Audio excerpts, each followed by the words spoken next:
And welcome back, everyone. Welcome back to another day, another season, another edition of I was about to say Cheeseadelphia, not quite Cheeseadelphia, but instead SC4ALL. SC4ALL is here, is debuting with its very first tournament, and I'm hoping for the first of many here in the Americas in Philadelphia. For those that are curious, typically when it comes to NA LANs, Cheeseadelphia has been holding that flag, waving that flag, has been carrying that torch for many years at this point, but we now have a bit of a collaboration here between Cheeseadelphia and the SC Historian to bring together SC4ALL. I'm of course SI VIP. With me I'm joined by these amazing players, by the people in chat, and by my plushies as well. Oh, not quite actually. No plushies, papi, no plush. But regardless, welcome one and all. And again, this is a very special tournament. It is not just a StarCraft 2 tournament, but it is also not just that, but a Brood War and also StarCraft 64 tournament as well.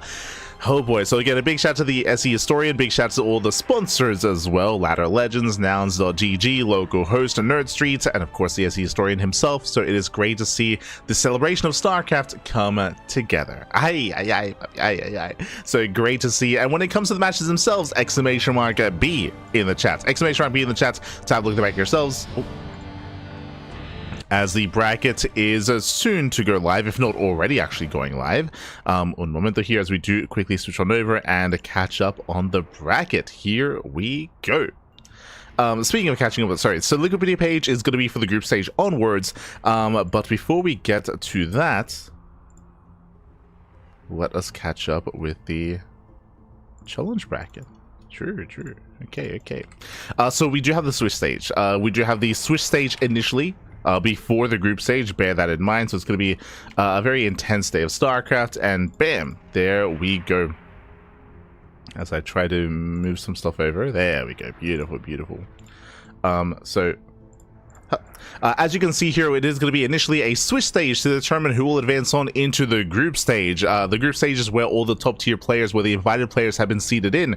Players like Future, players like Astrea, Dolan as well, Geralt traveling over from Europe, Mixu, Percival, and many others. So there are some players that are invited, they're seated directly into the group stage, but before the group stage we have the Swiss stage instead. As you can see, who do we have here? We have Silky, we have Vast, Foxer, Shmubdub, we have Creature, Mango Rock, Pengy, Saint Saucy, Maples, JMAC, Warren, Benefit, Full Heart, looks like Jerry Mao, Zesty, Pardessa, Jon Snow, Awesome Soul, Star Killer, Christopher Fista, Berry Crunch, Velharmin, Groovy, and Cheeselettes as well. So here we go. We have a solid lineup of players, some more amateur than others, some heavy hitters is what I will say.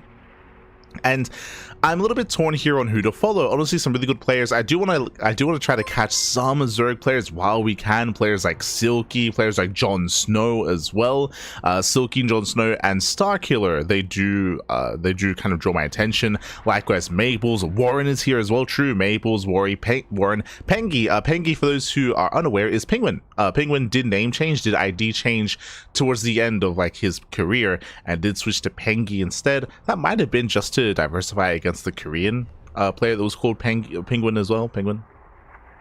But again, did name change. So great to see Pengy returning to StarCraft after a very long hiatus. So he is back. Again, he is looking to compete as well. A Creature, another player to keep an eye on coming through the group stage. Full Heart, who I believe has made the full switch to Protoss. Full Heart, he used to compete as Zerg, but he saw the light, pappy. He did switch to Protoss. So I think he does nothing but Cannon Rush, right? I think I think that might be the case. Smoge, pappy, Smoge. Not like this. When it comes to the initial series, though, when it comes to what I'm looking at, definitely Silky versus Vast comes to mind. Silky versus Vast, that is kind of the matchup that does draw my attention at least. But again, there are some other really good matches as well, and yeah, we'll see. We'll see where we land. We'll see what we do get into. Also, a big shout out in the chat. Thank you so much to Lays Chrononauts. Thank you so much for subscribing for 14 months. That's a lot of months, baby. That's a lot of months. Thank you so much for the support. Do appreciate it. I hope you enjoy the content. I hope you enjoy the StarCraft. I didn't get to mention it, but yes, SC4ALL is going to be StarCraft. It's going to be a StarCraft 2 tournament, a Brood War tournament, and a StarCraft 64 tournament as well. It's crazy, baby. It's crazy. So A lot of content, a lot of StarCraft. Of course, we are only going to be covering the StarCraft 2 portion of the event, but there are going to be some other streams covering the Brood War and the SC64 version as well. So, here we go. But we also have the clean feed. We didn't have any audio for it. I don't know if you saw, but the SC Historian did go live earlier. Bam! And you can see it here. Oh, apparently Tempo just got there. You can see it in the ticker in the top. But Tempo just arrived. And it looks like, oh, they have their own countdown timer. Top left, 3 minutes. 3 minutes. Before the event, it does begin. Oh boy. It looks like Vita's underway.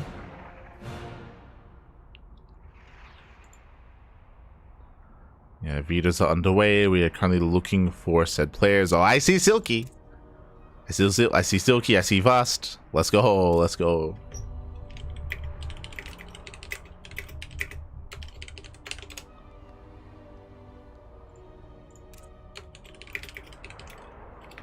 That's your match versus Silky.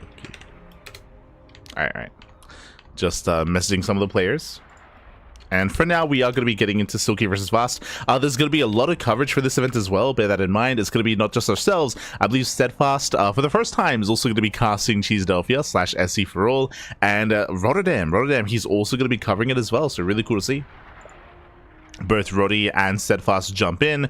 In the past, it was only only us alongside like a stream that was happening at the venue as well. But I know that the prize pool has been increased coming into this tournament. There's some big names flying over internationally as well. So thankfully, we were able to get the attention of some of these other content creators to be able to cover the event and put a better limelight on the event as well. Oh good.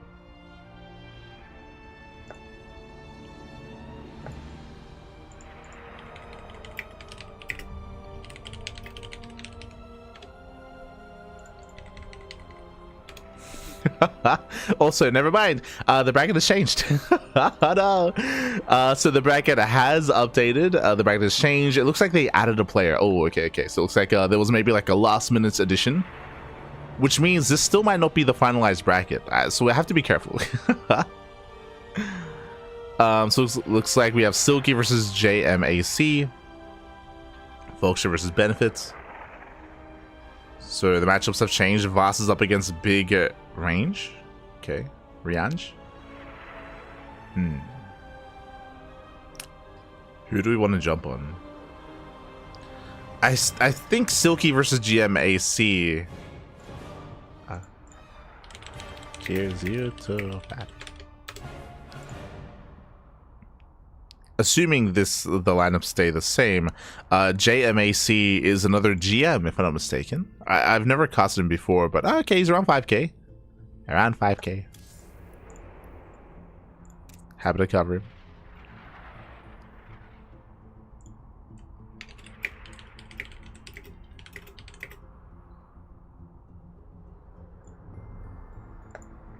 JMAC. Okay, we'll give him a minute here to see if this is final. We'll give him a minute. It's all good. Just catching up in the chat.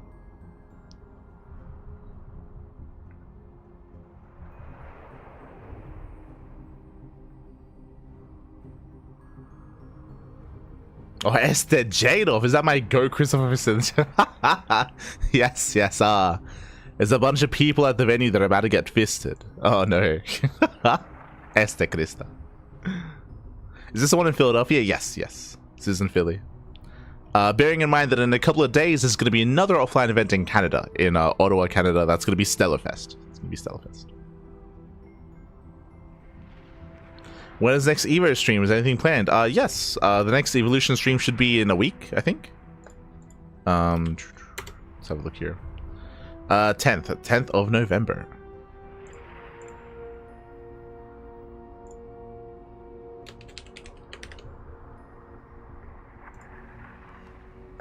Just refreshing to make sure.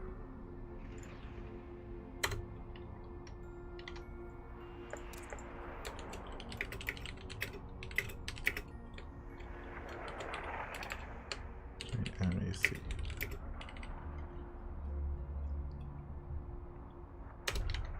All right, cool. We have a message said players. Just making sure I'm not missing anything either. Just making sure. I feel like a voyeur. I feel. No. If you're curious what I mean by that, hold on. I'll show you. Doesn't. Oh, okay. There we go. There we go. They just fixed it. They did just fix it. So up until now, they oh, there we go. Up until now, you can see we have a venue stream. Bam, you can see the venue stream.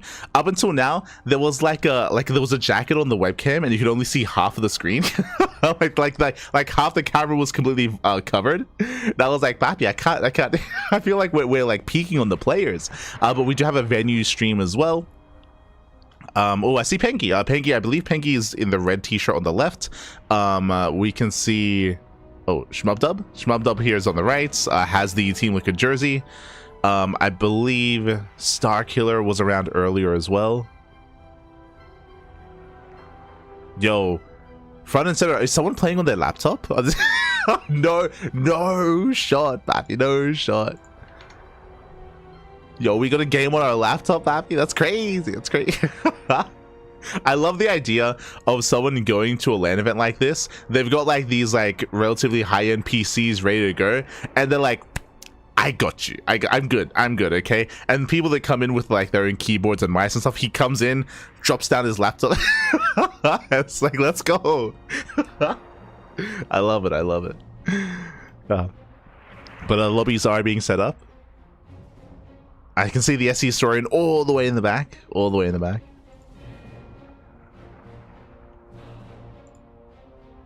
Yo, shout out to Baby. Links in the chat as well. Oh, right. Sorry. I can see some people looking for the brackets. I got you. Yeah, I got you. Is challenge. Do I need a good PC for SC2? I mean, kind of. Technically, I guess you can run on low settings with almost anything. Almost. Like, my story has always been when I bought Wings of Liberty, I couldn't play the game. my PC was not good enough. I bought Wings of Liberty and it was stuck there on the shelf for like a good year. I think I didn't get to play Wings of Liberty until Heart of the Swarm came out, I think. It was quite some time later. It was very smudge. Where I had the box, I had the game, I installed it on my PC, and when and it took me like a week to download it as well because it was a big download. And I booted it up, and by the time I tried to play it, I played the campaign. I loaded in, and the cinematics were okay. The cinematics were okay. Once it got in game, you have the dropship of like Raynor coming in that first mission, unloading the Raynor and a couple Marines, and that took like 5 minutes. Like it was like one frame like every 30 seconds. Like it was on the lowest possible settings. It's unplayable, unfortunately. Unplayable. Feels bad, man. Feels bad. Smurge. Yo, shout out to Torts 1983. Thank you so much for Twitch Prime. Thank you so much. Gracias, papi. Gracias. Thank you so much. Do appreciate the support.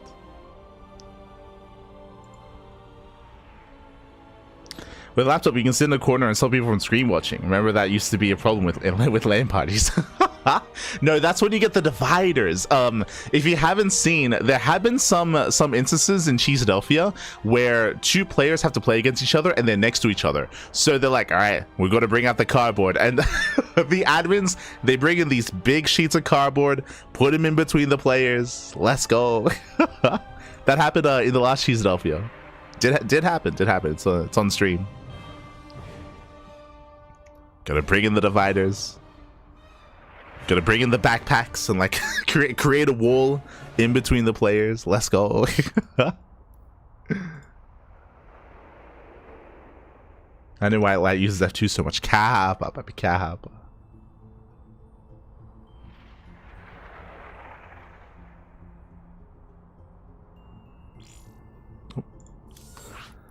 As it looks like we do have Okay, looks like we have our initial lobby. We have our first series. We're going to be jumping into Silky versus JMAC.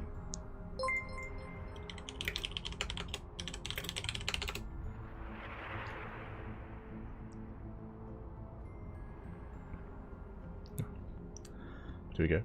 Oh, thank you so much. Thank you so much. I stand. Thank you so much for the 100 bits. The Skype train. The Salacha. But here we go.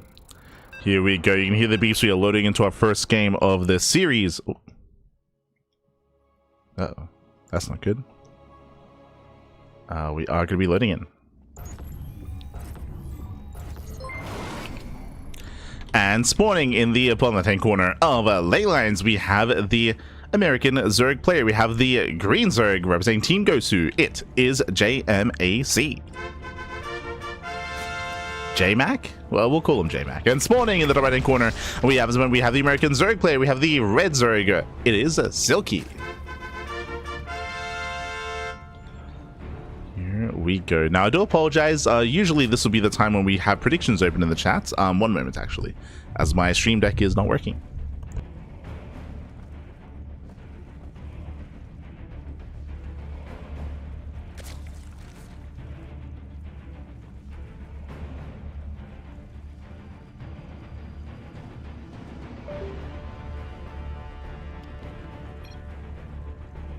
Game paused.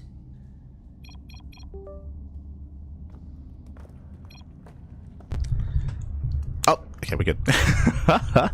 We are good. We are back. And funnily enough, while our stream deck's not working, it looks like there was another issue, which will be happening in the first couple of rounds, bearing in mind that, of course, this event is offline and people are using other PCs or different peripherals as well. It is very common for there to be some technical issues, especially in the initial stages of the tournament. So this may be happening from time to time, just setting up all the hookies and setting up all the issues as well. Meanwhile, if you're in the chat, you know what time it is. It is Gamba time. Predictions are open. Place your bets in the chat for who you think will claim the series. Let's go. Now, coming into this, and I guess to give you a little bit of backstory, Silky, when he was competing, he's an ex-pro player. He's an ex-pro gamer. Ex-pro gamer. When he was competing, he was the best Zerg player in America. In America, he was the best in the US of A. And this was like a couple of years ago even. He was competing in ESL Pro Tour and EPT. And Silky, he was the best. Specifically, I say America because in Canada, you had Scarlet, of course. So Scarlet and Silky would be top two. They'd be top two in the Americas region. But specifically in the US of A, Silky was the best. But it's been a couple of years. It's been a couple of years since he has been actively competing. He did retire quite some time ago. I want to say in 2022. Right, like around 2022, 2023-ish era of StarCraft, so a couple of years ago at this point. As a result, he's a little bit more rough around the edges, not necessarily in form that we've seen him in the past. So I do have some high hopes for Silky to make it out of the Swiss groups and into the group stage for sure, but a lot of it will come down to what kind of shape he's in, you know, how in form is he, has he been laddering a little bit in lead up for the tournament, or is he just here for fun and he didn't really pay too much time to laddering and preparation. It's hard to say. It is hard to say. So we're here to kind of gauge that. Meanwhile, GMAC, I believe, or JMac, I believe is a more active player currently. He's more of an up-and-coming, like, GM player. You know, he's over 5K, GM on the NA ladder. He has slowly been working up the ranks, and we'll see how he compares. We'll see how he does compare, as he will be the underdog coming into the more notable Silky. Let's go. For now, Hatchcast Pool, we have our initial openers. Third bases are being taken from both sides, from both JMac as well as Silky. I see what you're doing in the chat, Istan. I see what you're doing.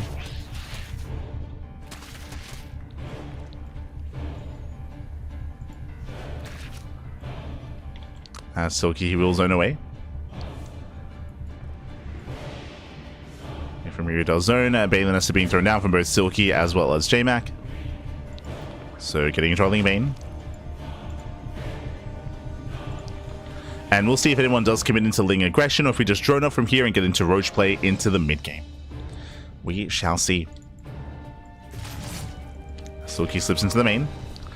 JMac, he'll take the initiative here. We have 12 Lings in production, so JMac is going for the aggression, going across the map, and we'll see if Silky can keep up. Baliness are going to be finishing. JMac, here we go, does morph in those Banelings. He's off here towards the top side. JMac, he will commit. Silky likewise doing the same. Silky's is going to be a little bit later. Roach Warren is on the way for Silky, and JMac is link flooding. He's completely link flooding. He's going to be cutting workers here at 30 drones, mass link across the map. Bailings are waddling in. We don't want to waste them. No, we don't want to waste them. One Bailing on the hatchery. Aye. Bailings, they go down. Another best connections here from JMac, and Silky, he now has the wherewithal to know what's going on. He's morphing in more Bailings. Silky is getting ready. Oh, good. Yeah, brutal connection.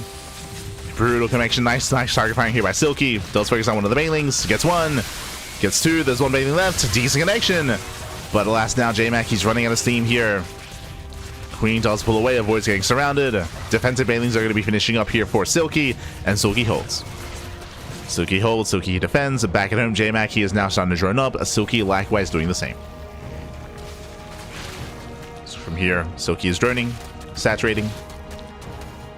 Again, JMac, his link bank control did leave much to be desired. It did look like maybe a little bit of nerves, or once again, you know, we're in more of a foreign event, a foreign setup, foreign venue. Some mistakes that can happen, especially for those who are a little bit more inexperienced. As Bailings, they zone away the lings, the third base is going to go down, and JMac, are we going for a counterattack? What's the plan here? Yeah, but he's going for it. He's going for a massive counterattack. Bailings are waddling back home. This third base will go down.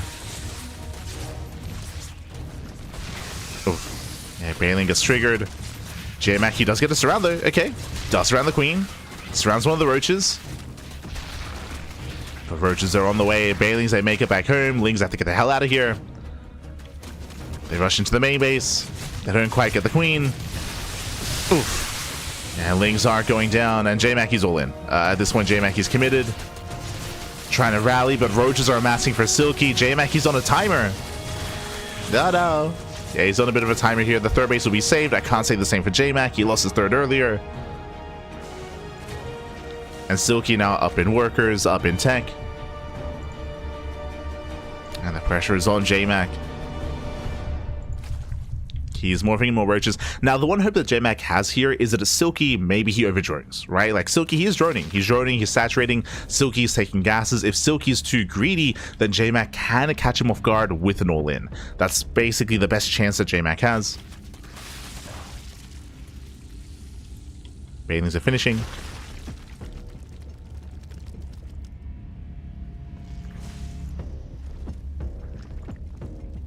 Oh, he's gonna re-expand. Okay.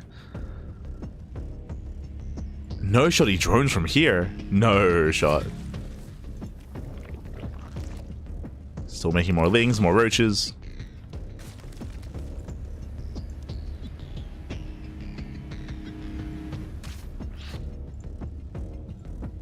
As JMac does rally.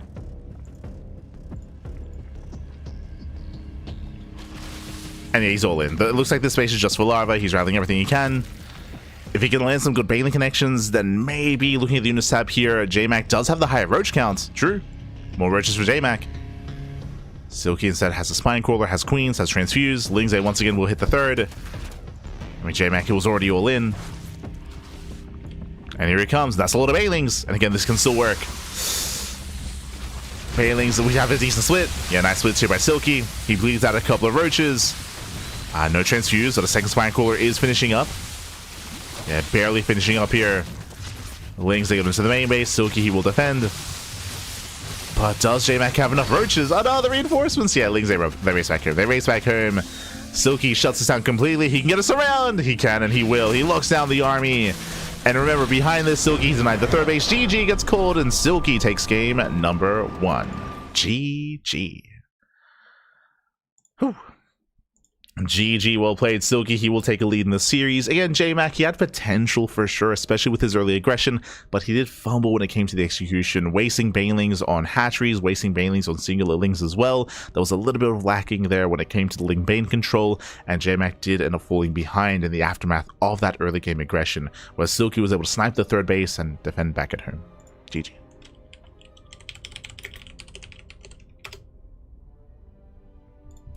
GG, well played. With that, oh, there we go. With that, Silky does take a 1-0 lead, and now we're getting ready for game number 2. Let's go. Getting ready for that second game.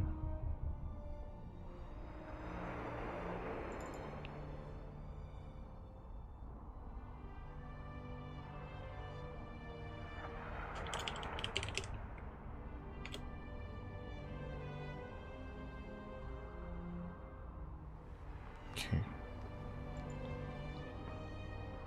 And this time we should have the logos mod as well. Sorry, the WCS game heart. So we can see dead workers.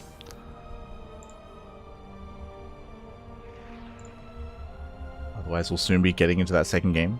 Likewise, again, all the other matches are happening at the same time. If you're interested in some of the other matches that are currently going on, then do check it out over on either Steadfast or Rotterdam streams. They should both be covering their own matches. And there's also going to be the main stream as well. They're also going to be covering their own matches as well. So, going to be a lot of StarCraft. Alright, BMOF, he's going to be at the event. True, I forgot. It's going to be BMOF, Tempo, the SC Historian. They'll be there.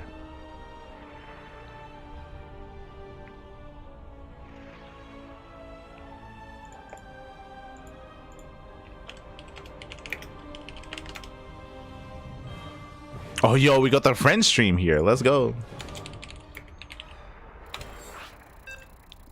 We got Funka and Coca.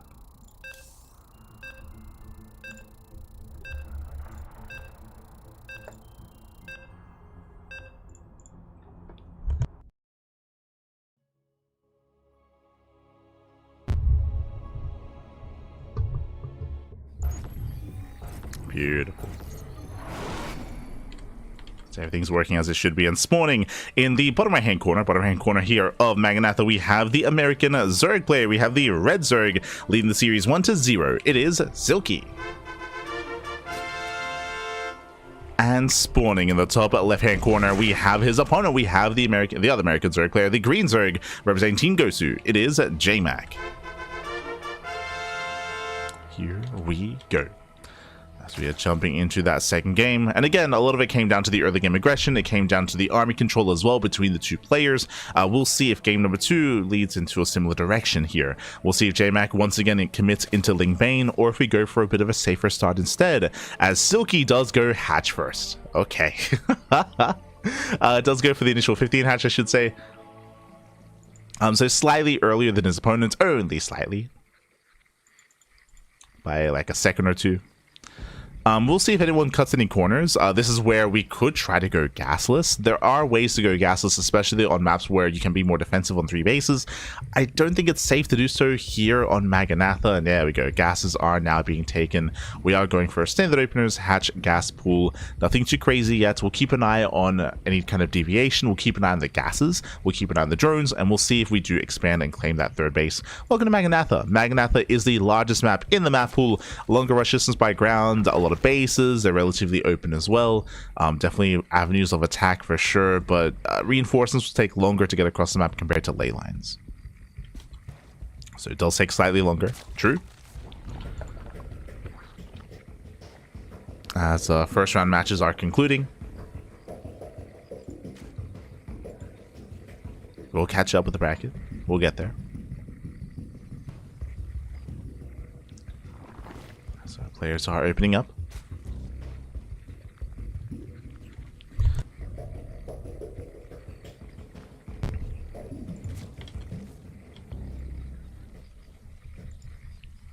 Likewise, Silky does pull out, so does JMac, so far we're more or less mirroring each other. Last game, it was JMac that did pull the trigger initially, with that massive Link Flood. And we'll see if he does it again.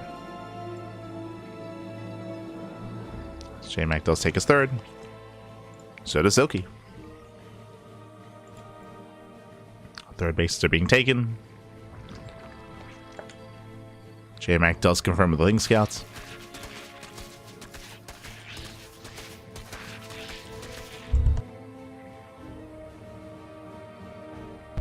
Here come the safety bailing us.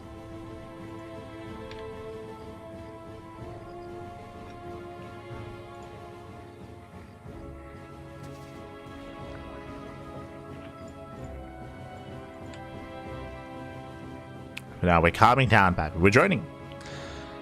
Here we're going to be joining up, going to be saturating. Again, if nerves were a factor for JMac, I'm sure that we're shaking them off, baby. Shaking them off. After that first game. And we have Silky being the first to make an influx of Lings here. We have 10 Lings on the way. Interesting. Not too committed here. Yeah, both players do invest. Lings are amassing. We'll see who moves out.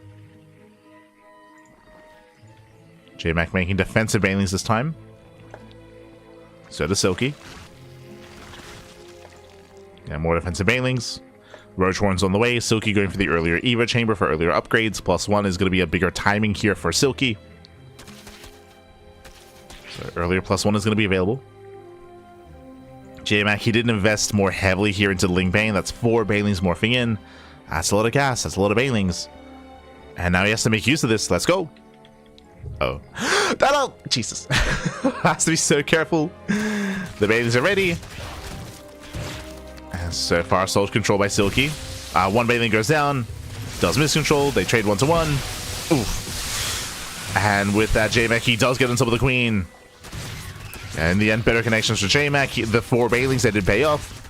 No transfuse. Yeah, no transfuse. Queen goes down, and JMac, he will break the position here at the 3rd base. Takes down the queen, gets us around. We have 24 more lings on the way for Silky, but the base is getting low. Won't quite get it, though.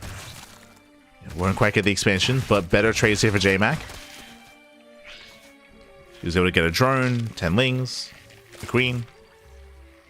Deny mining, and behind this JMac, he has been droning up somewhat.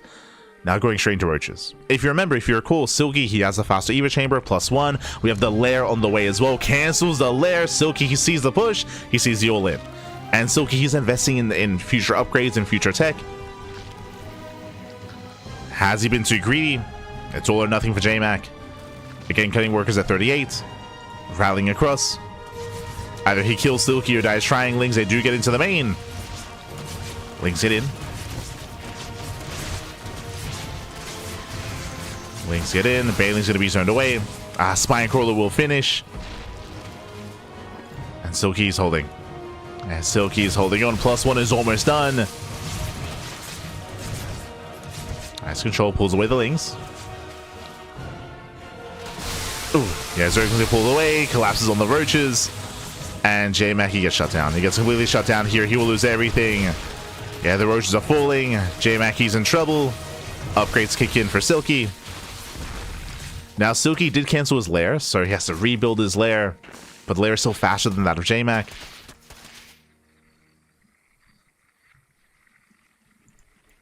And Silky, he does hold. And JMac is in a rough position. He's in a very rough position here. He was all in, and as you can see, JMac, he's actually not really droning. He made away with workers, that is true. He's getting an Eva chamber, but JMac, he's going back into Ling and Roach production. He drones up to 43. That is still just under 2 base saturation. And you can see here, JMac, no lair. There's no lair. He's droning up a little bit further. What's the plan? In my mind, JMac is, because of the deficit that he's in, especially when it comes to the tech and when it comes to the upgrades, he's going to have to go for a secondary all-in. Yeah, Link Scout confirms lack of saturation. Silky, he's now aware, of course, that an all-in is coming, and how does he respond? A wall of spines. So a solid response here by Silky, throws down 3 more spine crawlers. He knows that JMac is not macroing. And again, a really rough position here for JMac. The hope was if he could deny the scout, he could maybe make Silky just be too greedy and not get the spine crawlers. I guess an overlord. Overlord goes down. Silky is supply blocked, okay. Spines, they do reposition.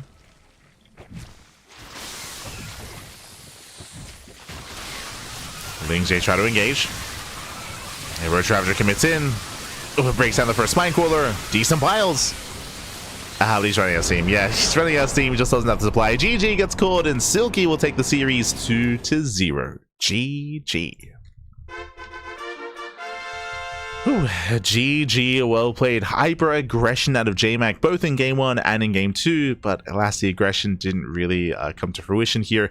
In the end, Silky was able to scout. Silky was able to confirm what was going on, defend in time. Initially, I will say that JMac, he did have a better trade, referring to the fight that occurred at the 3rd base with the Ling Bane, but the follow-up did take a little bit longer, and in the end, Silky did shut him down. Nice scouting out of Silky as well to recognize the all-ins, so that's why he was able to cancel the lair in time, get the spine crawlers up and running in time as well. He had the time to prepare.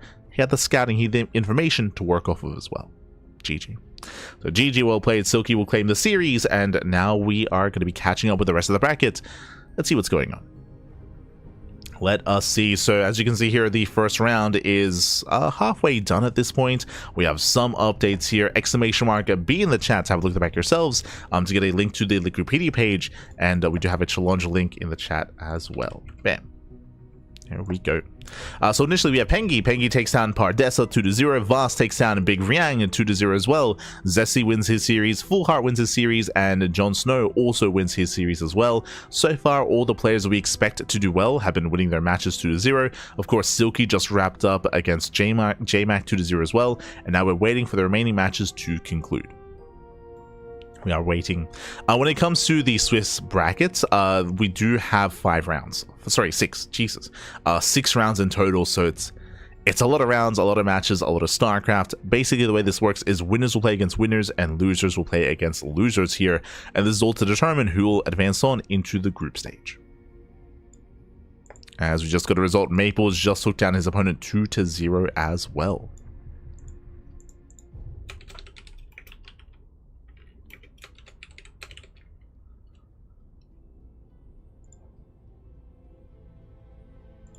Okay.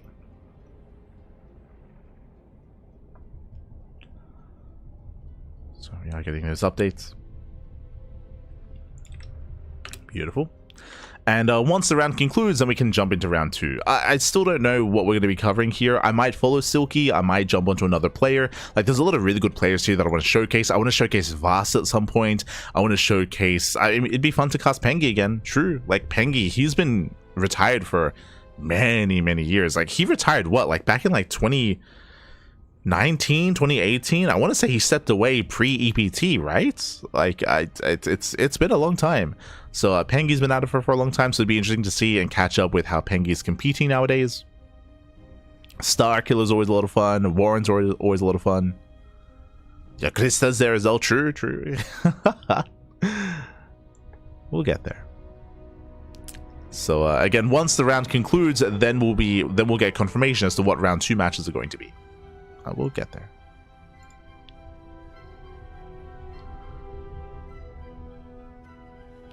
Greavy's games are worth casting. He's a fantastic random player. Oh, there you go. I mean, we'll see what the next round matches are going to be, but for sure, we'll try to cover whoever we can. Do our best. You know what? Let's spy on the players. That's the that's what we're really here for.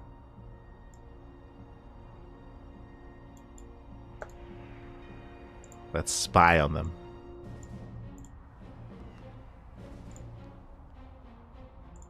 I wonder if Nish is there. True. So we have Pengy on the left. No, wait, no. Sorry, I think that's Pengy. Hold on. God. They both look similar in my eyes. Like, yo, shout out to Joe. Joe, he's running the events. He just passed by in the gray shirt and the gray t-shirt. Big shout out to Joe. Do we notice anyone else?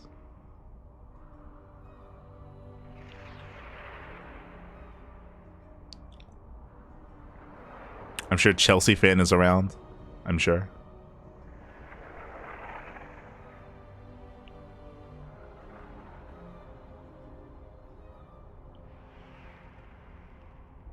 Two-way Joe. Oh, that's good. Yes. Big shout to Joe.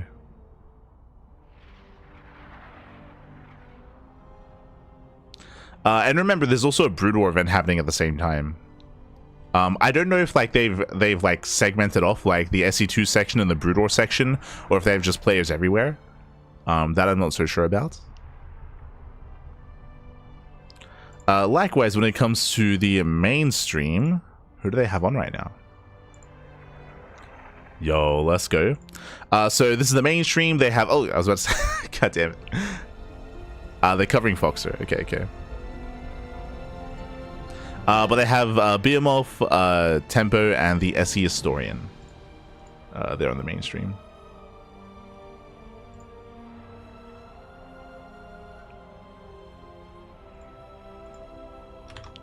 But otherwise, I guess we're going to be going on a break. We're going to be going on a break here. Looks like we have some downtime before the next series starts up. So we're going to be going on a break. And when we come back, we'll have our next series. I still don't know who we're going to cover. It depends on what matches look the most enticing, of course. But during the Swiss stage, as rounds progress, like we get more juicy and juicier matches just because, you know, the players are doing well, they start playing against each other. So we will get there. Until then, take this time to get some snacks, get some food, get some water, drain your disruptors, massage your marines, and we'll see you soon with our next series with some more SC4ALL. See you soon.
And welcome back, everyone. Welcome back to the first round of the SC4ALL Switch stage, or SC4 Day 1 Switch stage. We're still in the first round. It is still yet to conclude, but we do have our next series. We have a fresh best of one.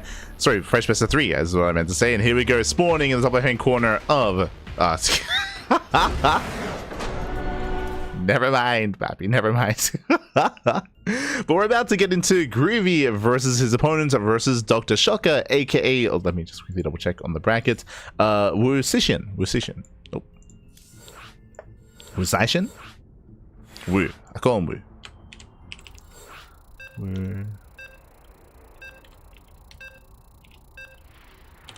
Wusishin. Beautiful. It looks like they accidentally did pick the wrong race at the start of the game, but here we go. We're loading into game one. Going to be on Fear and Faith. Bearing in mind something that we didn't really get to discuss in the first series, in the first round.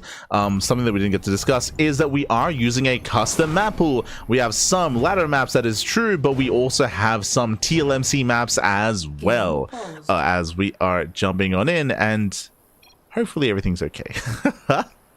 Once again, as you mentioned before, technical issues at the beginning of the tournament makes plenty of sense, just because players are just for the first time competing and playing on these setups. So there could be some setting issues, some hotkey issues as well.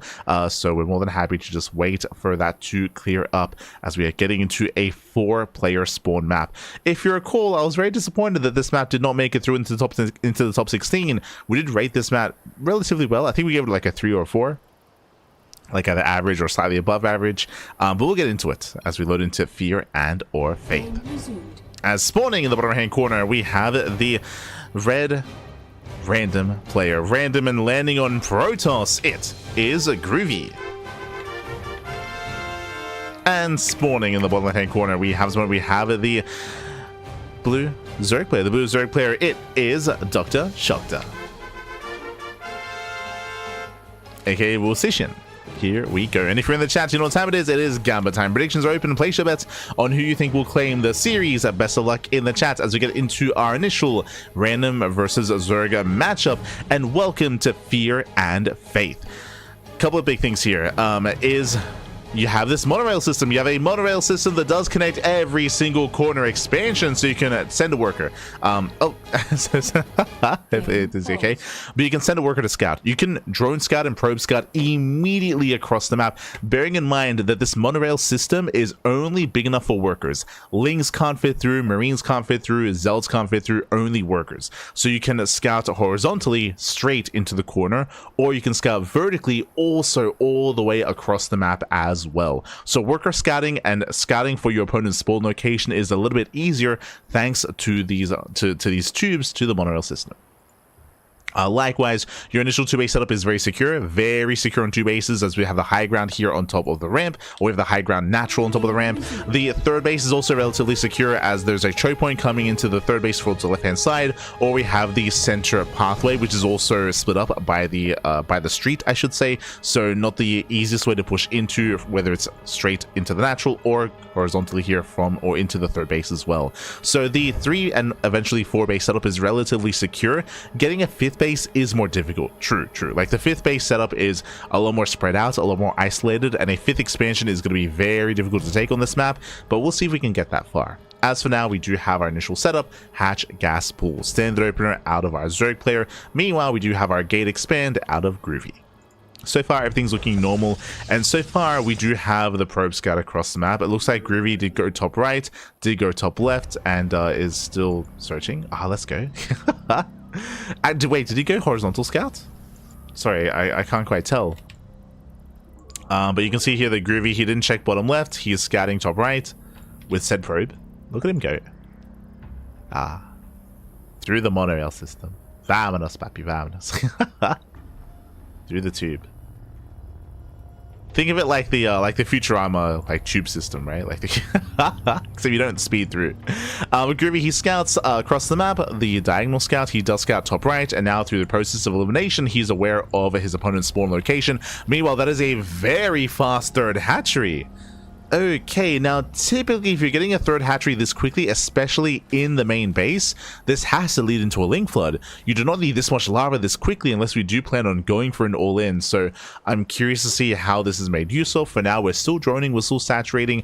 Dr. Shokta does have enough gas for link speed, so yeah, link speed is a little bit delayed and we're staying in gas. Now, I was reading a little bit too much into this. I was like, ooh, macro hatchery, are we going for a link flood, are we going for an all-in? Based on the fact that we're still mining gas and that we had late link speed as well, this does feel less refined. Yep, expansion. Dr. Shokta's opponent might be a little bit lower ranked, a little bit lower league, and as a result, this build is a little bit inefficient. A lot of money is being spent in places where it doesn't need to be, and the queens are late. No queen at the natural, I just noticed. Yeah, no queen at the natural. The reason for this is because he got a macro hatch, so he couldn't afford a queen. So late second queen, adepts are getting in, and this might be over quick. As this is becoming out of hands, 3 drones do go down, so 3 worker kills. We have a Dark Shrine on the way here for Groovy, and Dr. Shokta, unfortunately, is, I mean, he does scout, does get into the maybase, he will confirm the Dark Shrine, so nice Overlord scout out of our Zerg player here. And hopefully we can respond and react in time, but again, the droning has been lacking here for Dr. Shokta, and again, like the macro here is just unfortunately slipping at a crucial moment, especially early on. Here in StarCraft, early game saturation, early game economy is so crucial and so important. Once you fall behind, it is difficult to recover, as very quickly Groovy can now outscale. As we are transferring over, this is a massive wave of links. Now, the concerning thing about this link flood, if you recall, we spoke about how easy it is to defend on this map. Because of the ramp, trying to break a 2-basing player is insanely difficult. And we have a shield battery, we have the adept. We are quite greedy here, but initial gateways are finishing up, and Groovy, he can warp in. He should be perfectly fine. A Bane bust could threaten him, but there's no Baneless. It's just like, oh no, the walls of the wall.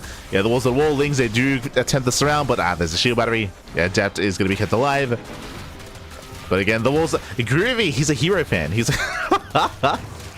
So unfortunately, doesn't quite tighten up that wall. Shield battery's going to go down. Lings, they flooded. Dr. Shokta, he breaks through. This should not have happened, by the way.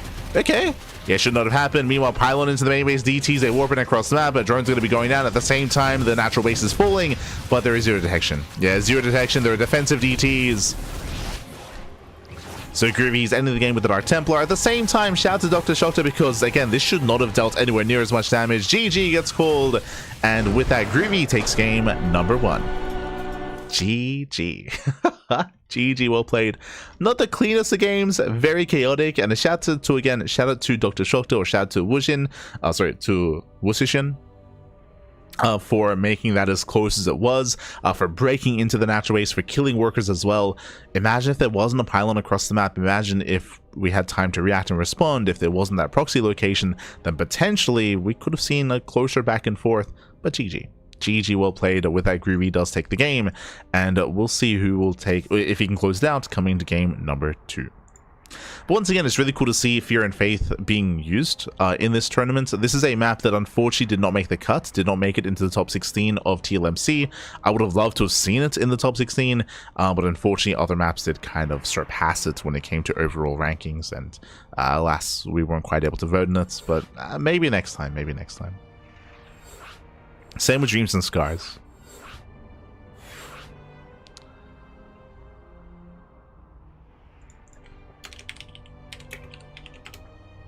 But here we go, we're getting into game number 2. What stage are we in? We are in the initial Swiss stage. We're in the Swiss stage.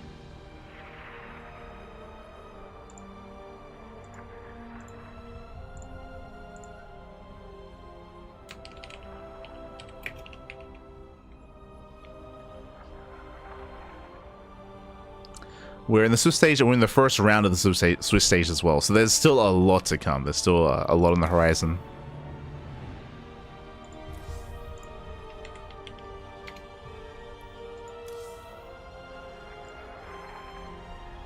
Hello, my star aircraft.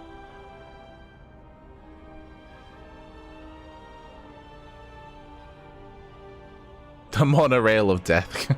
Ah, no.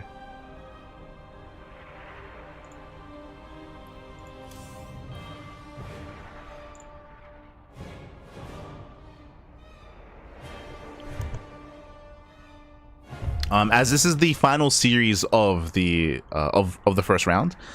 So the second round isn't going to be constructed until this series finishes. So it looks like all the other casters are joining us. So it looks like we're going to be joined by Indy, by Koka, Funka, the mainstream as well. They will be joining us.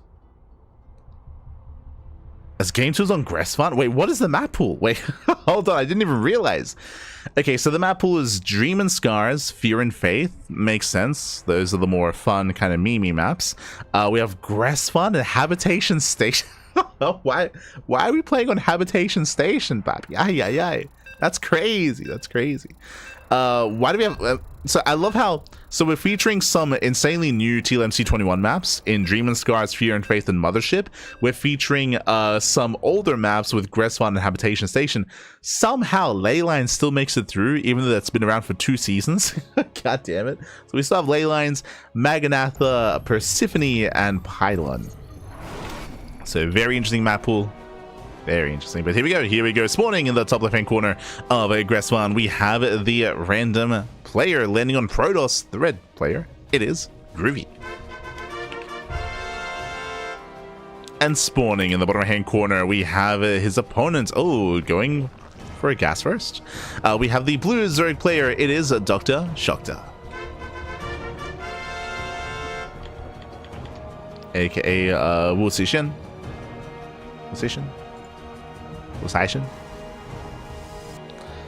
We are going through initial gas first. Oh, we're good. But here we go. We are getting into this, and we do have the initial gas into the pool, and we'll see if we can try to catch Groovy off guard. He does go for the probe scouts and should soon go into the main. Once he does, he can recognize, of course, how committed this is going to be. With the earlier gases, we can go for earlier link speed. If we stay in gas, then we can go into a Bane bus as well.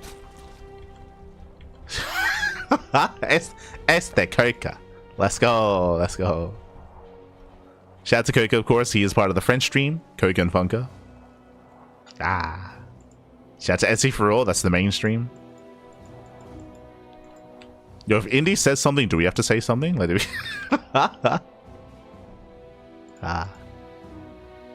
And we're going for the link flood. You can see here the Dr. Shokta, he does pull out. He pulls out a gas, so no Bane Bust. No Bane Bust, just mass link flood. Checking Groovy's vision, he did scout the timing of the pool. He saw gas being mined as well, so he's more or less aware. Behind this, going for a 2-gate response. 2-gate response, second pylon as well, coroning out the first zealot. So far, sold reaction, sold response. This time, do we fully wall off? Last game, you know, again, Groovy, he's a bit of a hero fan. The wall was not a wall.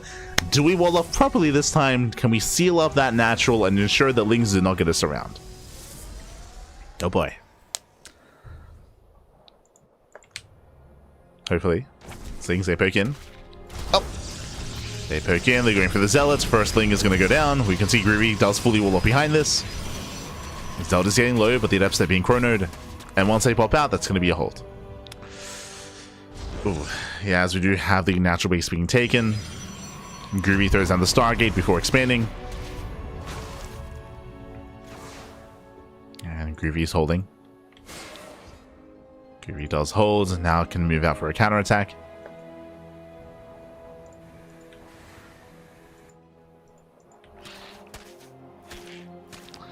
And Dr. Shokta is in a really brutal position. As you can see here, he's on 13 drones.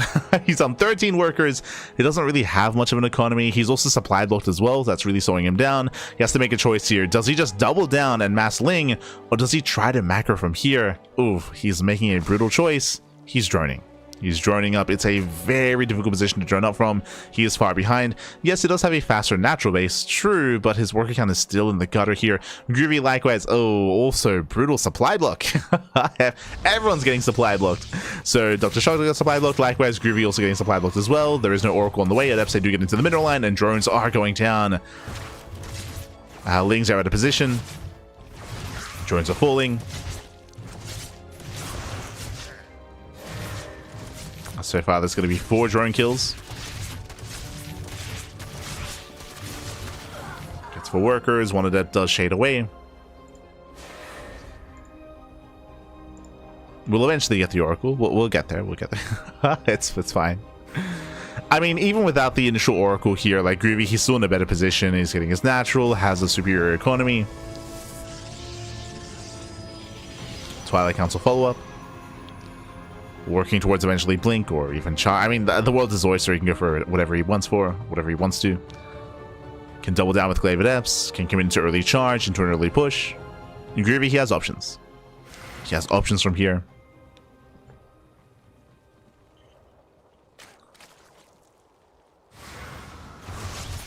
As I do get into the main once again. Up to 3. Yeah, up to 3 drone kills. Once again, brutal damage. Twilight Council is done, and what is the plan? Twilight Council into a Robo. Are we going for a Temple Archives into a delayed Archon drop? The answer is yes. Okay, so Temple Archives into delayed Archon drop.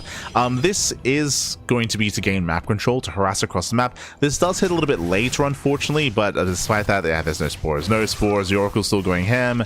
10 drones going to be going down, brutal damage. And even though this is a bit of a shakier variation of the build and it's not as crisp, regardless, like, it's going to hit quite strong. Like, it's going to hit quite well. Our Zerg player is crippled.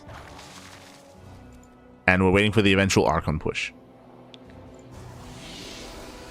Here comes that Prism.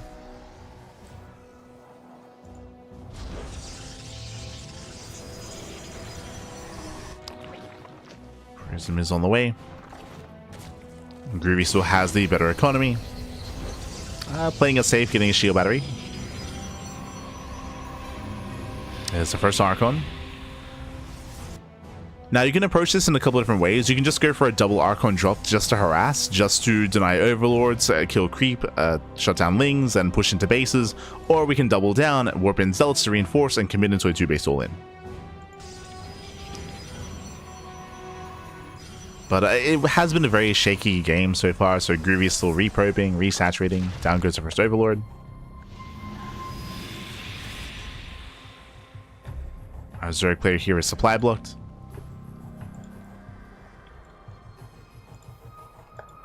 And Groovy does move out. Looks like Groovy is not going for an all-in. We have a Forge on the way, indicative of +1, indicative of a later timing, which means that Groovy is going to expand. Their base is on the way. Going for his expansion.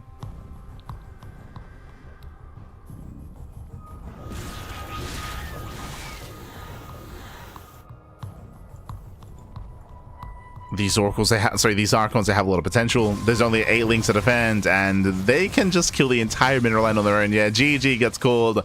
Archons, they show up. There's no answer, and Groovy will claim the series 2-0. Will advance on into the next round. GG. GG, well played. Congratulations here. Congratulations to Groovy does claim the series. As I mentioned before, the early rounds do pit some of the better players against some of the more up-and-coming, more amateur players here, so a little bit more one-sided. But a shout out to Dr. Shokta here, especially in Game 1, right? Game 1, things got very chaotic. Like, there was still damage that was being dealt as well across the map, despite the skill difference between the two players. Was still fighting damage. Here in Game 2, we saw Dr. Shokta attempt to go for a Link Flood, but as we saw, it was scattered early on, and Groovy was able to fully wall off, and with that, Dr. Shokta did fall behind. GG. GG, well played. With that, the first round has concluded, and let's catch up with the rest of the bracket. Let's go. Let us go. Ooh, as the bracket has been seeded, and we have to very quickly figure out what we want. Let's go. So round 2 is ready. So we have Silky versus Creature. That is crazy, by the way. So Silky versus Creature in the first round. We have Folkster versus Pengy. We have Voss versus JMAC versus JMac. We have Benefit versus Cheese. We have Jerry Mal versus Velherman. We have Mabels versus Full Heart in a PvP. Warren versus Zesty. Jon Snow versus Berry Crunch, Starkiller versus Groovy. So initially, obviously, my eyes, they go to Silky versus Creature. Like, that is like the highest profile match. Folkster versus Pengy is definitely tempting. I mentioned before that I would love to cast a little bit of Pengy just to see him again, just to see how he's competing and how he's performing. But I do think that Folkster is arguably the strongest player in the Swiss stage. I think I would say that. Yeah, I think Folkster is probably the highest rated player in the Swiss stage, so I do feel like there's quite a bit of a skill disparity between Folkster and Pengy, and that'd be a little bit more one-sided. So I'm leaning a little bit more towards Silky and Creature just because they should be a little bit closer in skill. Vast versus JMac would be a lot of fun as well. True. I'm probably gonna avoid the PvP of Maples and Full Heart. We'll avoid that.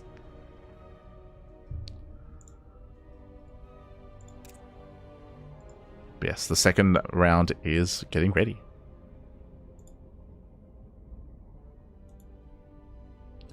Now we need Wings of Liberty Scrap Station.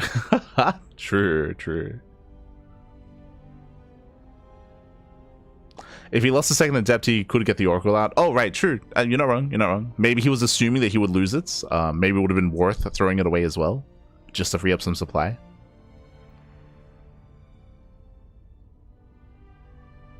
Bring back Cloud Kingdom. No. Give me New Repugnancy. That's a blast from the past. From not too long ago. Like, New Repugnancy, I think that was like 2018, right? 2018, 2019. Like, relatively recent, like just before the EPT era. I think. It's all blending together. Everyone loves ley lines. Kappa. Get it out of here. For me, I don't dislike ley lines, but I also feel like it's been around for too long. Like like I'm happy to just get rid of it, replace it, give us some new maps. I have the same thoughts on Ultra Love, as they've both been around for a while.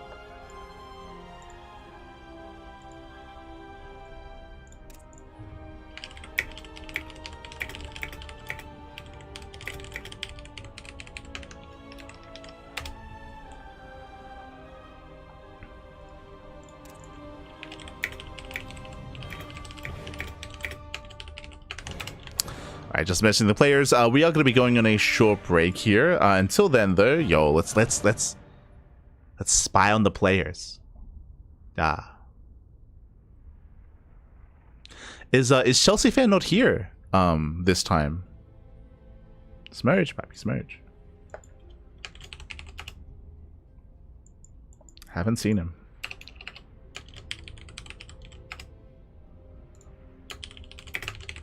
Also, where's Beefy? True, I haven't seen Beefy either.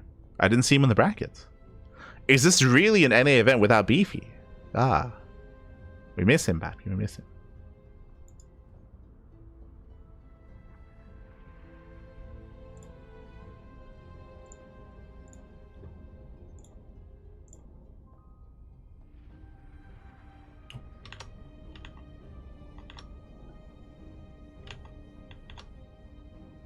Shout out to Joe.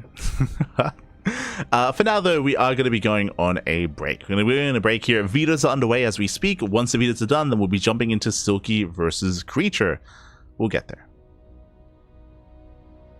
We will get there. So we'll see you soon. We'll see you soon after the break.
And welcome back, everyone. Welcome back to the SC4ALL NA Offline American Tournament. Day number 1. We are jumping into the second round of the Swiss stage, and spawning in the right-hand corner of lane lines, we have the American Protoss player. We have the red Protoss representing Root Gaming. It is a Creature.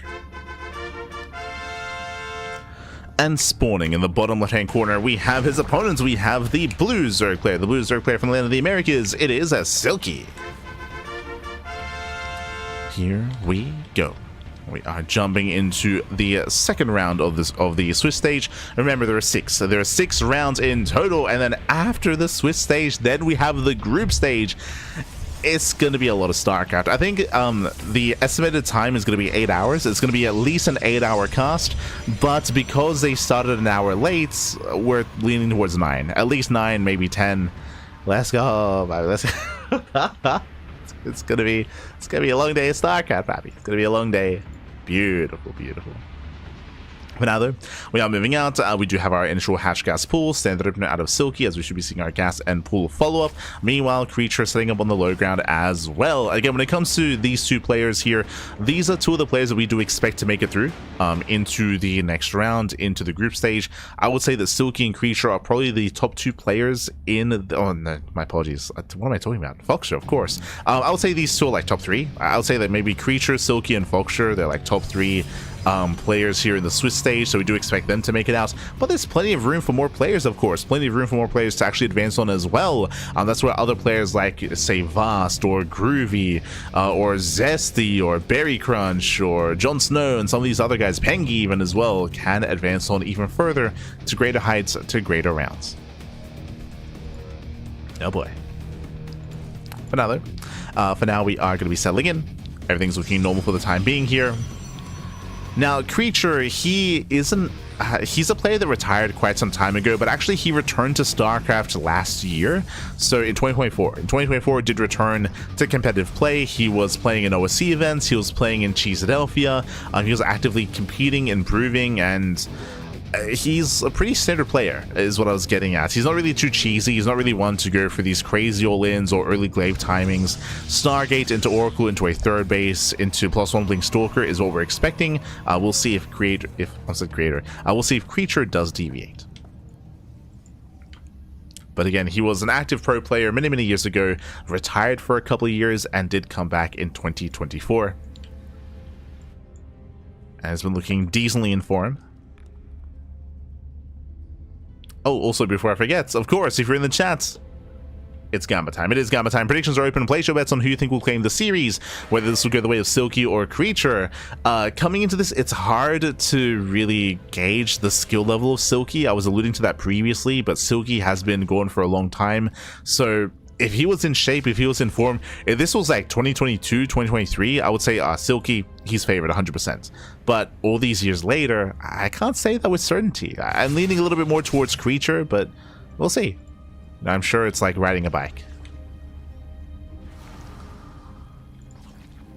See if Silky can recover to his full form.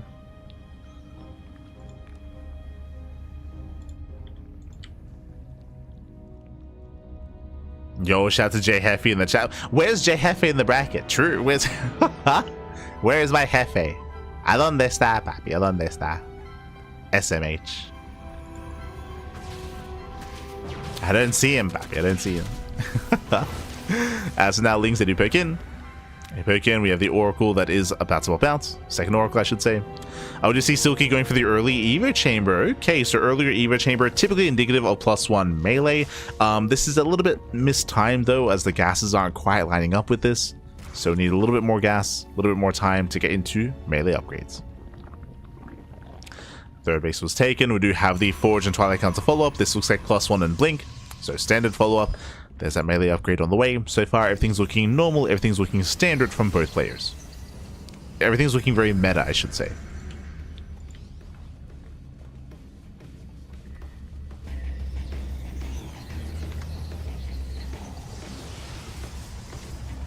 Spam this "Hey guys" to help out Nick.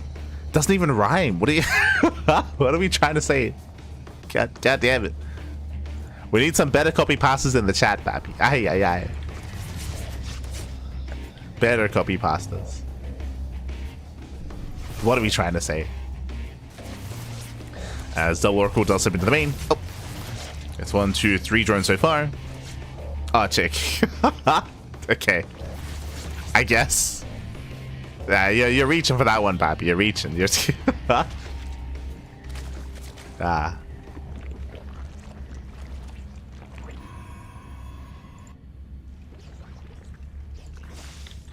So we go. As we have a layer on the way, gases are being taken.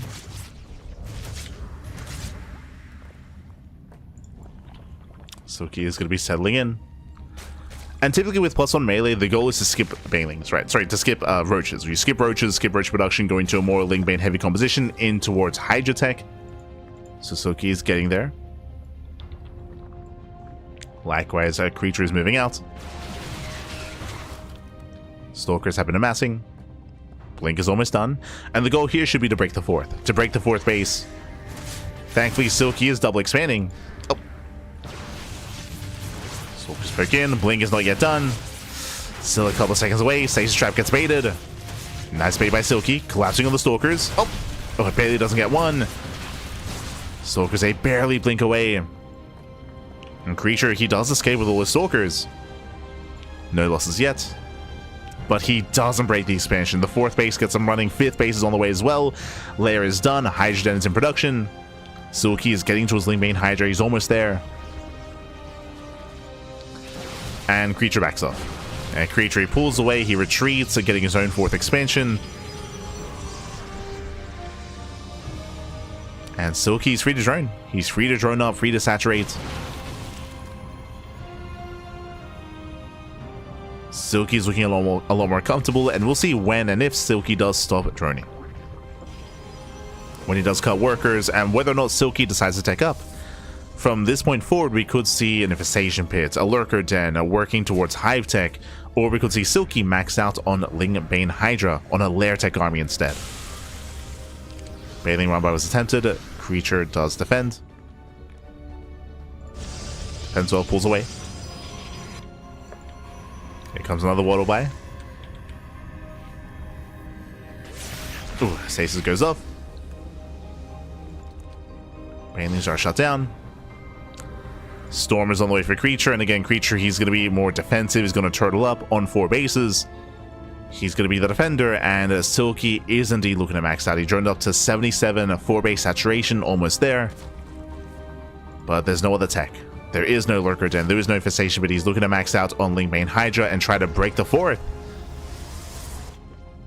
Now, this kind of style is a little bit weaker. I say a little bit weaker. There's a bit of a give and take here in the current meta. Storm is such a powerful zoning tool now. Storm is a greater tool than it once was defensively here.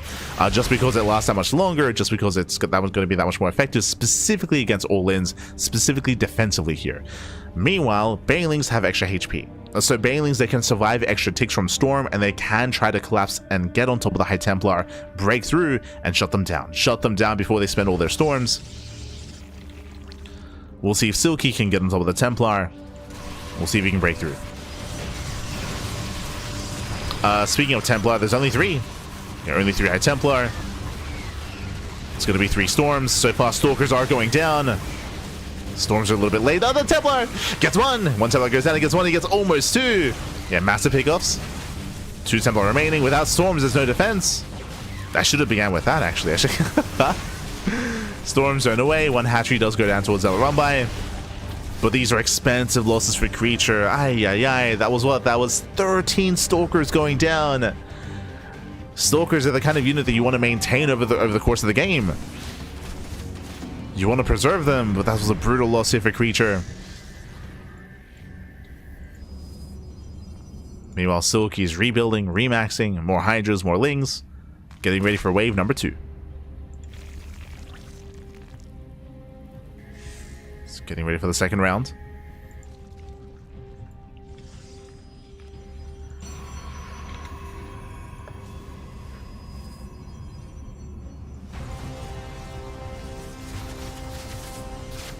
Oh, Stasis goes off. Nice Stasis. Ling Bane on the right hand side. Creature forced to defend on 2 bases. He only has 4 High Templar. Storms are still very limited here for Creature. Creature, he has Warpins. We need the High Templar. They'll get 4 more on the way.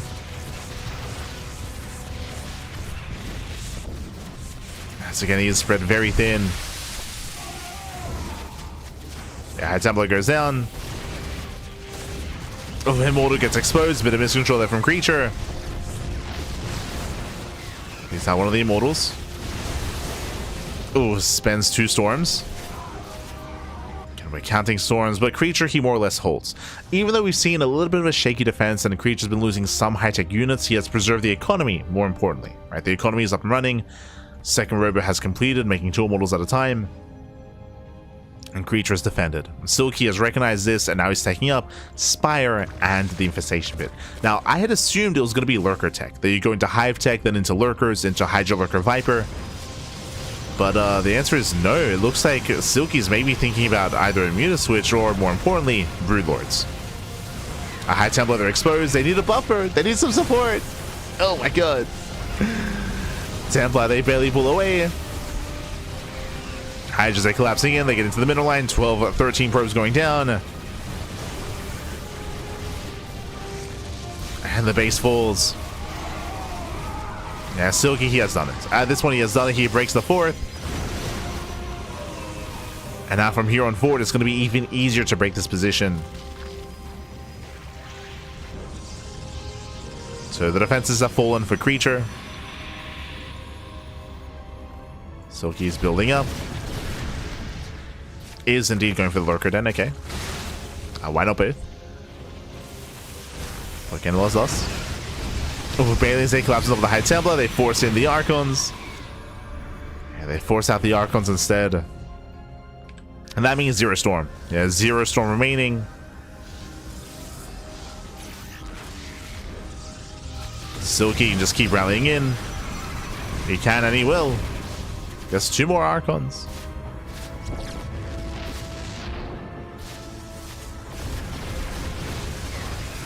Oh, that's a kill, not a cancel. And at this point, it's a foregone conclusion. Creature, he could try to muster up his forces and try to pull off an all-in. If he can build up enough Archons and High Templar, then he could try to go for one big push through the center of the map. But the problem here is he's on a timer because here come the Lurkers. As the Lurkers build up, there's no way to push into that, not with this kind of army. Not like this. Immortals, they can break through Lurker lines, but specifically with Creature being down in supply, not having much of a supply to work with, it's looking unlikely.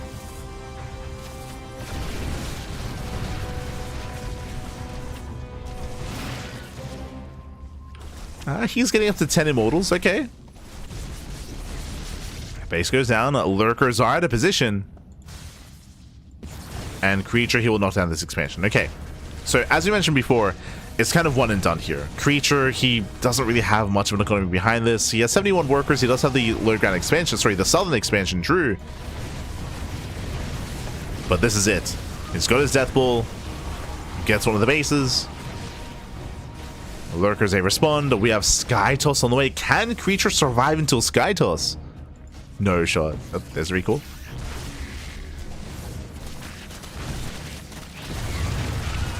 Does recall back. Creature does have a backup 4th base, but there's no stack defense. Yeah, no cannons, no shield batteries. Silky, he's going for it. Oh. He's slowly moving in. Spine shots, they pop off. Lings, they do hit the triangular 3rd. And Silky's going for the kill. Again within range of the mineral line. Creature's being zoned away from the rest of his bases. Oh no! The Immortals, they clump. Yeah, the Immortals, they clump up. That's 3 Immortals going down. Brutal damage.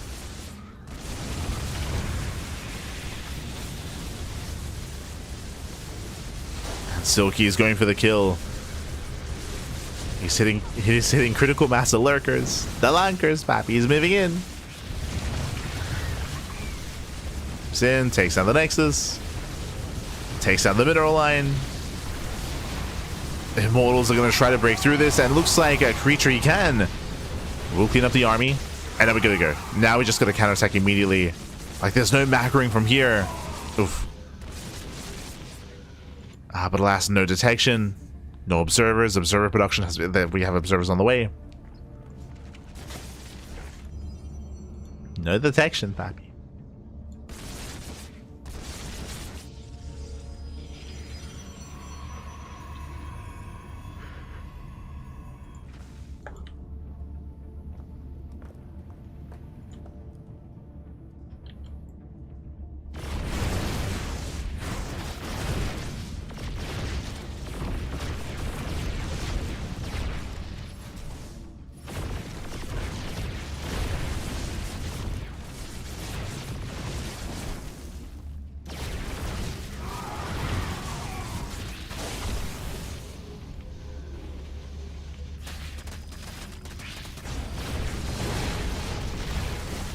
This creature again, he's down to what? He's down to 5 high tempo. We get some decent storms. Get some okay storms on the army, but again, like, there's no reinforcements here. We're trying to rally out. Broodlords are coming in. Only a handful of them, but there's no anti-air, right? There's no stalkers, no archons, no way to punish. Broodlords, they can just slowly chase this down. Archons are on the way. But again, it's just been an uphill battle here for Creature ever since he lost his 4th. It was just a shaky defense. It's very shaky.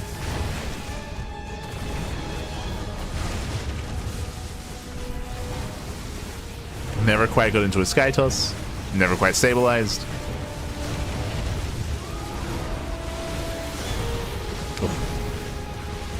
I mean, Creature's, he's trading decently well here. He's getting on top of the lurkers. A lot of lurkers are going down, but once again, there's no anti-air.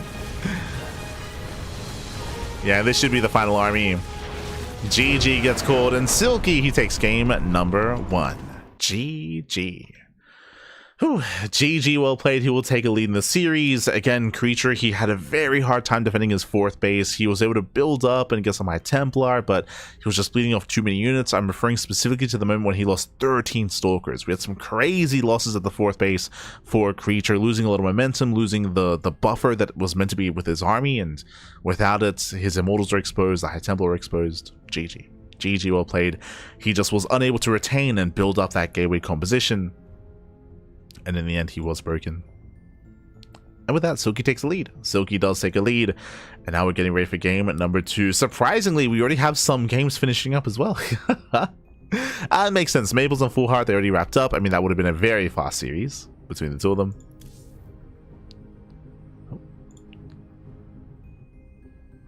But now we are getting ready for game number 2. Gonna be on Gressvan. Okay, let's go. We're going back to Gressvan. It hasn't been that long, right? Gressvan, that was in the map pool, what, back in 2021? 2022? During some of like the later COVID years, right? If I recall correctly.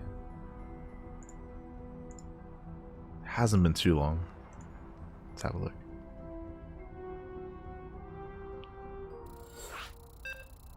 '23. Oh, there you go. It's early 2023. That's when it came online. It's relatively recent. Hasn't been that long. And we're back. We are back.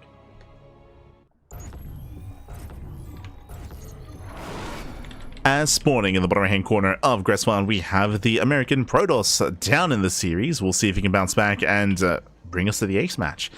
For Root Gaming, it is a Creature. And spawning in the top left hand corner, we have his opponent. We have the American Zerg player. We have the blue Zerg. It is Silky. Here we go.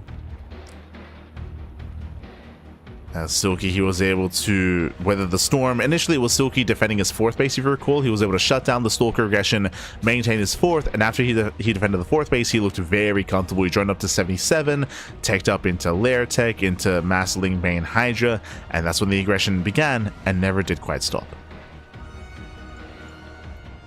Likewise, welcome to Gressfan. Gressfan is a very large map from back in the day. Large map. The map pool was active back in 2023, and we often do see longer and later games on this map. There are a lot of bases, they're relatively defendable, and it is going to be quite difficult to break a defending 4-basing player.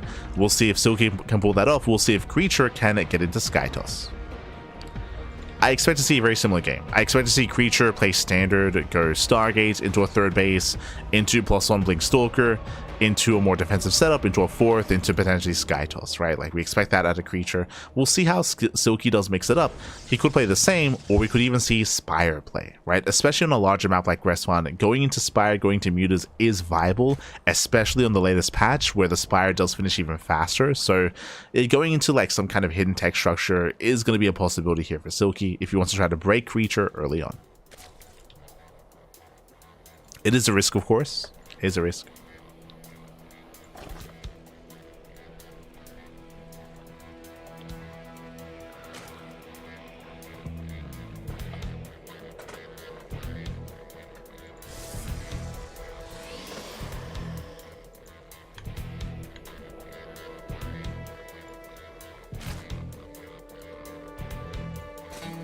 So far, Silky getting into link speed. It does pull out.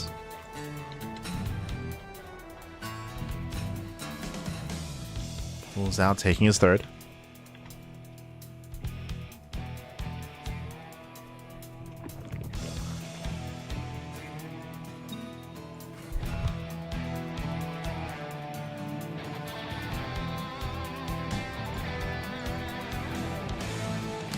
Oh, and we're actually making an extra pair of lings. Okay, so 6 lings are in production. Getting up to 10 in total. And with this, the goal should be to catch the Adept and potentially even try to break the 3rd.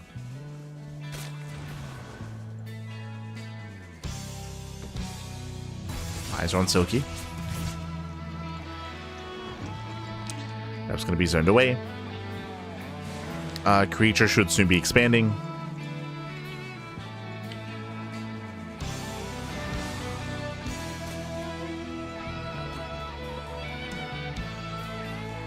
There's the 3rd base. With link speed finishing up, Silky can try to apply pressure and potentially even catch the Adept, maybe get a probe kill. Link speed is done, but Silky is going to be up. There we go, being active. Does move out. If Creature isn't careful, he could get surrounded. Oracle does move out. Adepts, they do pull back. Decent positioning. Oh, attempts to surround. It does pull away in time. Looks like 1 Adept should fall, but maybe only 1. Oh, gets both. Yeah, both Adepts go down. Nice pickoffs.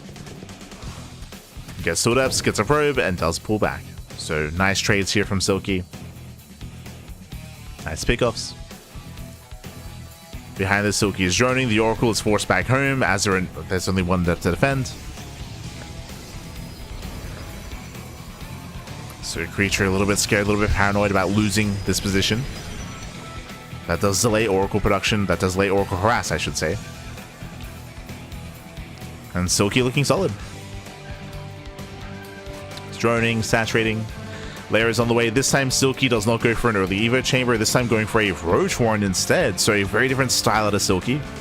Very different.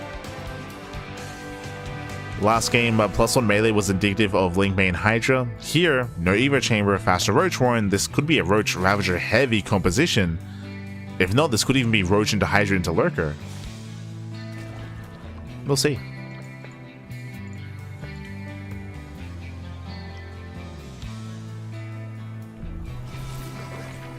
Going for the much later Evo chamber. Into +1 range.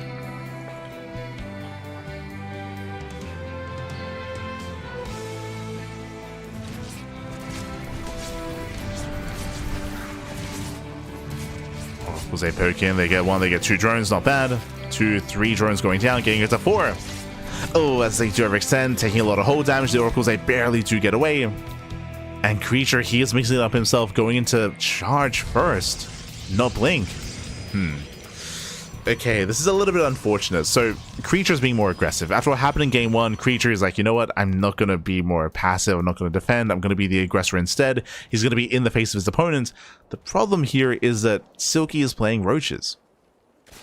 If Silky was cutting corners, if Silky was going Ling Hydra, I can see this working quite well.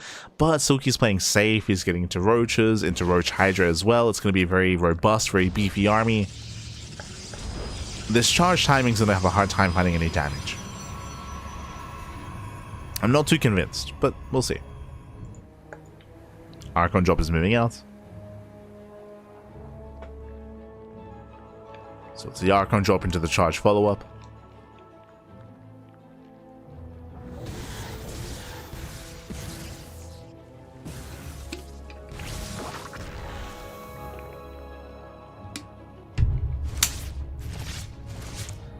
Roaches are revealed.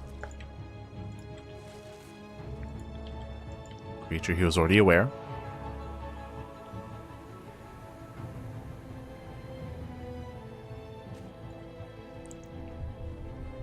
And Silky, he is double. Oh, no, the prism goes down, flies into the Hydras.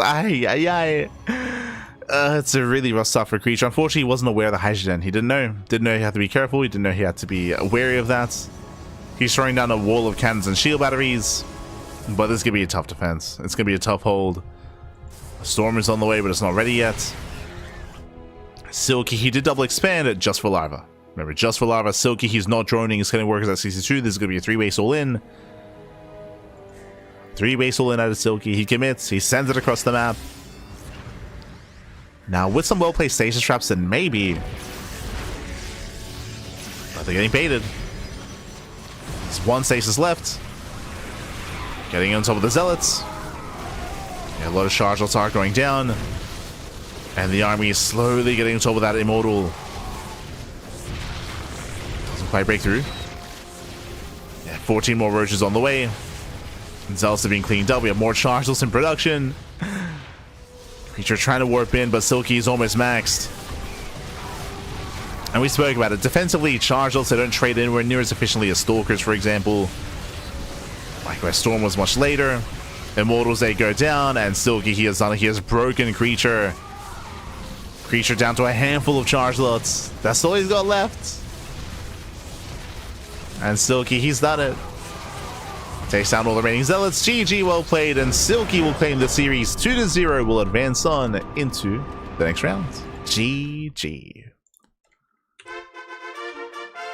GG, well played, Silky. He will claim the series. Again, Creature did go for a different style here in game 2. It is unfortunate, though, that he happened to be going up against a Roach-heavy composition, right? We had plenty of Roaches finishing up there for Silky. Silky, he was already going for a lower economy as well. He was cutting workers at 63, so very low economy, a very high commitment into Roaches, and with that, he shut down the initial Archon, and again, charge lots, they're not ideal defensively. They don't trade anywhere near as efficiently. He wasn't quite set up to be in that kind of position. GG. GG, well played. With that, Silky does take the 2-0, and let's figure out what's going on. Let's figure out where we are. Okay. From the top, oh my god, the second round is almost done. It's almost concluded here. Let's see if we can catch up with some of those updates. One moment. Un momento. Okay. So we have Maples. Maples takes down a Full Heart 2-0 in the PvP. Warren takes down Zesty. I believe that's a ZVZ if I recall correctly. I think Warren may have race changed at some point, but Zerg if I recall correctly. So Warren does take the 2-0. Starkiller takes down Groovy 2-0. We have Snubdub taking down Paradessa 2-0. We have Big Ryan G taking down Mango Rock 2-0 as well. We have JMac. JMac takes down Vast. Big win there for JMac. Takes down Vast 2-0. Silky, of course, just took down a Creature 2-0, and we still have a couple of matches remaining.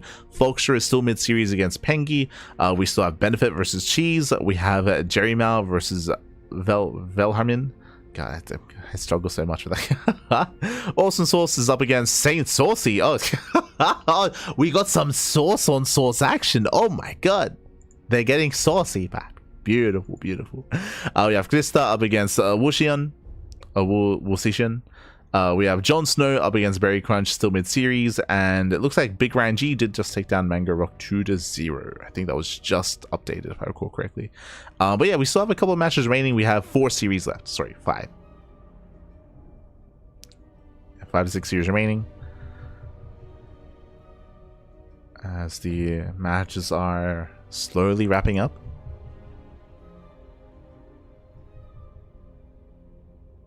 And again, these are all, in a sense, kind of seeding matches, right? We're working through the Swiss stage, and then the top players will make it through into the group stage. Specifically, how many?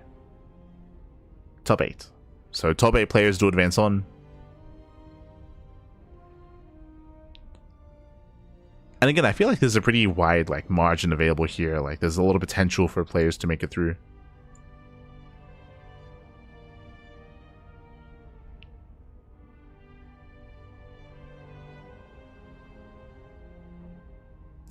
From our 26. So from 26 players down to 8. Oh.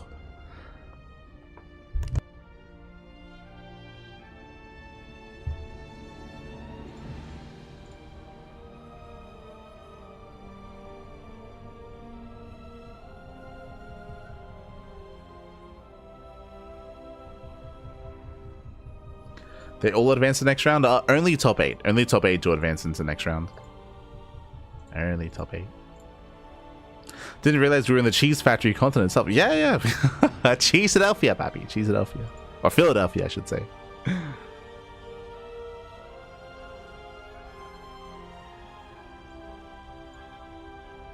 Can we scroll down a little bit here? Trying to. But for now, it looks like we're going to be going on a break. We're going to be going on a break here, and when we come back, we will have our next series. Before that, though, let's spy on some people. Let's spy. Yo, is that Jon Snow?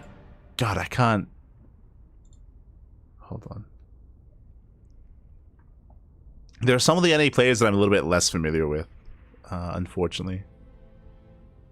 See, Pengy in the back. I assume Pengy and Fox are already finished their matches.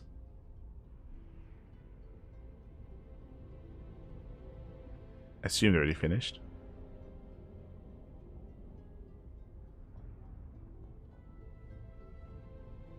Bunny Cam has changed a bit, I see. True.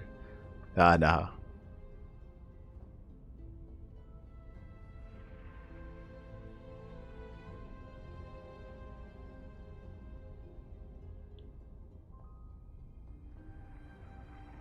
I mean to the next round, since the first round people can... Oh, true. Yeah. Yes. You are correct. In the Swiss stage, we're still facing off. Is that Dan in the background? I think that was Dan. I know Artosis is at the venue as well for the Brood portion. They might drag him on for, an SC2 cast at some point, on the final day, maybe. But I think he's competing, so... It'll be difficult to pull that off.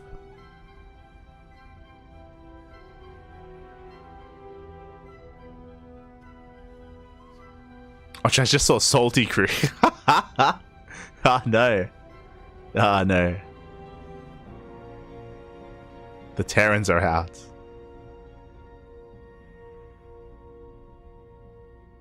But, yeah, for now, we're going to be going on a break. Oh, is that Dolan in the background? I know Dolan's in the venue as well. Oh, but he's seeded into the group stage. I'm trying to squint to see who's in the background. But for now, we are going to be going on a break. And when we come back, we'll have a next series. We will either be waiting for the third round, or oh yeah, we just got an update. Folksher did just take down Pengy 2-0, so that already wrapped up. But we're going to be going on a break, and when we come back, we'll have a next series. We'll see you soon.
And welcome back, everyone. Welcome back to the third round of the Swiss bracket. We're here. We are jumping into our fresh best of 3!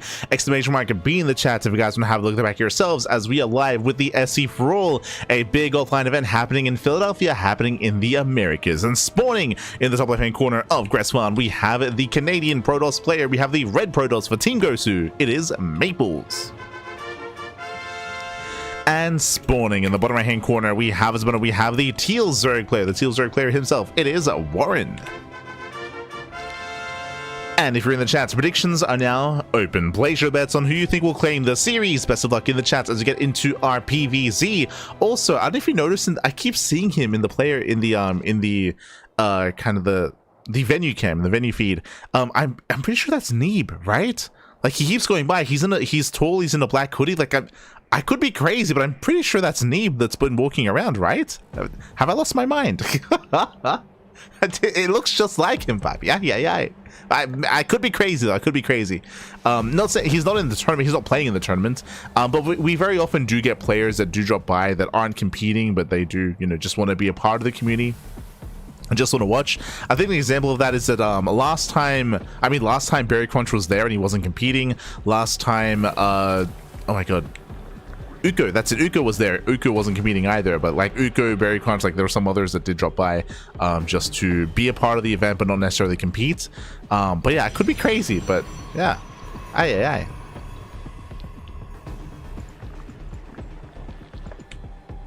Pretty sure that was neat. Regardless, we're going to be settling in. We do have our initial openers here, standard openers so far, but we're expecting something more sinister here. Now, I had to make a choice, of course. Starkiller versus Folkster is also about to begin, and I was very tempted to jump into Starkiller versus Folkster, but at the same time, I want to spread the love. We've been casting, sorry, not Starkiller, I meant to say Silky versus Folkster. We've already cast a lot of Silky already here tonight, and even though Silky versus Folkster is going to be a banger of a ZVT, at the same time, I feel like this is the essence of NA StarCraft. Like, you got an animal like Maples, you have a more retired and recently coming back player like Warren who can hold his own, but can he keep up with someone like Maples? I'm a little bit surprised. Stargate opener at Maples, Stargate into a third base. Everything is looking normal so far, and Maples has a reputation. He has a reputation of being an animal, of being hyper aggressive, of being hyper all in, and we typically expect to see something more different out of Maples. Twilight Castle openers, Robo openers, cannon rushes as well. We expect something more aggressive. Here we're calming down and we're settling into something more standard, so far at least. Now, this can still lead into, say, a Void Ray opener, into a Void Ray, into a second Stargate, into a Fleet Beacon, into something more aggressive. We could still see some hidden tech structure as well, so not saying there's no way that we can try to be more aggressive here. And there it is, a Void Ray opener. We brought it up just because Maples, he's that kind of player. That kind of player. So Void Ray opener is going to hunt down the Overlord, and with this we can hide the tech. And what tech is that going to be? This could be a Fleet Beacon, second Stargate, or a Twilight Council, or could even be a standard game.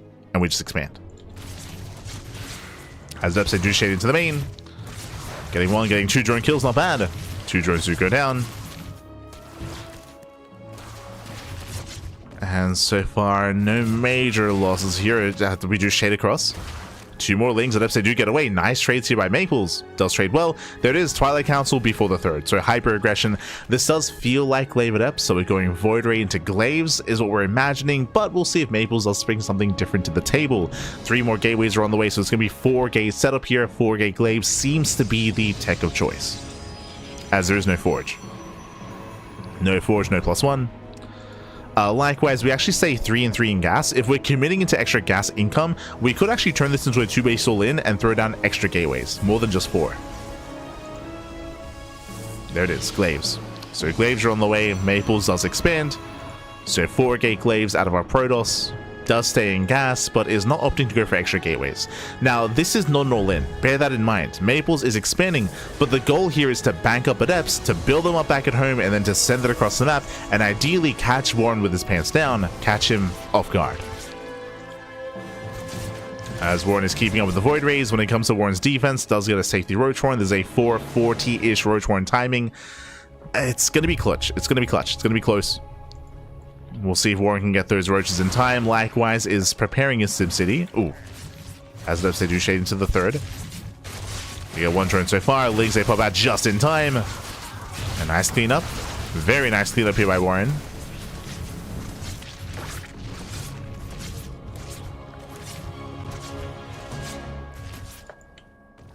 Animal. Animal's a nice way of putting it. That's oh no.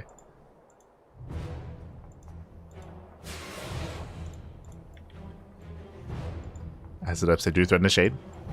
Roaches on already. Oh, it's a massive supply block. Yeah, brutal supply block here. 0 roaches in production. 7 overlords are on the way.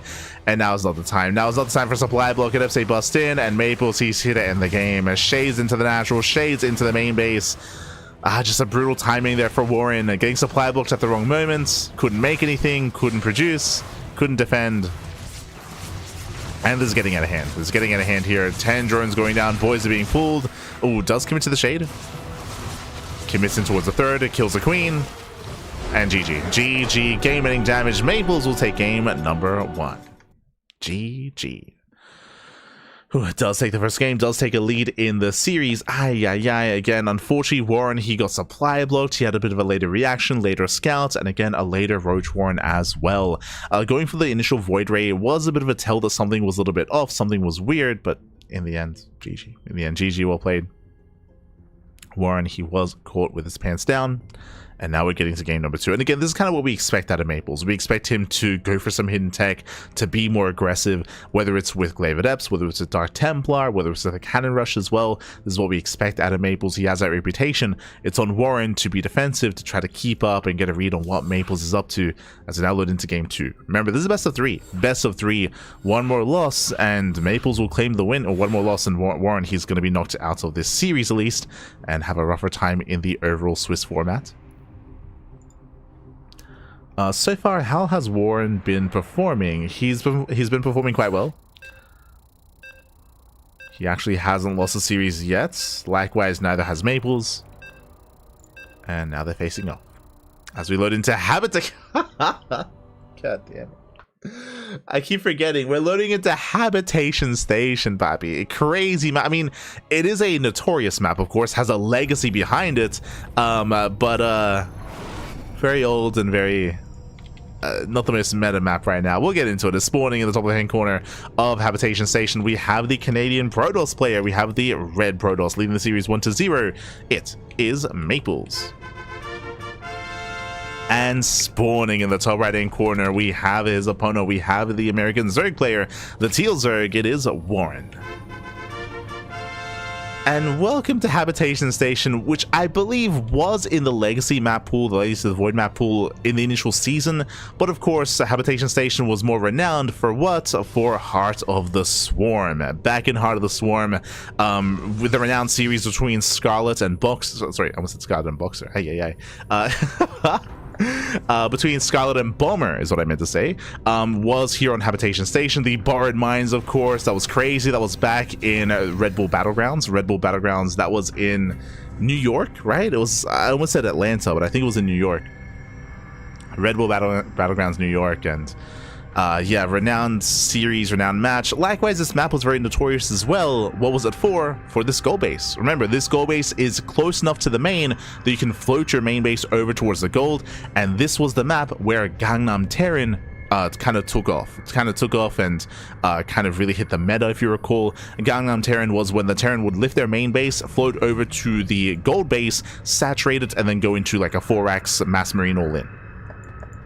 As a result, after maps like this, there were still some maps that were released which did have some close by goal bases, but for the most part it became much more standard to put the goal base further away to deter that kind of play, to stop Terrans from lifting and from landing. Likewise, short rush distance by air, very short rush distance by air. This was also, I believe this was also the map where Su, I think it was in the GSL finals, was this the map where Su, he went for the Cats opener? Cats and ZVZ had a build where he rushed into a spore. He would wait for the first overlord to go in because of the short rush distance by air. It would go in, it would get further around like halfway through the main base, and then the spore would uproot, reposition, kill the overlord, supply block, and then you go into like your 12 pool, you go into your Ling Flood, and you kill the Zerg player. I think Su did that on this map. It was a map which had close rush distance by air. I think it was Habitation Station, but it might have been a different map instead. But I remember Cats gave Su that build for GSL, and he did use it. Where you rush into the spore.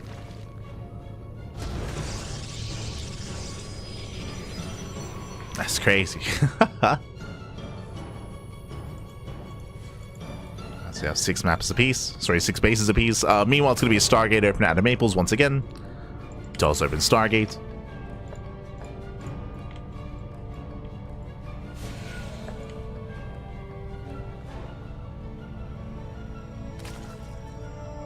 Warren rushing into the gold. Let's go. God. Fun fact, I don't think I ever cast on an habitation station. Like, this was before our time. Like, we debuted back in, like, 2018? 2017? That's when we started casting. At FC do get into the natural. Drone's going to be going down, getting 1, 2, 3 drone kills. Not a bad start. Oh, bit of miscontrol. Did miss one of those workers. Does make up for it. Yeah, 3 drone kills once again, going for the Void Ray, once again hunting down Overlords. Last game, this was Void Ray into 4 Gate Glaive Adepts. Do we go for the same build 2 games in a row? No shot. Personally, I'm not too fond of the idea of going for the same builds, but I mean, Maples, he may just go for it anyway. Keep an eye on Maples. Does move out. Pro moves out for his own 3rd expansion as well. Okay, does go for the Nexus before tech. So looking much more standard here from Maples. Jesus, this 3rd base is so far away. Like, like comparing this to modern maps, like the area to traverse between natural and 3rd base is crazy.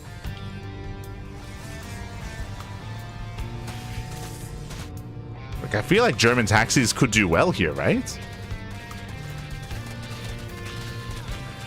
We do have an earlier Roach Warren here by Warren this time. Remember, last game was a 440 Roach Warren. This was, I want to say, 420-ish. If not earlier. Oracle gets into the main. Spore's not quite done. Yeah, no Spore, getting 4, 5 drone kills. Ay, no Spores whatsoever. Again, the Void Ray opener did mean Warren, he was cutting corners. Gets caught off guard. Oracle goes down, and 9 drone kills. That is brutal damage. Ay.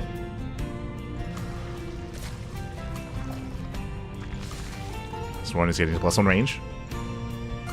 Getting to +1. Maples behind this, going into charge. Makes sense, as I'm sure he wants to Maynard over towards the gold. Get that mineral income and going to Mass Zealot. It's going to be the go-to.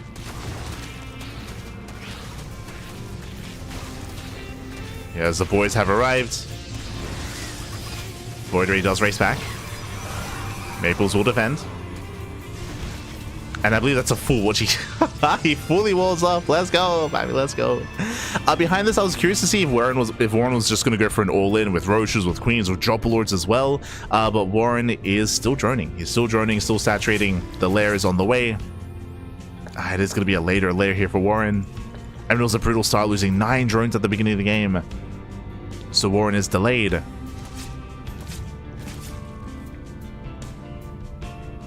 And Maples, the gateways are finishing. Charge is almost done. He's getting there. He's getting to his Mass Zealot. Thankfully for Warren, Roaches are amassing. So he's building up his Roach army. Thankfully, he's not being too greedy. Our forces are under attack. Zealots are revealed. So Warren gets confirmation. Does spot all the chargelots. Baliness gets thrown down instantly, but it's not ready yet. Yeah, Warren, he needs a little bit more time, but he has 14 Roaches already. He's got his Queens. And Maples does overextend.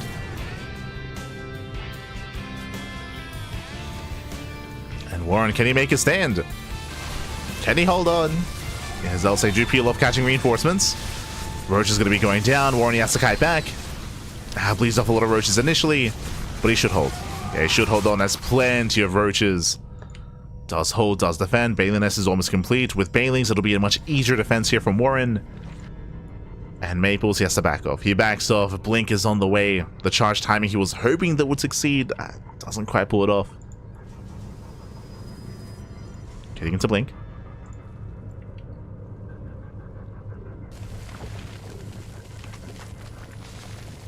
Oh no, I see the NA squad has arrived. Ah, no. Not like this. Why are you not at the tournament, papi? Ay.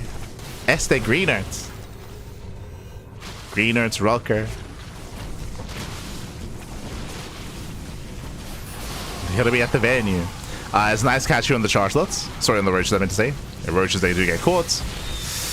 Banelings are being spent, and that's a lot of Roaches going down. Initially, nice pickoffs here by Maples. Blink is still not yet done. Bear that in mind. There's no blink. No! Yeah, there's no blink. Force a recall. Ay, bleeding out so many Stalkers. Yeah, 2 or 3 Stalkers go down. Does recall back home. Thankfully, does preserve some of them. But the longer this goes on, I mean, the better it's going to be here for Warren. Is taking up into Hydras. Is almost there.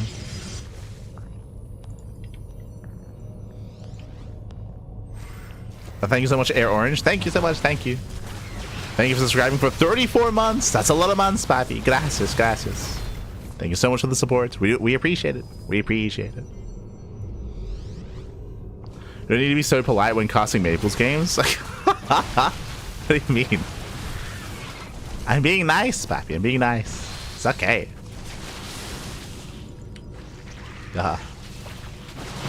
I feel like it's the norm to rag on Maples, right? Like, doesn't everyone call him like Mape the Ape? Like, doesn't like that's like the norm when some of the others cast him? Is like, you know what? It's okay. We can ease up on all Maples. It's fine. It's like a battered housewife. Like, we can give him a break. We can we can give him a break. It's okay. It's okay, Maples. Ah, no.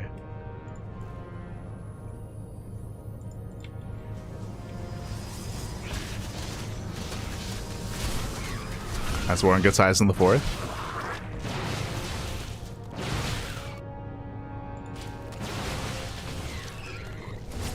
And we'll see if we can catch Warren off guard. So far, it does find some of these Roaches. Warren, he reacts, he responds. So far, it's keeping up.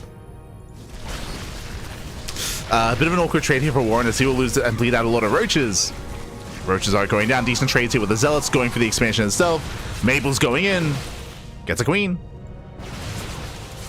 Gets a Queen, denies the expansion. Was that a kill? That was a kill. Oof. Yeah, kill not a cancel. Hatchery goes down. Maples does react in time, pulls away, saves the mineral line. So far, so good. Maples, he defends, he attacks. Oh, no. Not like this. See them in the same bed. Aren't they, like, sleeping together? Like, for this event? Am I crazy? Like, they booked the same room? No, they're just saving money, Bobby. It's fine. Don't worry about it. Don't worry.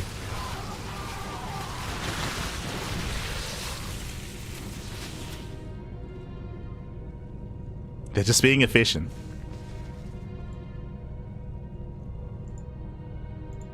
Unironically, though. I mean, oh god.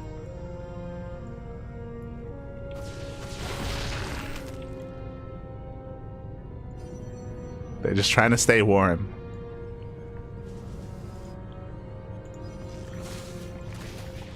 As Maples does get into the main.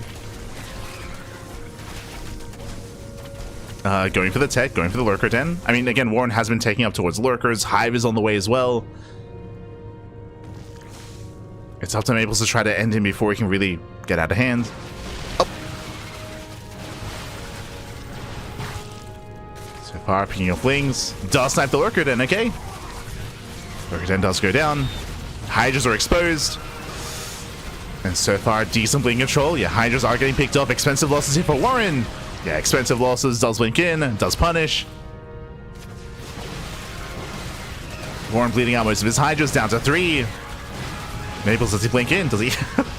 Does he chase? Down to 2 Hydras. Down to 1. Yeah, 1 Hydra left. Ooh, this time not paying attention. 15 probe kills. Not like this. Yeah, Maples does slip up. Boys are being pulled. He will still deal some damage across the map, though. Drones are going down. Zealots into the main. Warren's getting pulled apart. Ay, ay, ay. And GG gets called. It just becomes too much. And Maples, he will take the series 2-0, taking down Warren. GG. Whew, GG, well played. Impressive play there by Maples. Hyper aggression out of Maples, and Warren, who was just bleeding out far too much, losing expansions, losing workers, losing mineral lines, having some rough trades against the Zealous as well, losing out on roaches, just really expensive losses there, couldn't quite build up. And you could argue maybe Warren being a little bit too greedy. He was taking quite heavily, Infestation Bit, Hive, Lurker Den as well. He was investing so much into that tech when Maples wasn't really looking towards a longer game. He was being very aggressive in his face, and again, Warren maybe just being a little bit too greedy there. GG. GG, well played. With that, Maples, let's claim the series. And Maples, he will advance on. And let's catch up on the bracket. Let's figure out where we are and where we are headed. What's been happening? Here we go. Exclamation mark B in the chat to have a look at the bracket yourselves. Let us catch up as round 3 has been progressing. Let us have a look here.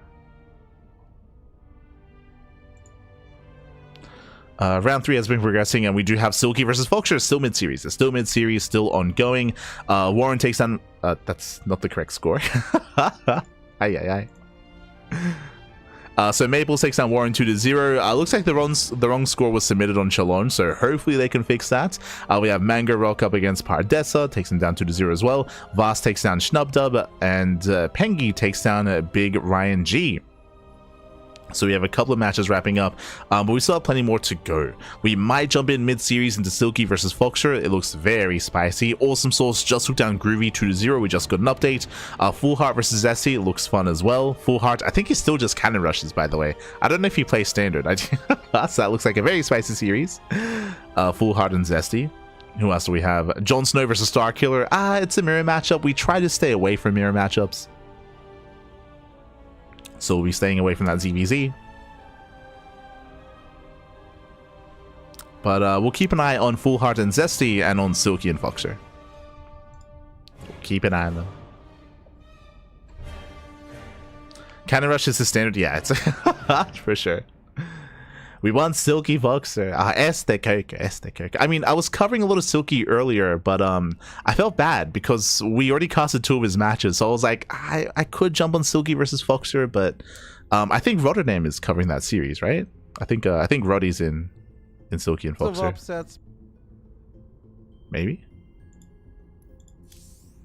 Maybe not. I don't know. Did I? But we might be able to jump in. But true, I have yet to cover much of Foxer so far. So hopefully we can get into a Foxer series at some point. It's all good. Foxer, he's one of the favorite players to make it to the group stage. So we'll be getting plenty of Foxer at some point in this tournament. We'll get there. He's one of the big boys.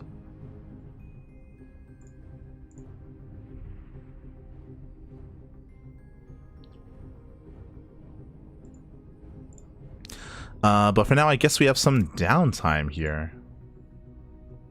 Let's have a look. Full Heart and Zesty, they just got out of game. Oh.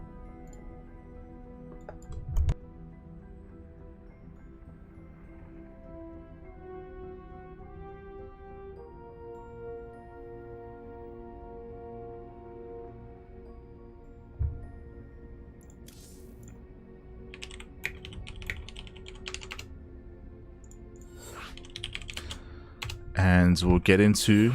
We'll just jump in. Okay, let's go. Alright, they're in game 2. We're getting into game 2. Full Heart, he's up 1-0 against Zesty. And we'll see if Zesty can recover and force the ace match. Let's go. I'm ready for the cannon rush. I'm also jumping on this series because I know it's going to be a fast one. Either Full Heart succeeds or he fails. Let's go. We're gonna get the full spectrum of NA. We got Maples earlier, now we're getting Full Hearts. I'm ready. Oh no. Again, the downfall of Full Heart. For those that don't remember, he used to be a Zerg player. He used to be a very nice, very standard, very wholesome Zerg player many years ago. I remember casting him. This would have been back in like 2021 maybe. Like early COVID. And he had so much life in him, full of hope. He had a full heart. And now, well, let's go. Spawning in the right-hand corner of ley lines, we have the American Protoss, the red Protoss for Root Gaming. It is Full Heart. And spawning in the bottom left-hand corner, going for the 12 pool, we have the American Zerg player, the blue Zerg. It is Zesty. So let's go. We have a 12 pool up against a Cannon Rush. Vamonos, papi, vamonos. Let's go. And see, this is what I want out of papi. Out of Philadelphia, out of the replacement Cheesedelphia. We got to get some cheese, papi. That's what we're here for. Let's go. Zesty does come from the pylon. Of course, Full Heart has a reputation, so it's known that he's going to be cannon rushing. A couple of boys are pulled. Link production has begun. Remember, it was a 12 pool. And we'll see if Zesty can shut down these cannons. Can he hard counter? First cannon's on the way. Ooh, there is a bit of a gap there. I believe Lings, they can get some nice service area. Nice movement here with the drone. Does block the pylon. Lings, they're coming. Oh no! He does wall off. Yeah, Full Heart, he does wall in those drones. They're walled in. Lings have arrived. And Lings, it looks like they will not get on top of the cannon. The cannon is protected. The drones are stuck. No, they're trapped. Nice target firing. Does target fire those Lings. Drones are being cleaned up. The cannon rush is so far sustained. So we have more cannons on the way. Oof. Yeah, picking off 2 more Lings. 3 more Zerglings. 3 more Lings going down. The gateway is complete. Again, the cannon rush is underway. Zesty going for roaches behind this. Okay. Getting into roaches. Gonna try to break out with Ravagers. But Zesty, the gas income is very limited here. Doesn't really have much gas to work with. He can't really afford many roaches here. He's got 1 roach on the way. The cannon rush continues. Cybercore back at home, which means we can proxy the Robo into Immortals.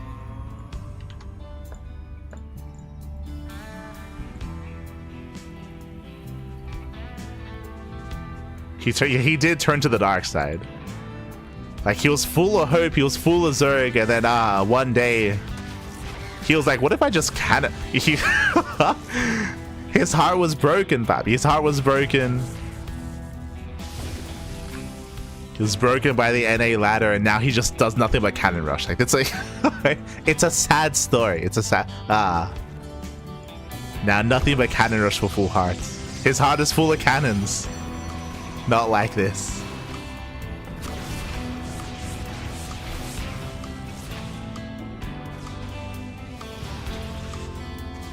This is what happens to Zerg players on the NA ladder. This is oh no! He gets the Ravager. Ravager goes down. Roach goes down. Brutal pickoffs.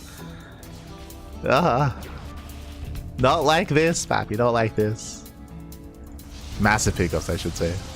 And with that, we're just rallying in. More Stalkers. Robos on the way. Another Ravager taking more hits. Takes 3 more shots.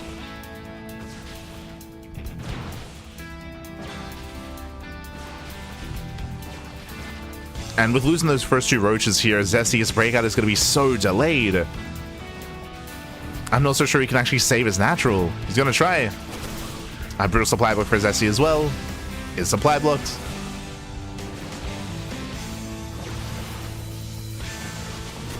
Stalkers, they get himself the first Ravager. Once again, another Ravager goes down.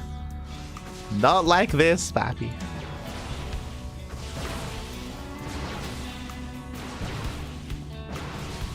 And the Immortal's on the way. The Immortal's on the way. The hatchery should fall.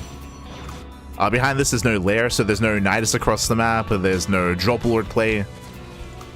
The ramp is the only way out. He's trying to make use of the Broodlings. But Full Heart did back off. Did pull away. And with help of the Immortal, Full Heart can push in. Can look to move in. Oof.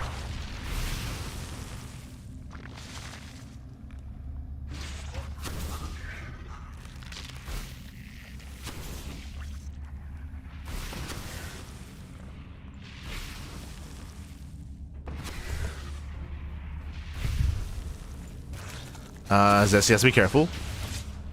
Clouds didn't quite connect. Immortal gets up the ramp, and Full Heart is going for the kill. Yeah, going for the kill, going for the throw. Queen goes down. Shuts down the Queen, down to 4 Ravagers. Roach Warren is exposed. Actually going for the Overlords instead. Okay.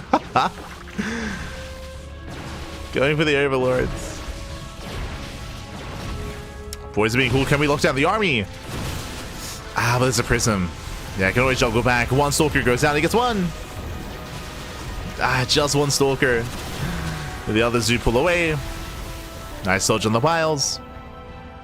Foolhardy gets out. And now he's up to 2 Immortals. 2 Immortals. More Stalkers.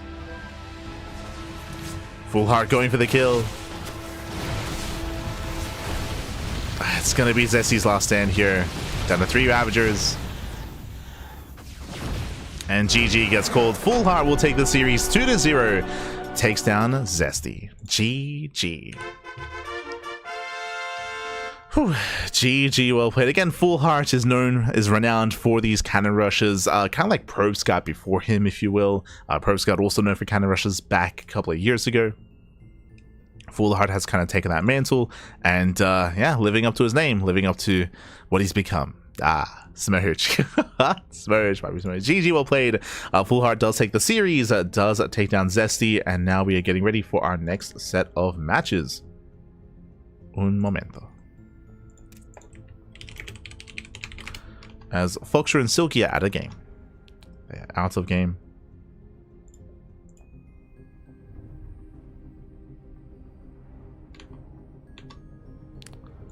Let's see if we have any updates. Exclamation mark B in the chat to have a look at the back of yourselves. The 3rd round is wrapping up. We still have, I guess, Jon Snow versus Starkiller, Silky and Foxer. They're out of game. It looks like they might just not have reported their score, but I think they did finish. Silky and Foxer, I mean.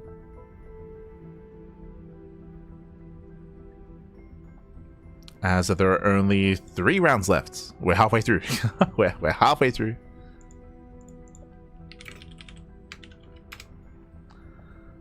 And it looks like, yes, Silky and Foxer, they already did wrap up their match.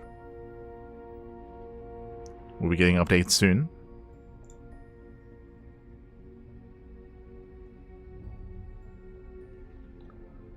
And that means we have some downtime. When it comes to players that we haven't casted yet, so we covered Maples and Warren, we covered Silky earlier, Foolheart, now Zesty, Groovy earlier as well. I still want to catch Pengy if possible. I still want to be able to cover some Pengy, some Foxer, Jon Snow. True. I gotta be there for Jon Snow, pappy. We covered Creature earlier. I want to do the best that I can to like kind of spread the love and jump into some of these other matches in the upcoming rounds. Yo, who are we crowding around? Who's playing? Bam. Yo, Pengy. I was gonna say he took his shirt off. He put a sweater on. Oh. It looks like someone is still playing.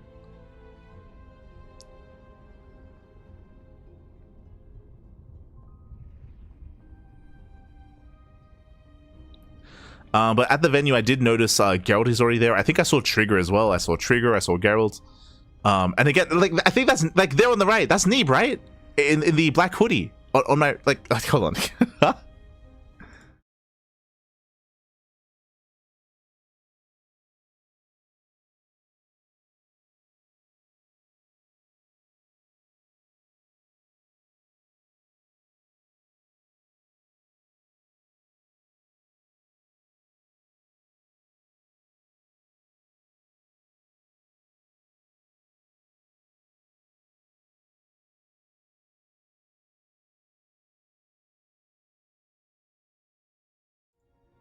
Hold on, I was speaking that entire time. My bad. I was like, am I crazy? Like that's Neeb, right?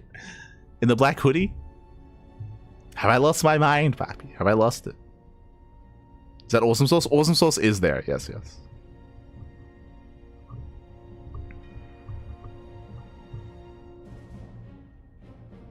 Guys, keep in mind, Maples, he drank 2 whole beers last night. He is indeed hungover.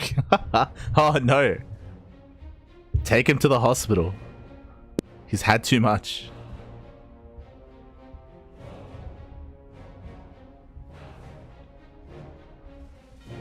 The thing about cannon rushers is they're cool and sexy and everyone is jealous of them. Ah. Copium.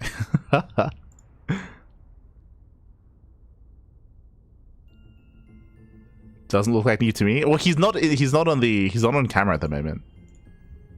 He's not on cams. He walked off on the right. He walked off. Este Sammy. What are you doing awake right? Isn't it like 2 a.m. in Korea? What are you Este Sammy.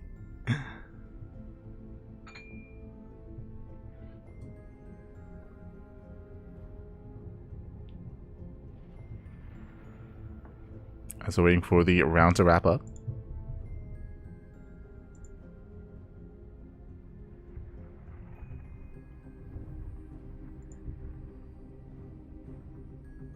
Oh, there's Striker, there's Joe.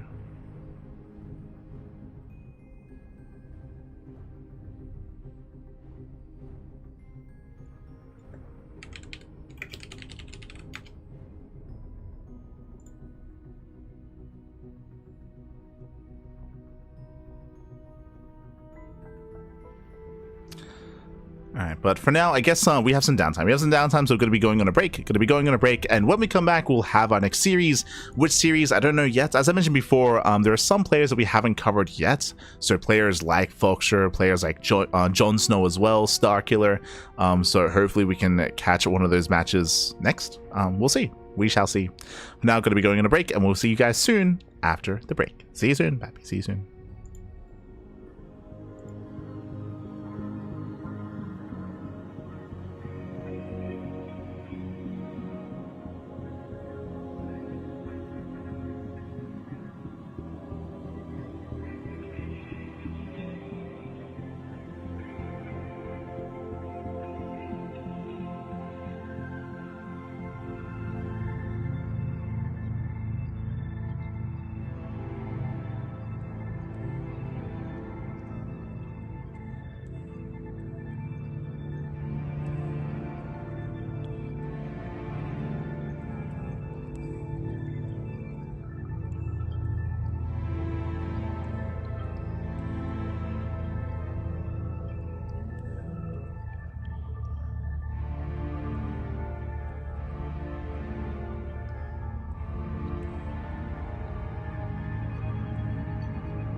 And welcome back, everyone. Welcome back. Hope you enjoyed that lovely Brutal OST as we returned with round 4 of the Swiss stage of the SC4ALL tournament, the offline event happening in the Americas. We are jumping into our next matchup. It's going to be a TVP between Foxer and Maples. Let us go.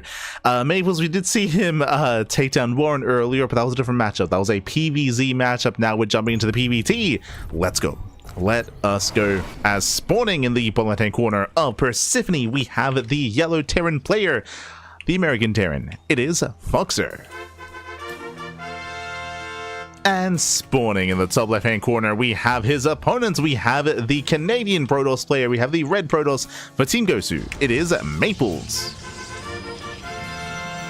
And if you're in the chat, predictions are now open. Place your bets on who you think will claim the series. Best of luck in the chat as we get into our next matchup, into our fresh best of 3. Again, this is round 4 of the Swiss stage, and there are still 2 more rounds remaining, and we did want to feature some of the other players here. Foxer is a player that is renowned and is poised to go deep and far in this tournament, and we have yet to cover him.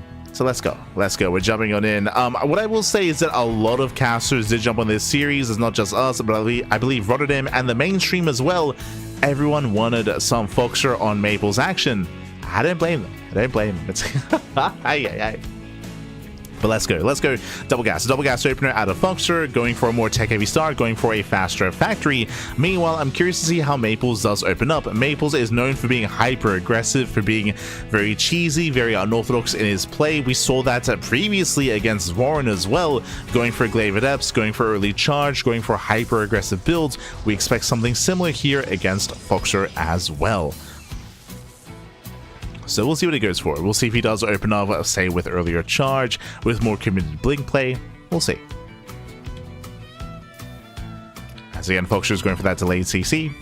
Factories in production.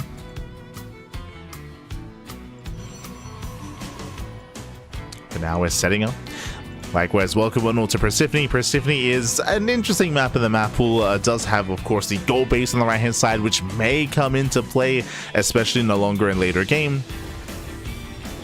Likewise, the bases themselves are very separated from each other, referring to the top and southern half of the map, so we often do end up in split map scenarios if we do end up in said kind of late game. But we'll see. I'm not so sure if that's going to happen. Not between these two.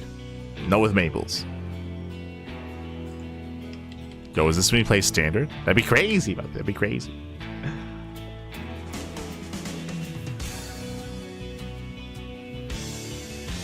As initial Reaper does move out. Just poking, and ideally does want to get a read on what tech Maples does go for, whether it's Stargate, Rover, or Twilight Council. Reaper looks for a way in. So far, Maples is keeping up. So far, so good.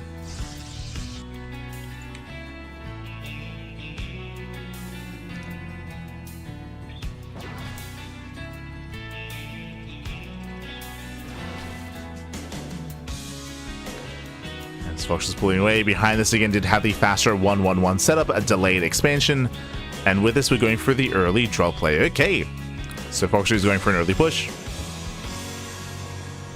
Oh, my apologies. I assumed it was going to be going for an early Cyclone, if not early tank production. Does open up with a medevac, but from here is going to add on swap. Okay. As the Reaper gets in. Doesn't quite find much economic damage here. Shield battery is done. God damn it. Fox is a diva enjoyer. God damn it, Foxer. Aye. Stalkers, they move in. They get 1 Marine so far. Oh, they get 2. Yeah, 2 Marine kills. Oh, they get a 3rd. So nice damage here by Maples. But from here, he's going to be zoned away. But nice trades. Nice trades nonetheless. And I was curious to see what the follow was going to be here. The medevac has arrived. Widowmine is stuck at home. We don't really get to drop across the map. We are going into Hyperflight Rotor Banshees, not Cloak. Okay. Hyperflight Rotors is in production. And likewise getting to those early tanks. Foxer will have a lot of potential for damage. Meanwhile, Maples does expand, does claim a 3rd base. So far, everything's looking pretty standard from Maples. 3 3-gate blink into a third, but a bit of a later third gateway. So we're getting into the mid game. We're building up into the mid game. No shenanigans out of Maples. Banshees are building up. And we'll see if Foxer does bring it all together for a main push or if he does harass. And as we can see here, peels off those Banshees, getting ready for some harassment across the map. Maples is in position. The Stalkers are ready. There's 5 Stalkers in the main. Time to root for Maples. God damn it, Foxer. God damn it. Every time.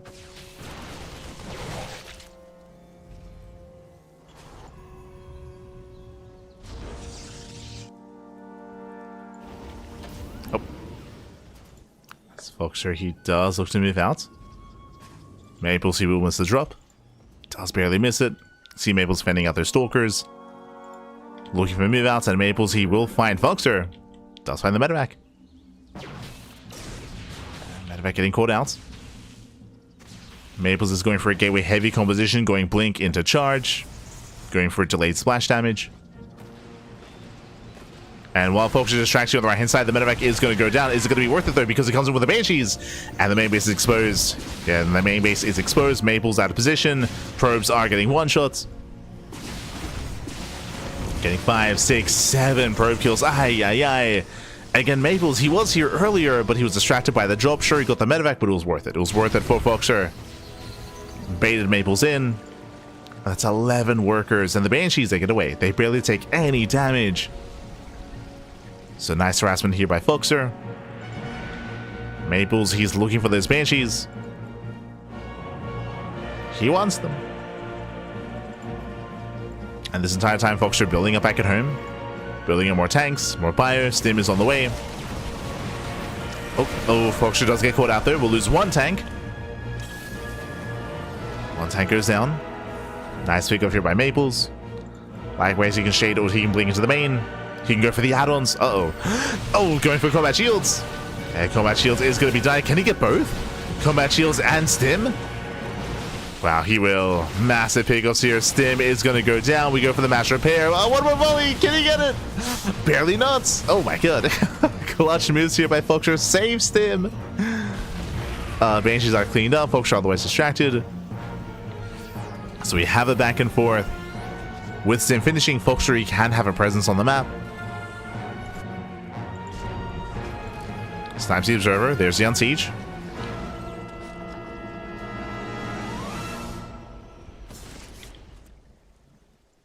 Ooh, as Foxer does move towards the left-hand side, Stalkers are moving in. Foxer's out of position. Now gets spotted. Foxer turns around. And Stalkers, they get a couple of these SCVs. And 2 SCV kills. Going for the bunker. Maples, he gets surrounded. Another way! The mines! Oh my god! Yeah, brutal mine shots. Maples, he does overextend. Gets caught by the army. And with that, he'll bleed out most of these Stalkers. Not like this, Pappy. Not like this. Oh, tank drops in. Does how many? 10? 11. 11 Stalkers go down. And brutal damage here. That was not worth it for Maples. Again, catching SCVs was fine, but he just kept pushing. He got caught. He got caught out. Maples, he plummets in supply. Throws away these zealots. There's the recall. And Foxer, he can move out. He has momentum. So now just taking more gases. Waiting for his upgrades. So with this Maples, he has time to recover here. Storm has begun. So given a little bit more time, he will finish up Storm. His 4th base is getting up and running as well. Widowmine drop gets caught. And Foxer has a lead, but he doesn't want to throw his lead away here. So Foxer's being safe. He's playing safe. He's calming down.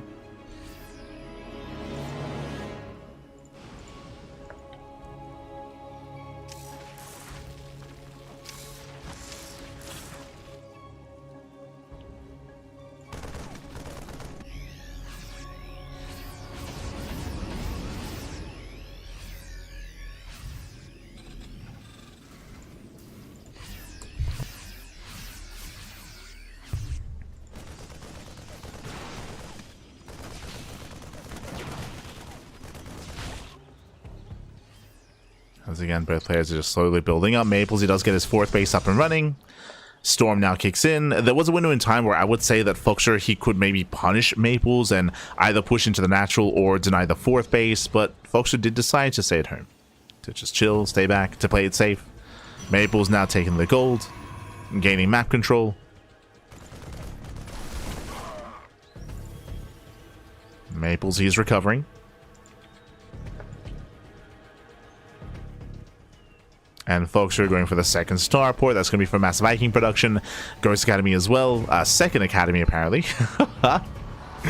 Getting into Ghost production. Oh.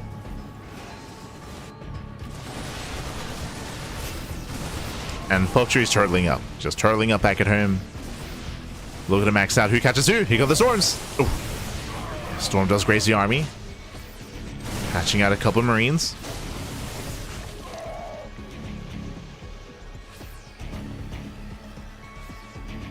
Foxer zoned away. 2nd Robo. Bay is in production for the eventual Colossus. Maples, he's getting there.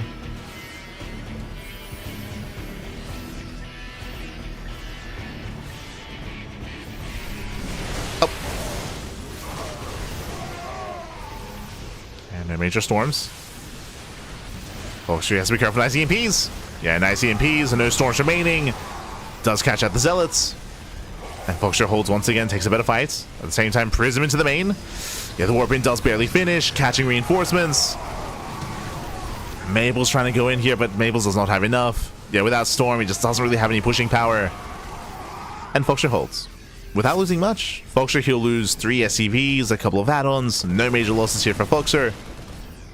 A much better fight, and Maples does throw away a lot of supply here. Maples, we gotta calm down, we gotta get out of here. He does pull away. Pulls away, building up the Colossus. Remember, the 2nd starport was already done. Vikings are amassing for Foxer. He's already blindly building up Vikings. We do have the Fusion Core on the way. That's going to be for Liberators. The freedom is coming. It's coming.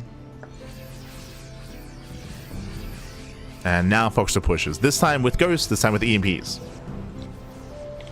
And this is such a fragile composition for Maples. He barely has anything. We do run through the storm. Okay, does pull away. Storms, they do zone.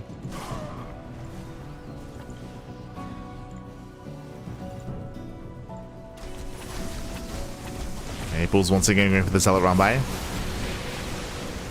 That's our Vikings to defend. Foxer, he'll be the first to max out, and Maples is struggling here. Again, just threw away so much supply earlier. Failed to deny the expansions. Foxer's at the advantage. Okay, how many had Templar? There are 4. 4 Templar. There's going to be at least 3 Storms. There's the NG overcharge, okay. He has 2 Storms in the chamber. Oh, brutally, oh my god, brutally EMPs. EMPs connect. Vikings, they get one of the Colossus. 1 Colossus goes down, a Storm does try to zone, and I believe that was the final Storm. Yeah, no Storms left. Foxer's moving in. Has to respect those Zealots. Does kite away. Again, Foxer's still rallying, still reinforcing. Oh, yo, shout out to healing pad.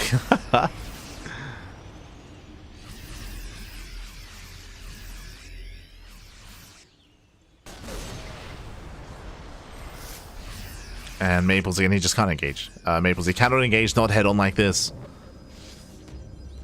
No, without either Disruptors or High Templar. Speaking of flanking Templar. Ugh. Templar, they get caught out. Nice DT counterattack, though. Gets a mineral line. Gets 8 SCVs. Takes out 8 workers. Nice EMP. Colossus are going to be falling one after the other. There's 1 Colossus left. Uramas might be down to 0. 0 Colossus remaining. And again, there's no splash damage. Snipes on the Zealots. Lands the Vikings. And Fox is going for the kill. Fox has broken the main army. Maples barely has anything left. Again, we just saw some really brutal fights from Maples earlier, throwing away a lot of supply. As Foxer was defending well. Does he notice? Oh no! It does. Lands the EMP. Shuts down the Dark Templar. And Maples cannot stop this. Nice storm though. Does end a juicy storm. Now, if Maples can land a couple of storms, and if Foxer does take the entirety of the storm to the face, then maybe. A cheeky moves out of Maple. Let's go. Does warp in with a Max Dark Templar. Doing what he can. Leaves the army idle. Cheeky moves out of Maples, but not going to be enough here. And Foxer snowballing out of control. 3 DTs left.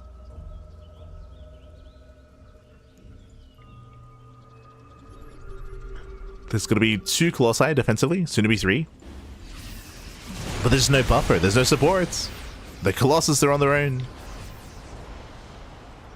There's a couple of Viking storms coming in, or reinforcing storms. Colossus goes down instantly. Ooh, brutal EMPs. Yeah, EMPs are landing. God, the EMPs, they just keep landing as well. And again, it's been a bit of a foregone conclusion at this point. As Maples down to a handful of units. Lands a storm, which is nice, but the rovers are falling. No more Colossi. And we're coping, Pappy. We're coping. Let's go. He blinks in. GG gets called. And Foxer, he'll take game number 1. GG. Whew, GG, well played. I was a little bit concerned here for Foxer, as if you recall, he was able to take a really strong fight earlier where he was able to punish the Stalkers. What was it? 11 Stalkers went down. He shut down the Zealots as well. There was a window where Foxer could counterattack, and he chose not to. Chose not to counterattack. Maples, as a result, he took full map control. He mass expanded. He was able to max out as well. Maples, he recovered. But thankfully for Foxer, Maples took some really rough engagements, pushing into some concaves into the army, throwing away a lot of supply, and as a result, Maples, that recovery that he was getting into, he lost it, right? He destroyed too much supply, fell too far behind. GG. GG, well played. Foxer, the defensive play out of Foxer did pay off. Did fight very well, and with that, we're now getting into game number 2, and we'll see if Foxer can claim the series here and now. We'll see if Maples can recover and bounce back.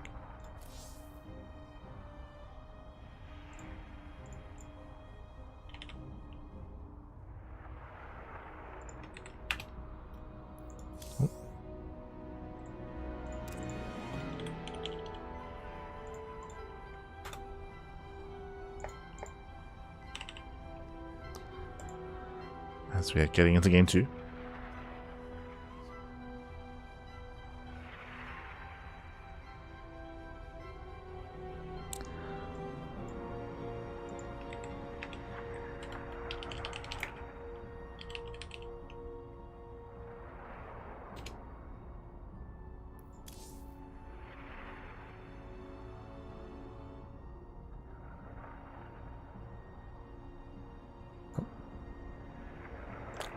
Catching up in the chat.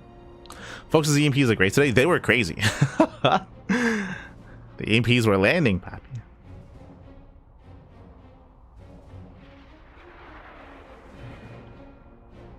Don't really like these new storms that don't do much. I mean, the storms have been pretty effective. Not in that last game, but storms are a really good zoning tool.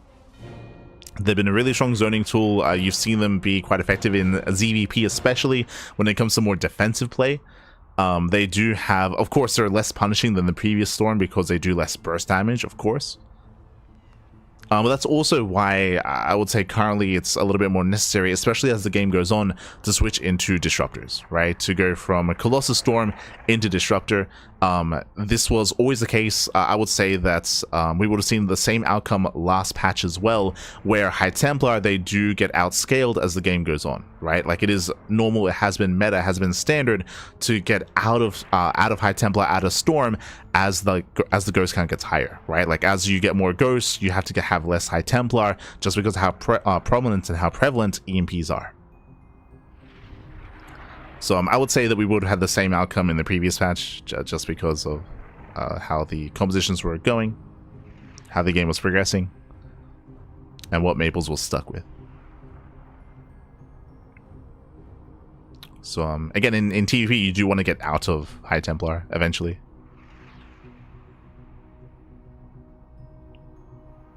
You want to get out of it.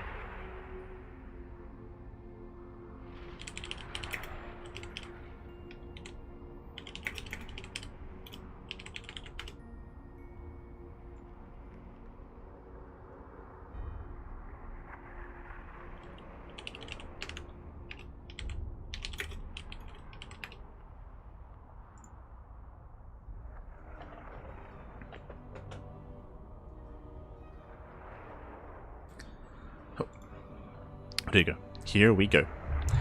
Sorry, we'll just start getting the lobby ready. Looks like Rotterdam is having some PC issues. So Rotterdam, he was covering game 1, but looks like he won't be able to join us for game 2. But hopefully he's able to fix those issues, especially because this is going to be a long day of StarCraft. There's a lot of matches going on, and to be fair, he has access to the clean feed, so you can always use the clean feed as well. So getting into game number 2.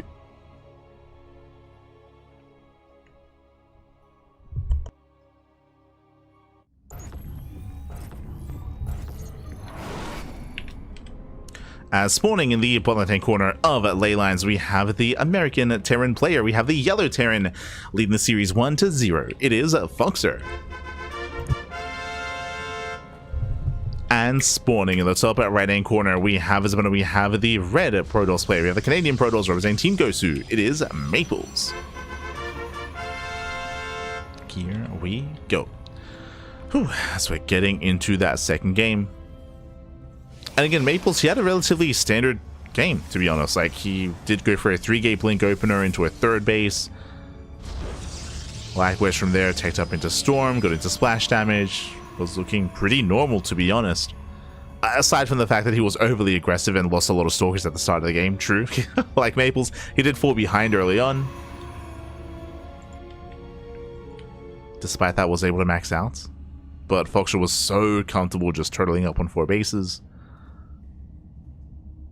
We'll see if Maples can have a little bit more success in the early to mid game. Let's go. But now, once again, double gas opener here. Out of Foxer.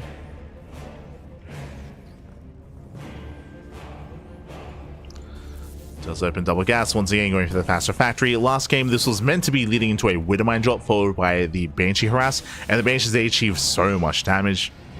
What was it, 11 probes went down? True. This time, we don't really expect to see the same build. Typically, especially at this level of play, you want to be mixing up your builds and mixing up your approach. So Foxer did go for Banshees last game. This time, we could see something a little bit different here. More committed Widowmines.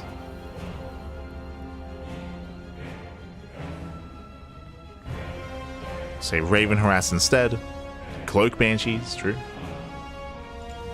We'll see.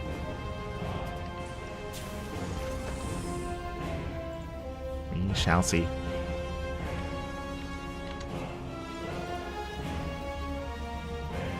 As it looks like the other matches are actually already wrapping up. Jesus.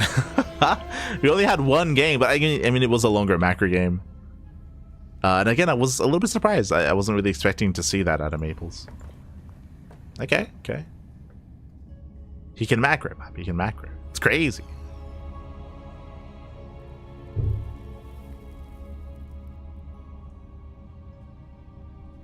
Back at him, Twilight Council. So Twilight Council is our tech of choice once again, out of Maples. Most likely into Blink. We'll keep an eye on the gateway count. We'll see how aggressive or how safe he plans on being.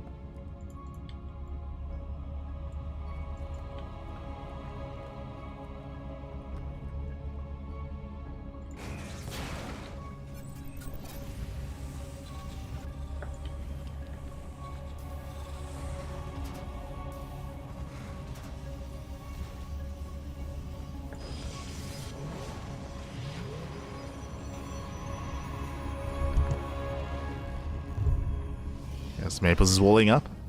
Let's go to street gateways. Foxtrot poking in. We'll scout the Twilight Council at least. Oh. Likewise, oh, nice defense. Maples does fully wall off. Takes on one of the Hellions, and so far does shut this down. And no major damage going for the sentry though. Oh, can he get it? Oh my god, just barely. Sentry goes down. Foxtrot at least gets something for his trouble, and he's going for the same follow-up. Commits into more Reaper Hellion this time, but will be following up with Speed Banshees, with Hyperflight Rotors. So getting into the Speed Banshees once again. Last game they killed 11 probes. We'll see if we can do. We will see if we can achieve as much success, if not even more, this time in game number 2. Show us what you got.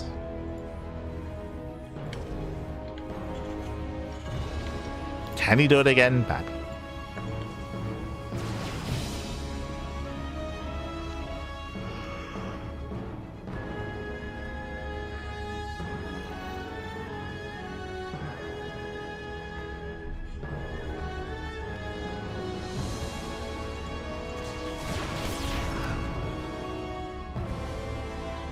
As the first Banshee does move out. Maple's checking his vision. He hasn't seen much here. So the starport. Oh, actually, my apologies. Foxtrot, he cancels. Does cancel the upgrade. Only makes 1 Banshee, so very light commitment here. Banshee pokes in. Maples is ready this time.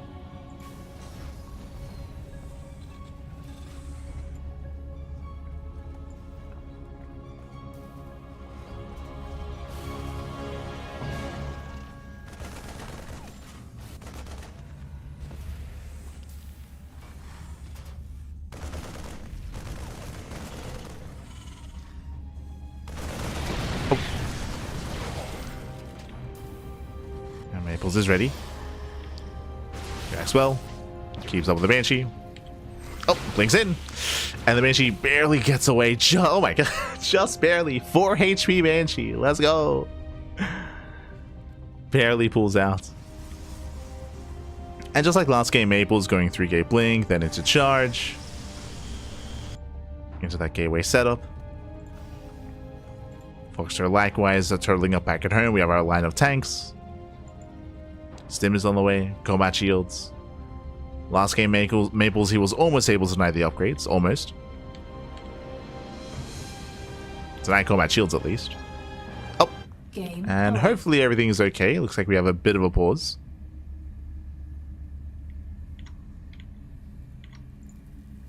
Oh. Again, it is an offline event. Sometimes there are things happening outside of our control.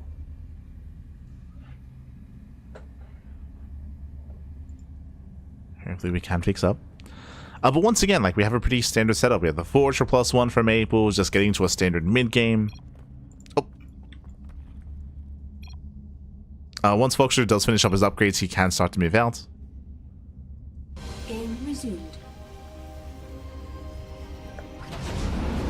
Speaking of, going for his own drop. Does move out.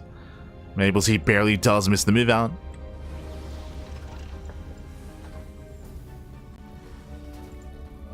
Makes them make their way across the map.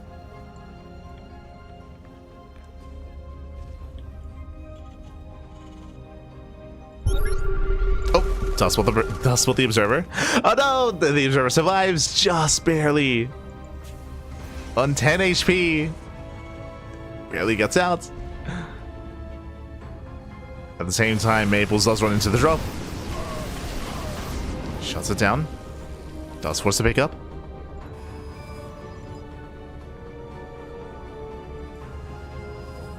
Maples is ready in the main.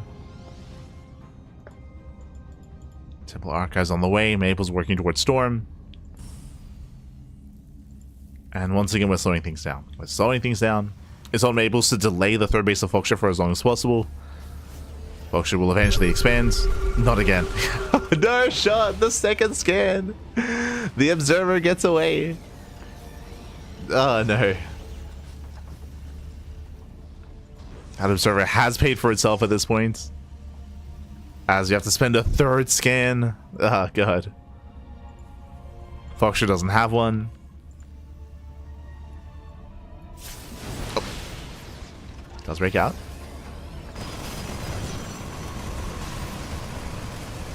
Does break out. Foxtrot, he's able to trade somewhat. Gets a couple of probes. But no major losses. Again, no major clashes, not yet.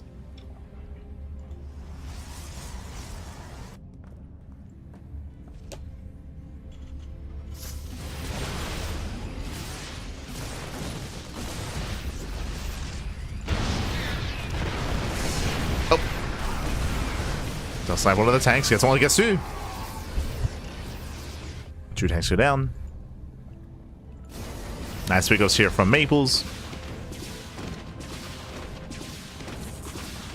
Behind this Maples, he's taking out. We have the second Robo on the way. Colossus on the horizon.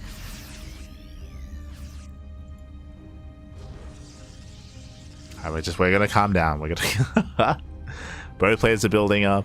Maples, he has incentive to just wait until he has Colossus up and running. Foxtrot likewise waiting for his Ghost production into a second Starport, into Mass Viking. Does Foxtrot move out? Nice setting up. Moves out with his bio at least. Spot 2 Observer. This time he gets it. This time the Observer goes down. Prism into the main base as Zealot hits towards the third. Foxtrot does race back in time. And we'll save his tanks. Oh no, the Medivacs! Oh, Medivacs they were left alone. Yeah, miscontrol here from Foxtrot. Aye. Does leave the Medivacs idle. At the same time, drop across the map.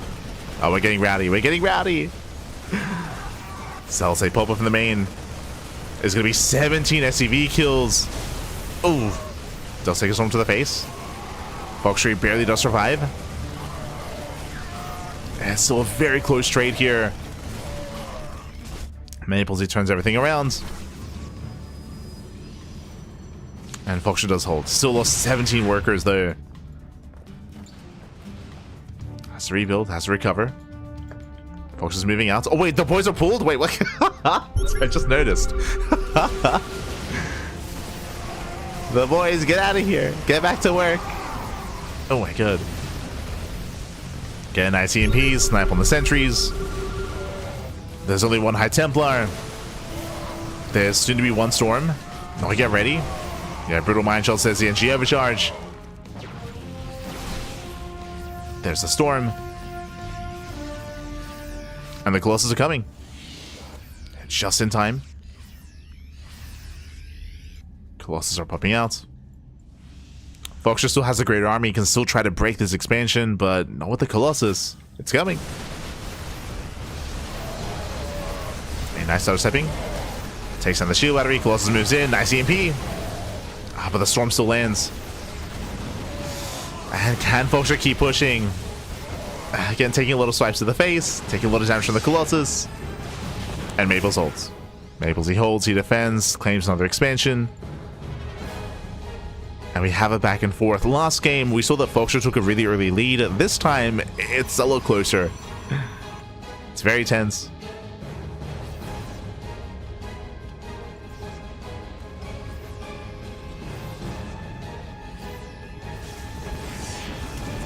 Maples denying mining.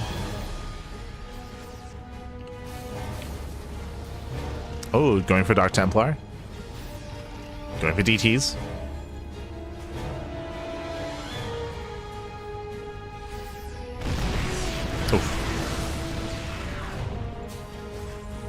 Maples is getting punished. DTs are whirling into the bases. There is a turret. And DTs are getting nothing done. Likewise, Mass Storm in the army. But where's the support? Where are the Zealots? Yeah, not enough Zealots. Maples has to get the hell out of here. The Colossus, they're so exposed. They're so vulnerable. Yeah, snipes are popping off. EMPs as well. Maples, he will lose everything. He escapes with only Colossi. And just like last game, he overextends. He's pushing into siege lines. They're throwing away far too much supply. That Bappy, we gotta calm down, Bappy. Gotta calm down. He's getting 5 Colossus up. 2 more on the way, getting up to 5 Colossi. Let's go. Thankfully, Foxer has stopped the Viking production. I think he only has 1 starboard. Yeah, only 1. So thankfully, for Maples, the Viking count is quite low. So Maples, he can make this work.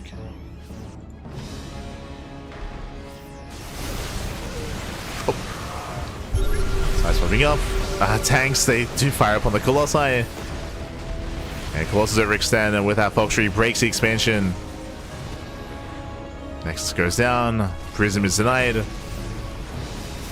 Foxer, he's done it. At this point, he's done it. He has broken Maples.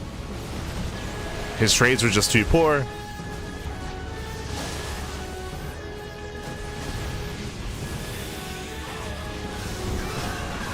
He threw away too much back. Alright, being dealt with, and now Foxer can rally. Now we can start rallying. It's moving in. Oh.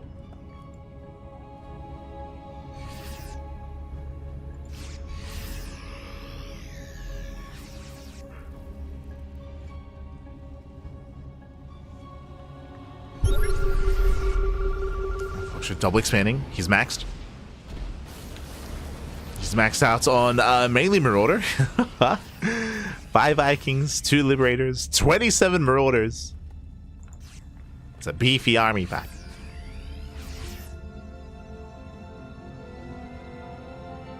And Maples doesn't really have much to stop this here. Sure, he has Mass Colossus, but hey, the Marauders had built a tank. EMP on the High Templar. The army collapses in.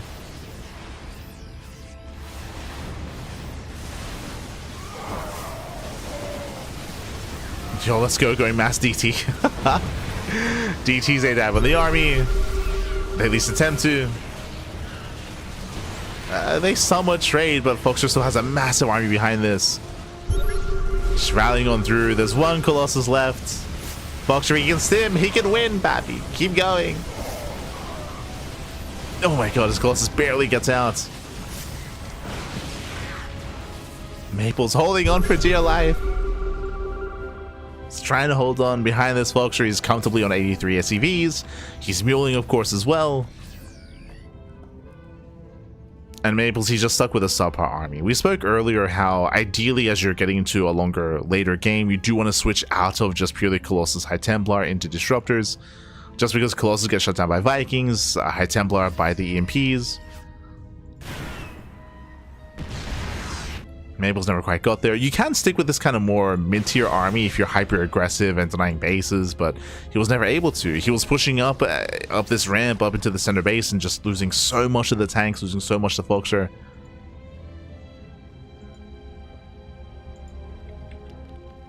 Maples never quite got the momentum he wanted, he needed.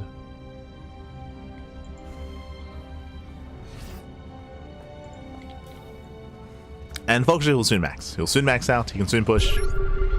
He can soon send it back. Ready for dust off. Checking for bases, ensuring that he's still quite comfortable.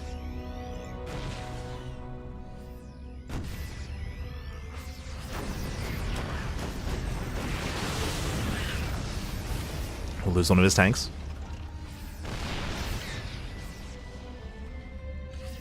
Okay, there are 3 Templar. Let's go.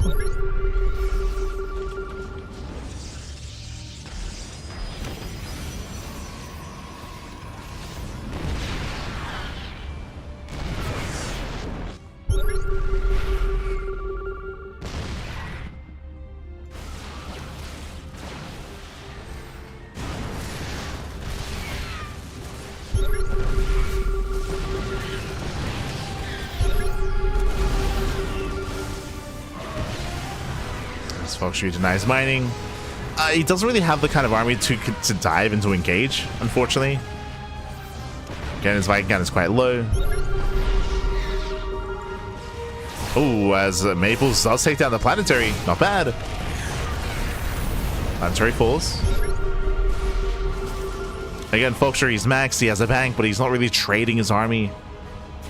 He's not doing much with it. That's a recall.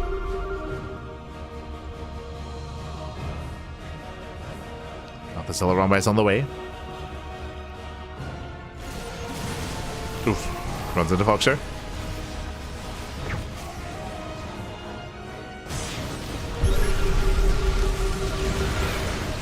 This army at least is left alone, so Maple should clean up. Collapses on the tanks. Foxer at the same time just counterattacking. Hitting the northern base. We have, I guess, Storms to zone away the Vikings. He's doing what he can.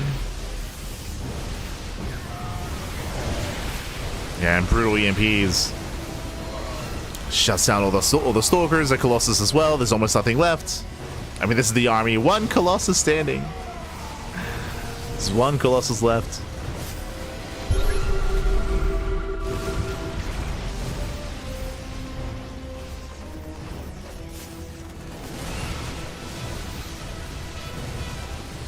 And again, Maples, he's been dead in the water for quite some time now. He's he's been on that Hopium back. Still there. This Fox is remaxed. Takes down the Nexus. Maples doing what he can. Oh. Does in a storm. But again, this is the army. He pulls away. Warping whatever he can. Foxtree chasing him down. And there's no escape. GG gets called. Foxtree will take the series 2-0. He will take down Maples. GG. GG, well played. Foxtree, he will claim the series. And I'm a little bit surprised. I mean, to be fair, I don't really get to watch much Maples. I don't really get to cast much Maples. He has a reputation in the other matchups, but here he played very quote-unquote standard. Like, there was no flair to his play here. Not against Foxer.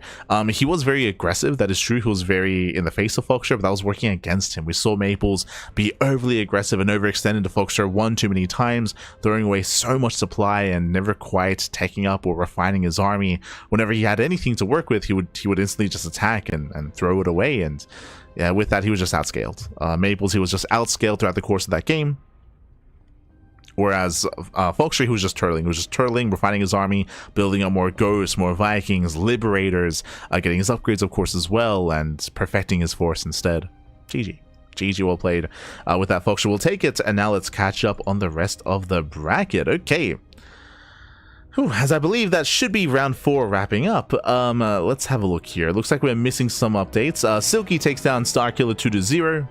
Full Heart takes on Creature. That's a big win. Okay, Full Heart takes on Creature. The Cannon Rushes are crazy, baby.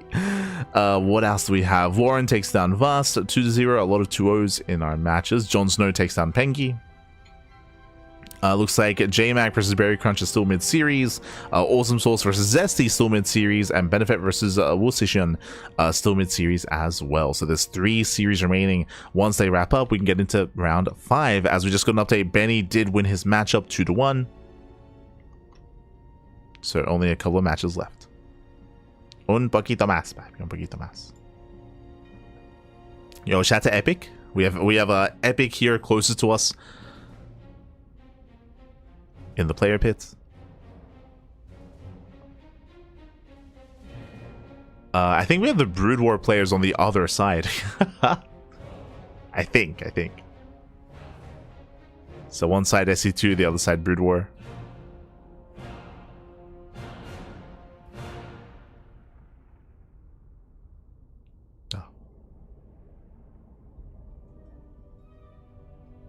Yeah, I think that's Awesome Sauce. I think Maples was on the other side.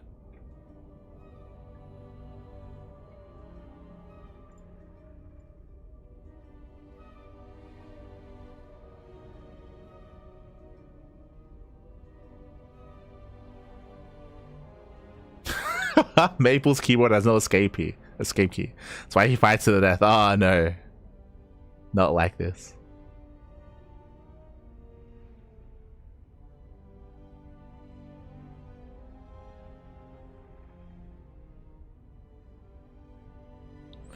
Like in Proto Swing the Tempest, it's better transition, but on 68 probes, it's hard. That's typically like in a later game. Or I say in a later game, there are some Protoss players, like if you watch Classic, for example, Classic is very fast to switch into Sky Toss. If Classic, for example, sees a Terran player turtling up, he's very quick to throw down a Stargate, to throw down a Fleet Beacon, and to switch into Tempest. That's kind of like his preferred style, for example.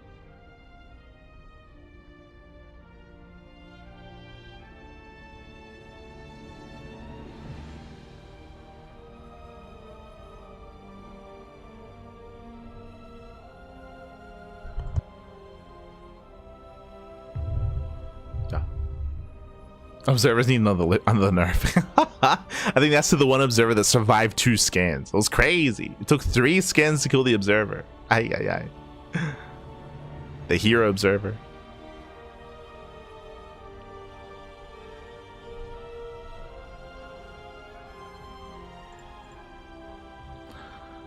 But with that, so we are going to be wrapping up for the time being. Again, we're still waiting for like 1 or 2 matches to complete, and then round 5 will be upon us. As a reminder, we're still not even halfway through the broadcast. It's gonna, it's gonna be brutal, fam. It's gonna be brutal.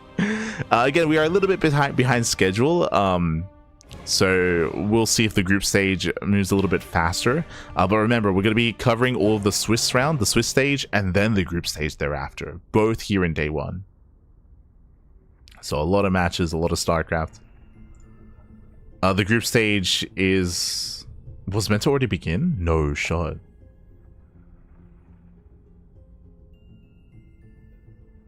Let's have a look.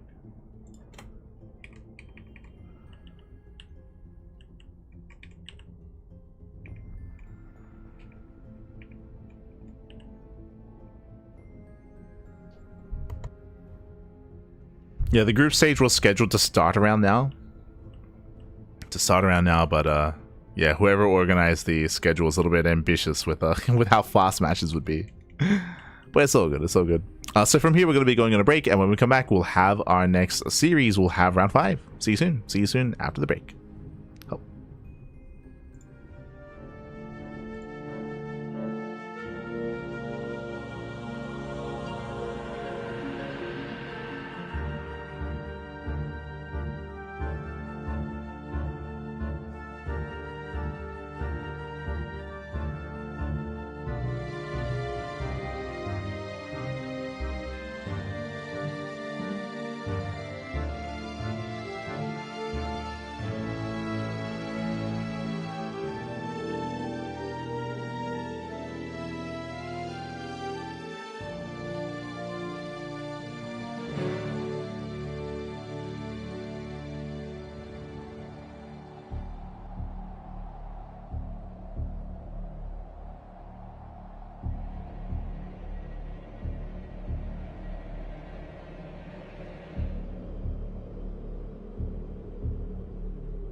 And welcome back, everyone. Welcome back. Hope you enjoyed that lovely brutal OSC as we've returned. We've returned with the 5th round of the Swiss stage of the SC4ALL tournament. Again, we're still here in day 1. We're still in the Swiss stage, and there's still 2 rounds remaining in the Swiss stage to confirm who will advance on into the groups. Oh boy, we still have 2 rounds left.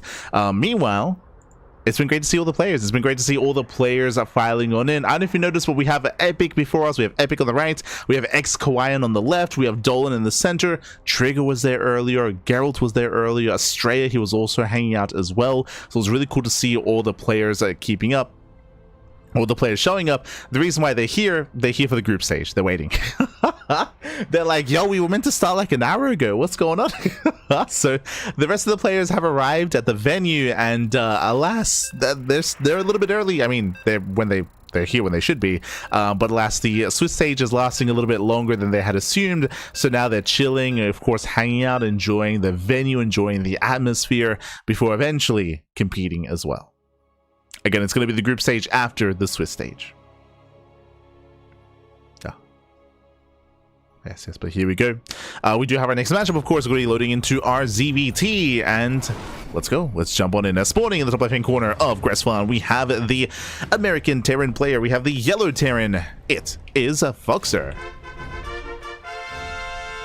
And spawning in the bottom right-hand corner, we have the American Zerg player. We have the yellow Zerg. It is Star Killer.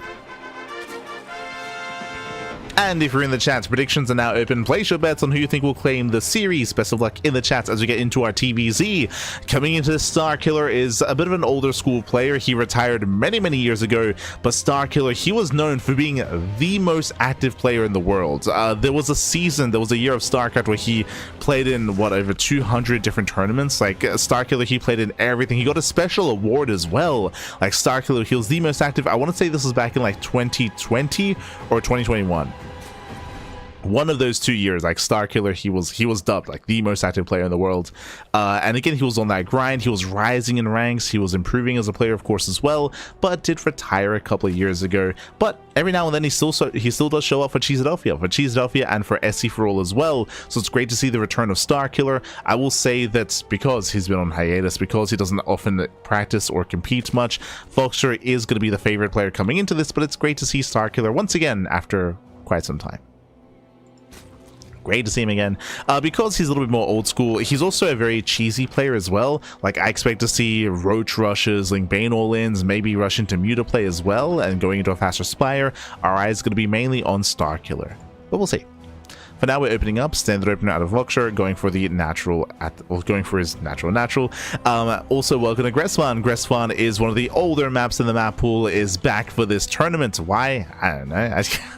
The SC historian, he wanted Gressfan again. Gressfan was in the map rotation back in 2023. It has been around 2 years, since this map was in the map pool, so it is back. Wasn't too long ago, to be honest. We were featuring maps here. Oh, as we do go for the spray, we throw down the star. Let's go. Let's go. We've had some renowned games on Gressfan. I still recall seeing Trigger versus Maru on this map. True. Seeing Serral versus Classic as well. We've had a lot of late game, a lot of very long games on Gressfan. The map is large, it's huge. Longer rush distance by ground, more defensive bases as well. And as a result, we've seen a lot of late game on Gressfan. Do we get there again? Well, first things first, that is a 2:30 lair timing. That's why we're here, Pappy. That's the cheese and Cheesedelphia is back. So an insanely fast lair. No, but he gets a scout. Yeah, Reaper goes in. Reaper gets a full scout. Reaper does confirm the insanely fast lair. We're staying in gas. There's a very high chance that this is going to be a rush into a Spire with extra gases with Mutaplay. Oh, never mind. We're going for the Roach Warren. Roach Warren has been thrown down, so we're going into a Roach Rush. But alas, for the most part, Foxer, he's seen what's going on. He sees. He knows. He confirms everything. He sees the Roach Warren. He saw the lair, of course.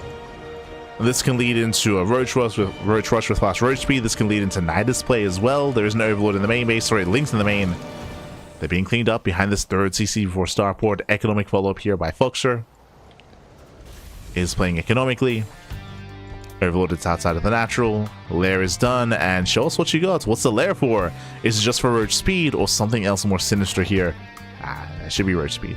There we go. Roach speed is on the way. Gas is still being mined. A second gas is on the way. We are getting to early roach production. Into an early roach push. Now, for the most part, folks, he's aware of what's going on. You can see he's on patrol, rotating, checking for third bases. It's going to be a late third base here for Starkiller. Oh, goes further in. Foxtree just goes to the dive. Drones are lining up. 4 drones go down instantly for 5 drone kills. Ay, brutal damage. 5 drones go down. Goes further into the main base. Confirms that there's no hidden tech structure. Confirms only 1 gas. There's no spire. There's no hydrogen. There's no infestation pit. Foxtree, he sees everything. He's crazy. So Foxtree does confirm. Behind this, Banshees are massing. Banshees is going to be ideal against a Roach Rush. Roaches are moving out across the map, but Banshees, they will completely shut this down. And Starkiller drones. It's late. Like, he's droning up, but it's been a very shaky start here. Late third base, late saturation, late larva as well. Starkiller has a lot of droning to do. And we'll see if he can.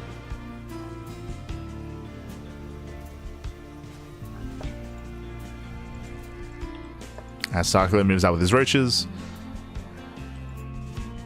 Banshees, for the most part, yep, they're staying at home.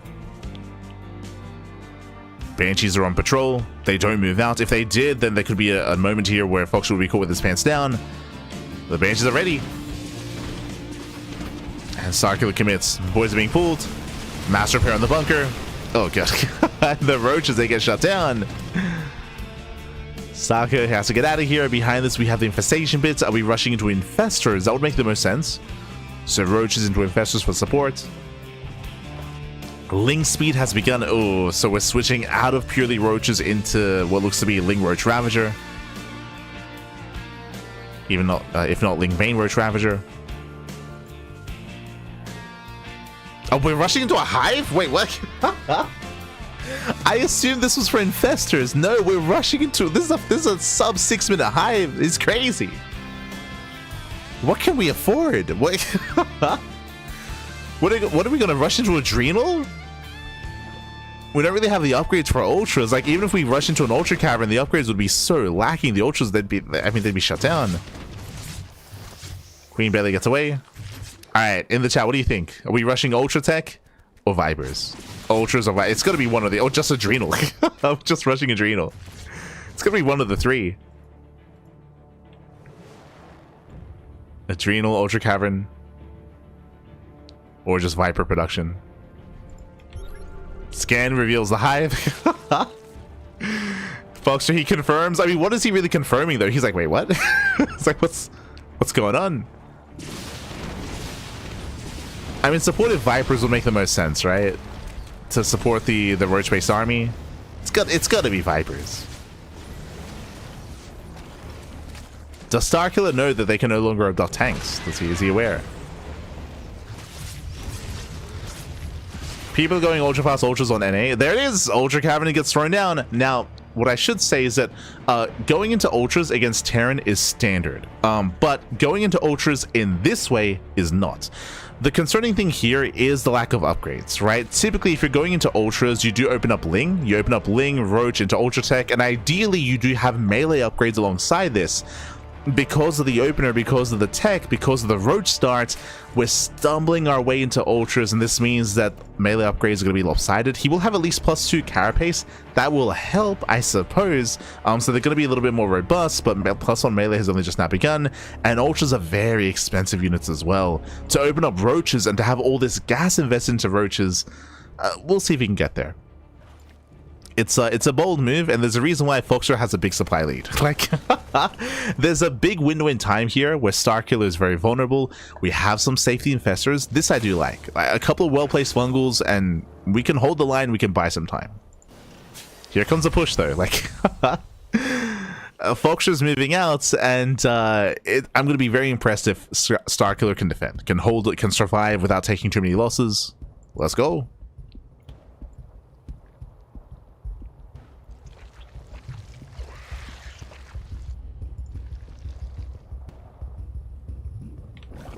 Tanks are moving in. They're setting up. They're getting within range. There's going to be 3 ultras to defend. 3 ultras and I believe 2 infestors. Yeah, 2 infestors, 3 ultras. They're collapsing in. Base goes down. Short stuff fungal. Up. Infestors move in. First tank goes down. And with that, the Ultras, they are going to be distracted. Yeah, they're going to be pulled away. Roaches are falling. No major fungals. Infestors are being targeted down. It does land one fungal towards the end. And Starkiller holds. Starkiller, he does hold, he does defend. Did lose an expansion, did trade out a lot of Roaches, but hey, he's up to 4 Ultras. And we just gotta go. Yeah, we have to we're all in. Starkiller, he's on 66 drones, and he's all in. Like, we're rallying everything across the map. We have 4 more Ultras on the way. But he doesn't really have much momentum here. There's not really much to work with. Yeah, the SimCity is solid. Very nice SimCity here by Foxer. The Ultras are trying to file in. They're choked up.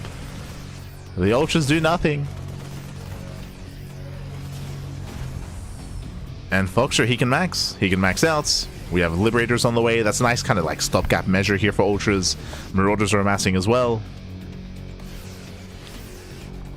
And the scary thing here is that Starkiller, he's not really set up for a longer game because of his low economy. His low economy, his low base count, he's double expanding. Starkiller does have a massive army, but it's kind of a one and done deal here. He doesn't have the bank to rebuild and remax and to replenish these Ultras. Now he's up to 9. He's up to 9 Ultras. He still has potential here. Like, again, he's got one good fight in him. The lack of Infestors is concerning. He still only has 2 Infestors. He's moving in. Lings are cleaned up. First Ultra goes down. There's 8 Ultras left. Yeah, down to 8. It looks like he will get the planetary. Down to 7. Down to 6. And that's kiting here by Foxer. Down to 5. But does get 24. Okay, gets 24 SCVs. Gets the entire mineral line. Not bad. So Starkiller, he did lose a massive chunk of his army, but he does cripple the economy. Does get the expansion. Oh, as he will lose 1 more Ultra. Yeah, down to 4 Ultras. He has to get out of here. He's going to lose another. Oh. Some safety Infestors. Oh, he is stuck attacking the rocks. Nice fungal. Nice catch. Let's see, another fungal does land. Picking up more Marines. Now, with this planetary falling, with 20 SCVs going down as well, Starkiller, he's in this. Like, he is in this game. He's catching up with those upgrades. He's getting +2, so he's going to have 2 Ultras alongside kindness plating. Okay. So those Ultras are building up. At the same time, do we have a Ghost Academy for Foxer? We do. Okay, Ghost Academy is done. Ghost, they should soon be on the way.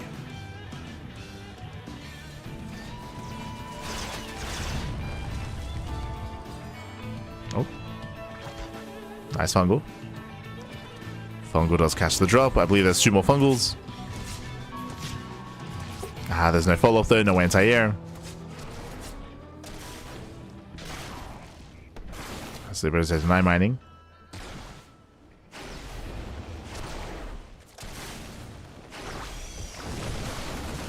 And from here, going for the Ultra as well. The Ultra does go down. And nice positioning here from Foxer. Gets 11 drones and 2 Ultras. Again, every Ultra is that much more expensive. Takes down 2 Ultras, pulls away. Drops are cleaned up. And this entire time, Ghosts are amassing. Like, Foxer, he still has a superior army. On top of that, Foxer has been able to replenish his economy. His 4th base is up and running. His 5th base is now getting up as well.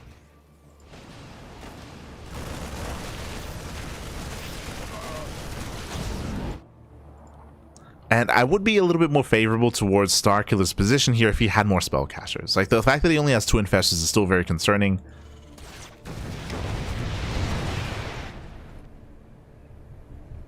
Ultras on their own can be abused.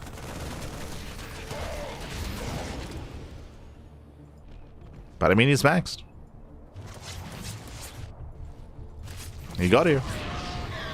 In his own way, but he got here. How many ghosts do we have? 4, so it'd be 7. 7 ghosts. Fusion core, that's going to be for Liberator range. Starkiller pushing right down mid. Oh. He's trying to. Ghosts are revealed.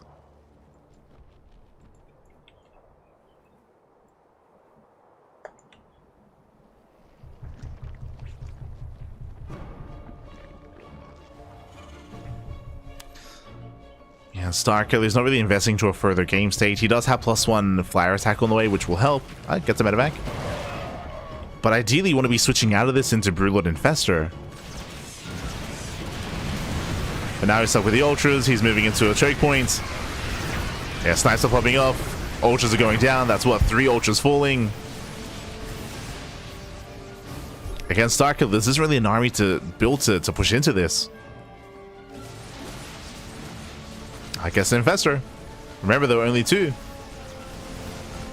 Only 2 Infestors. Space goes down.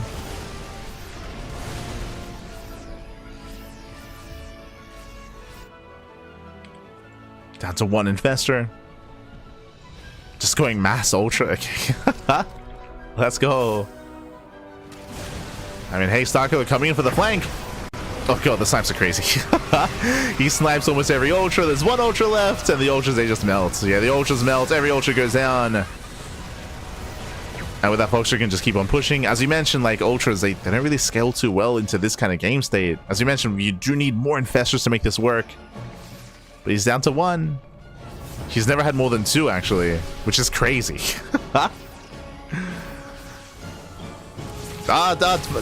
Foxer, calm down. Calm down, Bab.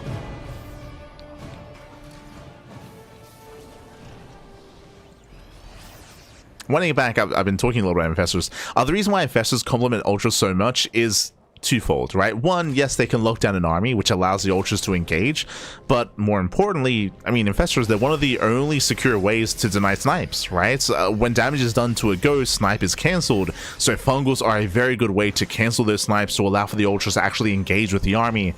Without fungals, without the Infestors, then snipes, as you saw, they just annihilate Ultras.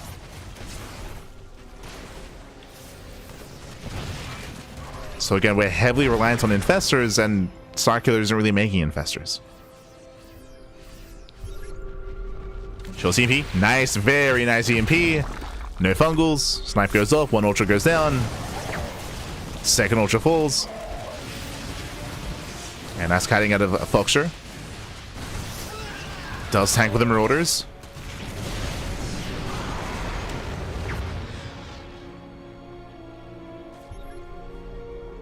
Does tank. We have 2 more Infestors on the way.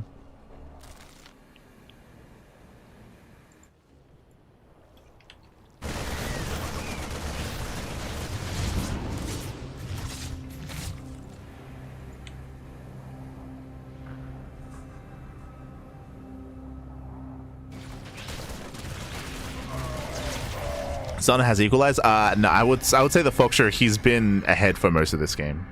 The soup does lie, right? Just because armies are maxed out doesn't make them equivalent. Bear that in mind.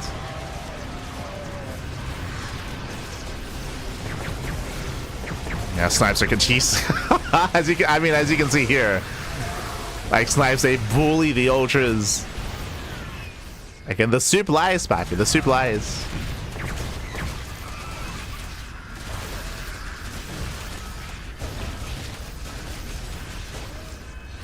And we're still just making 5 more ultras. Like we can, like Pappy, we can make something else. Just make more Infestors, get a greater spire. Get out of this. Okay, 1 fungal lands. Let's go. He lands 1. And with 1 good fungal, the ultras, no, they're trying. Yeah, they're trying to break through, but a last nice split, nice spread. Snipes who connect. With reinforcements though, not quite, yeah, barely not enough. But again, that was a very nice fungal, and you can see with 1 good fungal you can pop off. We need more of that. There are 0 Infestors. There are 0 Infestors left, and there's 1 Infestor in production. Like Starkiller, he's either crazy or he has just a lot of faith into Infestors. He's like, Pappy, all I need is 1 fungal to land. It's I guess, sure. I mean, Starkiller's like, yo, why would I get like 5+ Infestors when I can achieve the same thing with 2? Like, sure. Okay, Starkiller. Just land the fungals. I mean, ultras, they do collapse on the ghost. Nice catch here. 3 ghosts go down. Uh-oh. What's the ghost count? Yo, we're down to 3. Only 3 ghosts left. Foxer, he has 2k gas, by the way. Foxer, he's been skipping out on his production, on his ghost production specifically. Okay, we're going back in.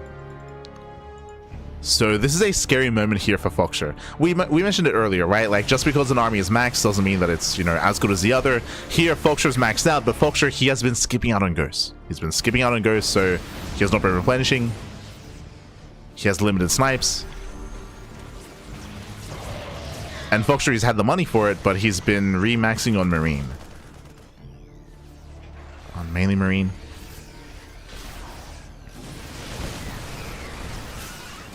As the army does collapse in. From here, it does pull away. Yeah, and Foxer has to get the hell out of here. It's getting caught out. It's bleeding out. Oh god! Barely saves the ghost. He saves the ghost, papi. And he needs more. Alright, back to the units tab. He's building up to 8 ghosts. So again, he's slowly replenishing that ghost army. Meanwhile, cutting to Starkiller, he has 0 infestors. Again, he's just very, very Ling Bane ultra heavy instead. Or mainly just Ling Ultra. He's got 11 ultras. It's like, mate, why do I need an infestor if I can just surround the army? It's like, true. Just surround, forehead.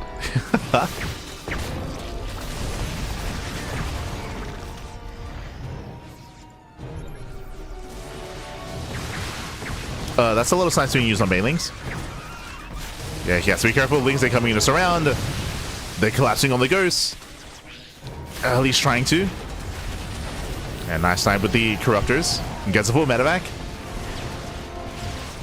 Ghosts, they try to pull away. They do kite back. Ultras are breaking through. But a very nice spread here from Foxer. Yeah, it pulls away to the planetary. He does kite back. And he will barely hold on here. Yeah, cleaning up all the ultras. Final ultras go down. Mass repair on the planetary. Saves the planetary. Mass mule. Cleans up the army. And Starkiller, he's brick.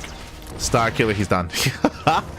Shout out to the drop across the map. The Liberator as well. Starkiller, he has no money. He's run out of steam. He's run out of resources. I'm afraid to look. How many ultras have gone down this game? I want to say 30. 38! 38 ultras. Oh my god. 38. 39! 39 ultras have gone down. Almost 500 lings. Against Starkiller, who was just kind of brute forcing this game, and eventually he ran out of. I mean, he's broke, right? He has no money. This is the final army for Starkiller, and he will lose up to 40 ultras.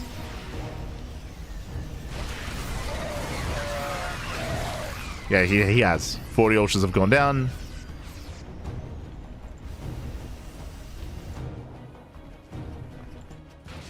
And shout out to the Liberators just denying any kind of economy, any kind of mining. Starkiller is trying to redrone, he's trying to resaturate. He needs time. And Fox is moving out. Fox is just max. He's just max, he's moving out.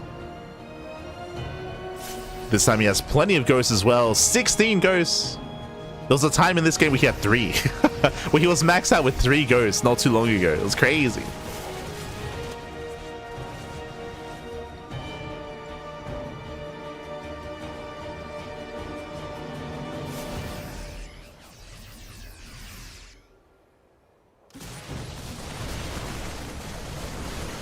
As GG will play. There's just nothing left here, and Foxer, he will take game number 1.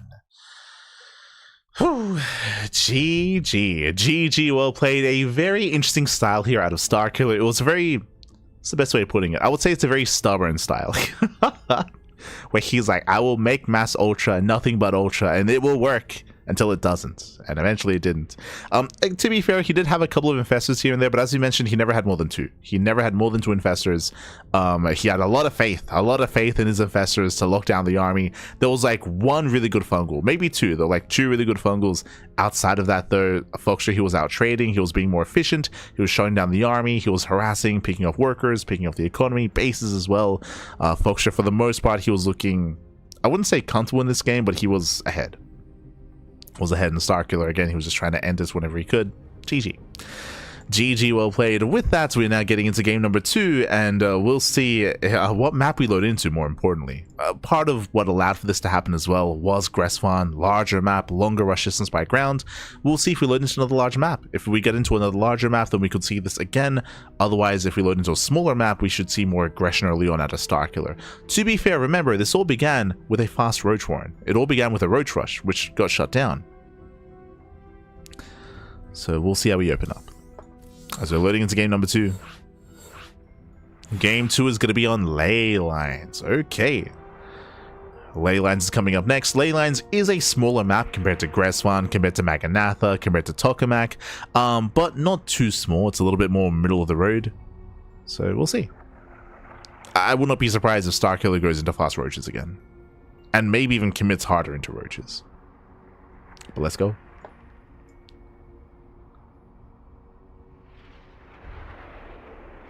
The soup is the reason I can't trust people.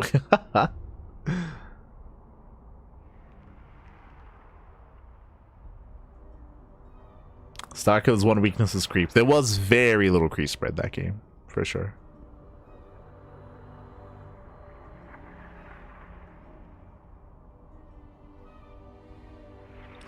Starkiller does a Nidus build on this map. He could.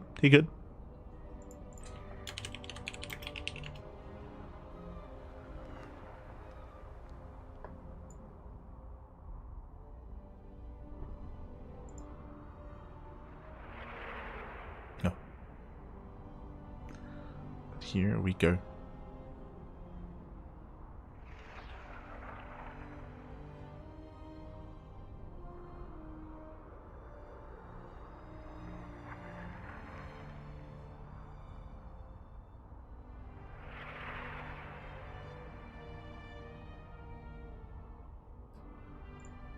As our players are just getting ready. I mean, I don't blame them for asking for a break after an intense game like that. Don't blame them.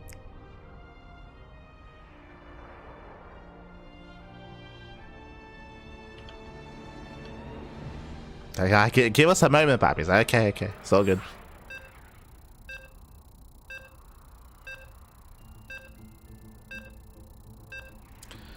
As the round is somewhat wrapping up. And we're around halfway through round 5. And then we'll have one more round afterwards. Now, I am a little bit concerned. I hope that they have booked the venue in such a way where if the matches go a little bit longer, that they'll be able to freely host everything without any issues. Like I do hope that there's no issues with the venue. That sometimes does happen. If they need to stay deeper and later into the day. But here we go. Spawning in the bottom left-hand corner of Ley Lines, we have the American Terran player. We have the yellow Terran leading the series 1-0. It is Foxer. And spawning in the top right-hand corner, we have the American Zerg player. We have the Teal Zerg. It is Starkiller. Hello. As Starkiller, he sends the drone immediately across the map, and we're going for a proxy hatch. Let's go. Proxy hatch here out of Starkiller. We'll keep an eye on the pool timing as well. We'll see how committed Starkiller is going to be behind this. As the drone does move out. Setting up for the hatch block. Has the money for it, and there it is. There is that proxy hatchery. So it does set up with the proxy hatchery. We should be seeing a spawning pool behind this as well. We'll see how committed Starkiller is. Now the hatchery will delay the expansion. Will delay Foxer. Yo, is he going hatch? No, okay. So hatch, a pool, and we may decide to go gasless here by taking that low ground expansion. No gasless. Does take the gas first. Okay. So hatch, pool, gas here by Starkiller. into that low ground. This tells us that Starkiller, he doesn't really intend to go for an all-in. He just is trying to force an overreaction. And there we go. Boys are being pulled. Boys are being pulled. More boys as well. The Reaper's going to be stuck at home. And you can see here that Foxer now has inefficient mining. He has 8 workers in the main base. His economy is going to be stifled as a result of this.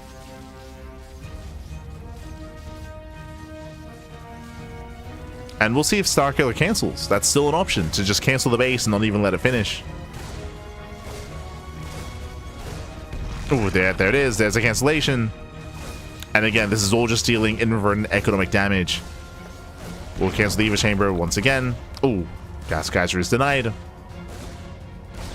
And a cheeky start here by Starkiller. Is a cheeky start. Now, there are some pros and cons. On the one hand, he does force some lost mining time. He does delay the economy of Foxer. That is true. He will force the CC on the high ground. But at the same time, Starkiller's own expansion is also delayed.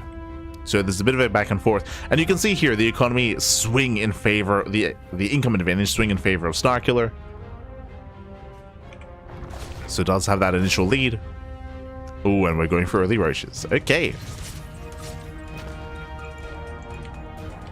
The Reaper sees gas mining, doesn't get behind the base. Oof.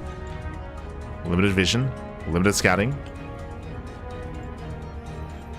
Foxtree is not fully aware. For all he knows, that gas could be for link speed. So he has yet to confirm. As Lair is on the way alongside this, Reaper does dive in and will scout at least a Lair. Second gas, big tell. Yeah, sees a Lair, sees both gases. This does scream roaches. Technically, this could lead into 2 base muta, but I feel like the second gas is too early for that.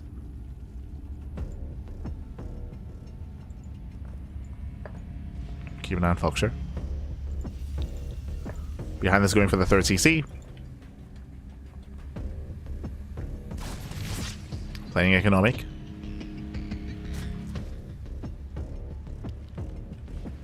Oh, he's going into Stim, which means he's not going for the add-on swap. He's not going Banshee, is what I'm getting at. He's going 3 CC 2 on 1. Okay, so he won't have Banshees to defend. He will have excess Marines, but he needs a bunker. He gets in. Whew, he gets in. He gets in. He confirms. Sees Roach Horn, sees Roach Speed as well.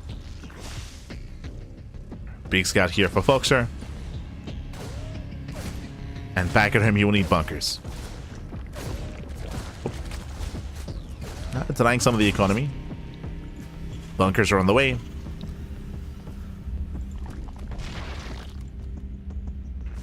Roaches are building up for Starkiller.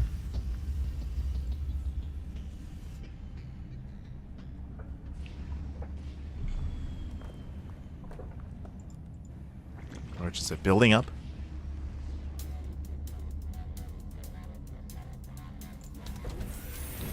Bunker is done in time. And thankfully, because he saw the roaches coming ahead of time, Marauders. He's building a Marauders as well. So solid reaction, building a Marauders, getting his bunker. Still being somewhat active. Starkiller, he has cut worker production. He's not taking a 3rd gas geyser. And he's pushing. Oof. Yeah, 14 roaches. This is going to hit quite hard. Is one bunker going to be enough here? We'll see. He needs time for the tank. Does need to buy more time. And roaches have arrived. Boys are being pulled.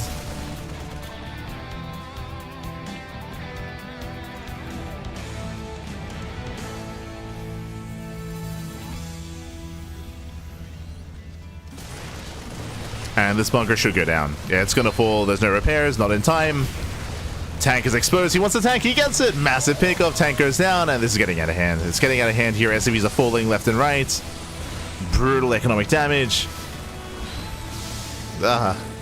15 SCVs. Insane damage, Pappy. And Starkiller takes the lead. He takes a very comfortable lead here. Up to 54 drones. 54 workers. And he's still droning. He's droning up, getting to 1-1, and he can build up into a 4th base, cut workers at 66, and turn this into a massive 3 base all-in. And Folkster, he's going to have to, I mean, he has to go for some drop play, he has to counterattack, he has to do something across the map. Things looking dire here for Folkster. It's looking dire.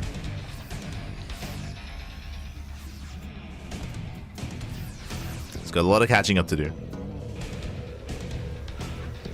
Now, there is potential. What I will say is that because Starkiller's army is very roach heavy, because it's so roach heavy, his anti-air is quite limited. I believe the queen count is low. Yeah, only 4 queens. So drop play has potential. We can poke in, get a base, drop into the main base, go for some worker damage. Like, there's potential here for Folkster. Let's go. Going for the 4th. Starkiller's in position. Sims in. Picks up a couple of roaches, not bad. Yeah, better fight here for Folkster. Let's catch, what, 4 or 5 roaches. Still has to respect the army. But is trading well. So we have a nice start.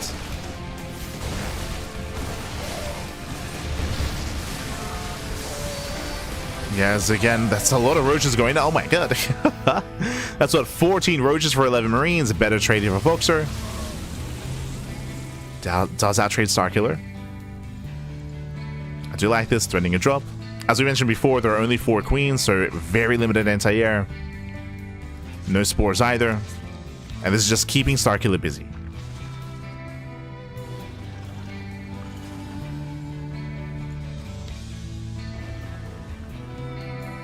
Now what's scary is that, if you recall, I mentioned how Starkiller, all he has to do is get a 4th base just for larva. He cuts workers at 67 or 66.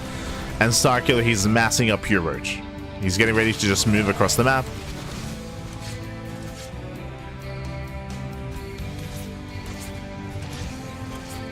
As a matter of fact, say drop into the mineral line. Starkiller once again is distracted. Queen goes down. Gets a queen. Oh no! Forced to pick up.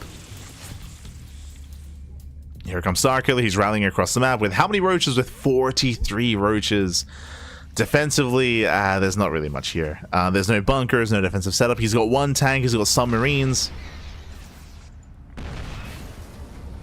Okay, gets a 2nd tank.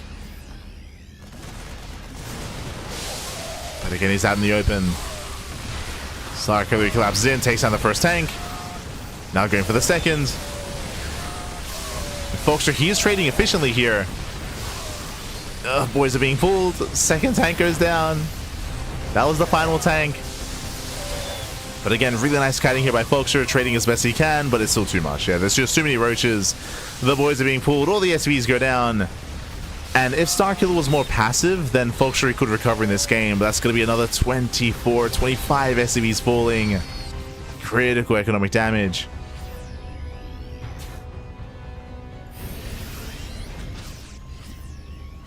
But Folkster does survive. True.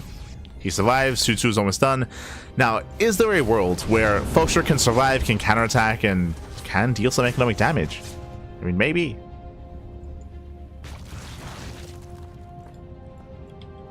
Can Folkster pull this off? Going for the Doom Drop. When it comes to the army, Starkiller, he's in position at the northern 4th base. The 3rd is exposed. The natural is also exposed as well. So Folkster could try to sim into the mineral line. There's 4 roaches to defend. Can he get in? He sims. Gets 1. Gets 1. Gets 2 roaches. Gets a queen. The army reacts. The army responds. And he doesn't get economic damage. Starkiller holds. Ooh, it's a bit of an awkward drop.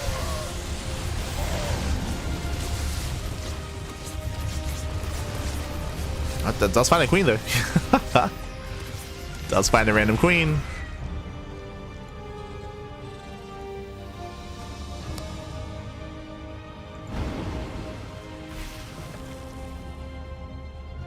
Okay, scanning, sees the hive is on the way. +1 melee, link speed. It looks like ultras again. So Starkiller, his goal here is to go into ultras, but this time, as he transitions into ultra tech, he does have more of an advantage. I say that Folkster, he has caught up economically, at least worker-wise. He's caught up. Caught up in SCVs. Starkiller has not been droning. Uh-oh. He hasn't been droning up. Likewise, the 5th base is late. Okay.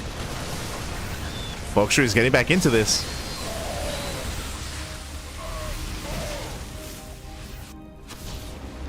Once again, distracting Starkiller. Yes, Task Force cancel, not bad. 5th base is denied.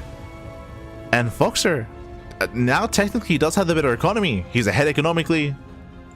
He still has to wait a little bit for the economy to kick in. Like, catching up on workers is one thing, but actually, you know, enjoying said economy and mining all those resources is another. Foxer's back in this. Now, there is still a big power spike when it comes to the Ultra Tech, and I call this a power spike just because Foxer, he's kind of stumbled his way into the mid game as well, and he's not ready with Ghosts. He is building up a lot of Marauders at least. He's got 13 Marauders. But I believe there should be a window in time where Starkiller is maxed with Ultra Tech and Foxer doesn't have any Ghosts.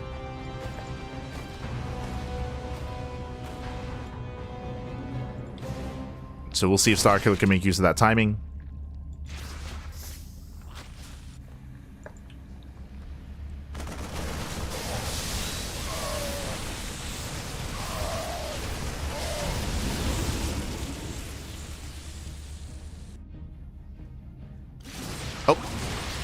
It does get one of the Infestors, not bad.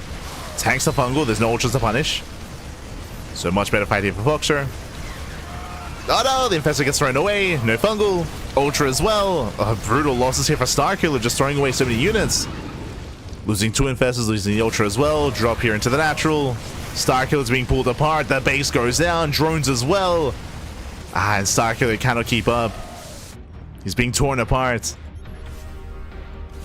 10 drone kills. And Foxer is not done. He wants the base. He's gonna get it. Another hatchery goes down. The tenacity, papi. Este Foxer. Yeah, he hangs in there. Now getting a 5th base. He's up 2 expansions compared to Starkiller. Ay, ay, ay. Starkiller, he's got 3 Infestors. His Ultra count is not really that high. Pushing into these entrenched positions. I mean, he cannot pull this off. No shot.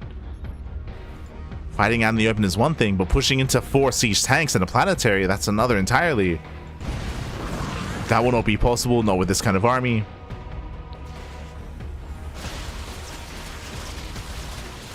And Foxer takes a lead. Yeah, Foxer takes a lead. Now that he's secured himself on 5 bases, now we have a 2nd starport. Fusion cores on the way. The academy is done. Ghosts are pumping out as well.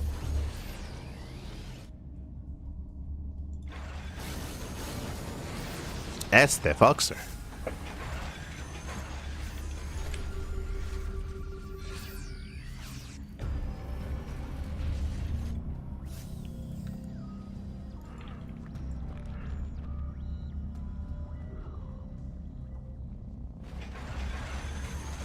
Oh, shows EMP.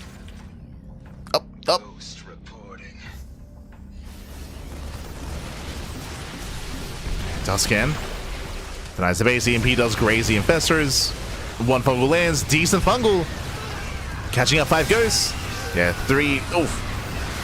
4, 5 Ghosts going down. That's most of the Ghosts falling. But last is only 1 Ultra. Yeah, only 1 Ultra anyway.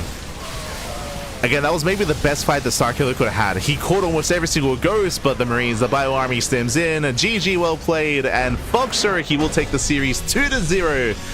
He will take down Starkiller. GG. GG, well played. Very impressive play here by Foxer again to be able to recover, to bounce back. He was down and out. He was crippled early on, losing so many SCVs, losing the majority of his army. But as we mentioned, Starkiller, he was opposed to droning. His 4th base was late. His 5th base was late. He was stuck on 67 drones for the majority of that game. Getting up to that count and going for that secondary roach push was fine. It was perfectly fine. He cut workers at 67. Then he pushed out with, I think, like 150 supply of roaches. He broke through. He broke the 3rd base. He got critical economic damage, and then he didn't drone. He was late to expand. His follow-up, his transition from that roach push was lackluster. And allowed Foxer to recover, to bounce back as well. The drop play was achieving a lot of damage, and to be fair, if I recall correctly, I believe Foxer did deny the 4th base initially with his drop play as well. So yeah, against Starkiller, he's not really known for his transitions into a macro game. He's very in your face, very aggressive. That did hurt him here in the end. GG. GG, well played. Whew. The old deceptive supply of roaches. The soup lies, papi. The soup lies. True. But GG. GG, well played. And with that, congratulations. Congratulations, Foxer. He will claim it. He will claim the series. And let's catch up on the bracket. Let's catch on up. See what's going on. See what's going on. And where we are. Here we go. Okay. Exclamation mark B in the chat. Exclamation mark B in the chat to have a look at the bracket yourselves. Let us catch up on the final round. Let us catch up here. Okay, so round 5 is concluding. Looks like there's still one series left between Groovy and Pardessa. And once that finishes, then we can jump into round 6. Which will be the final round of the Swiss stage.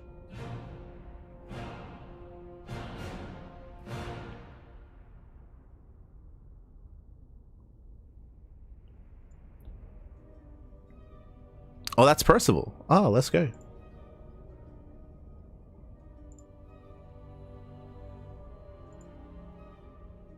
As Percival's in the building as well. I mean, as we mentioned, a lot of these players are still waiting. So we have Percival and Epic. They're interacting. Still waiting for their matches. Smurge, Pappy, Smurge. Like, when can we play, Pappy? When can we play?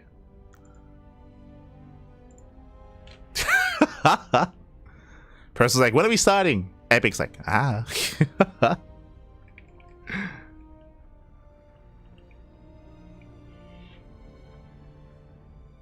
they might have to try to accelerate the groups even. I'm pretty sure what they plan on doing is they're going to be running every group at the same time, which will help. But it's still a lot of matches in the groups.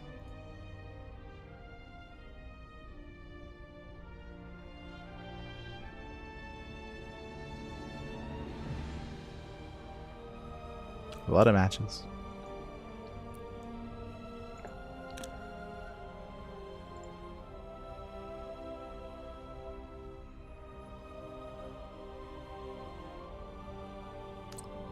So best of luck to the org. As I mentioned, I hope that they have permission with the venue to like stay for an extended period of time to wrap up the tournament. Hope so. Hope so.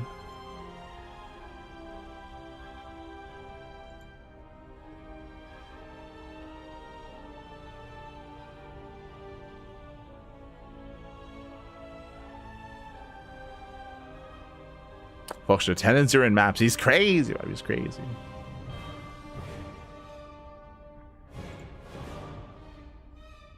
Yeah, true. When is Skylar going to an SC4ALL tournament? When is he going to Philly? We need the highest player in NA to get in there, Pappy. Yo, shout out to Tempo. Shout out to Tempo. But for now, we have some downtime, so we're going to be going on a break. We're going to be going to a break here, and when we come back, we will have our next series. Long time ago. Is that King of Fighters in the background? Is that that's Smash, right? Am I crazy? Is that Smash in the background? That looks like Smash. Yeah, that's Smash. So Smash is top left in the background. Which Smash? I don't know. It looks like one of the modern Smashes. Not an older one. Is that Tempo? Yes, that's Tempo. Este Tempo.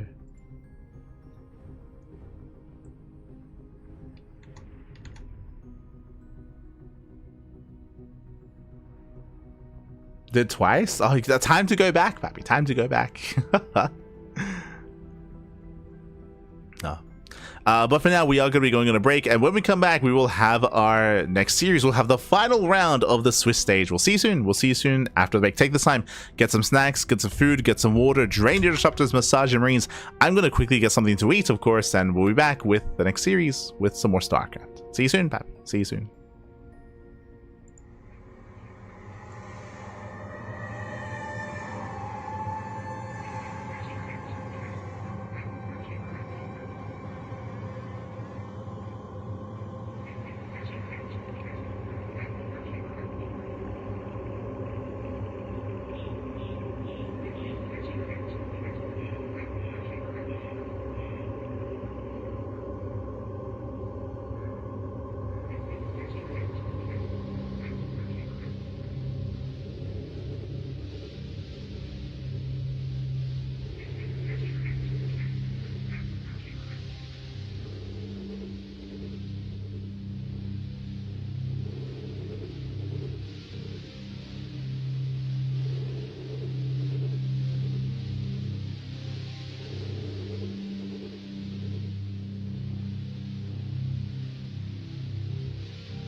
And welcome back, everyone. Welcome back to the final series of the Swiss stage. We still have, I mean, we're still not even halfway through the broadcast.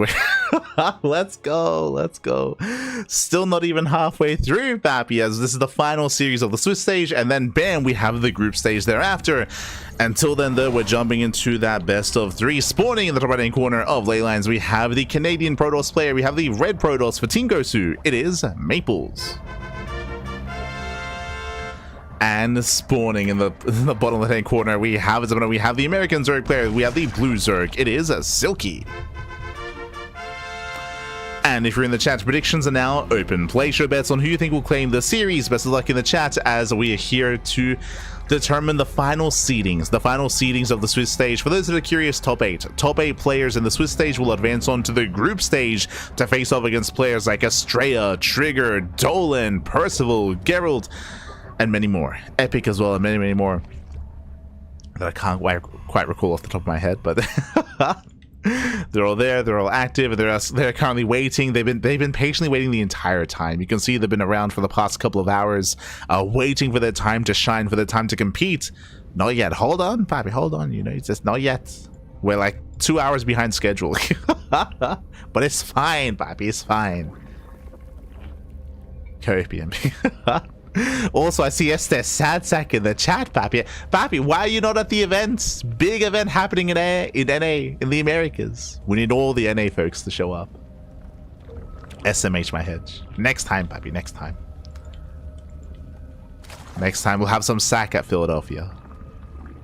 As for now, hatch gas pool, standard open out to Silky.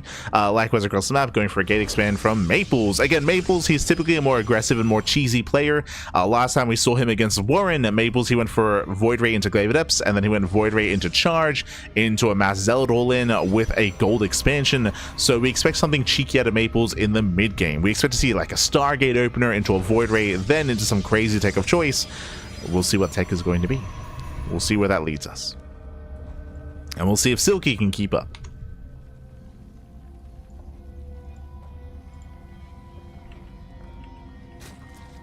I do like leaving my house, I guess. Ah, no. Hey, I've been touching grass recently, okay? Recently. Been going outside like an animal. Like an animal. Ugh.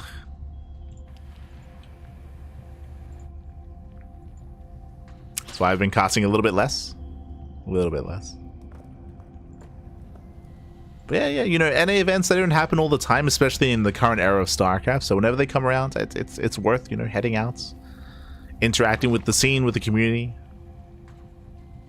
enjoying something that you love or something that is smudged to. You can relate. You can,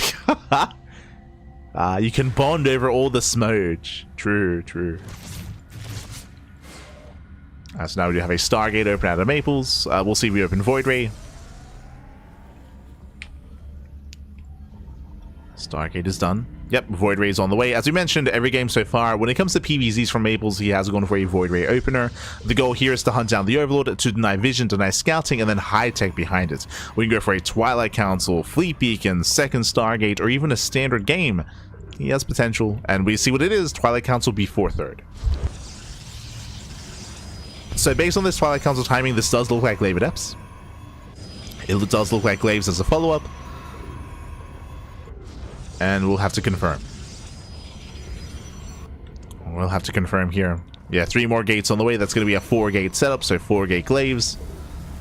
Overlord goes in, but the scout is going to be denied. Yeah, no scout into the main base. Silky is in the dark.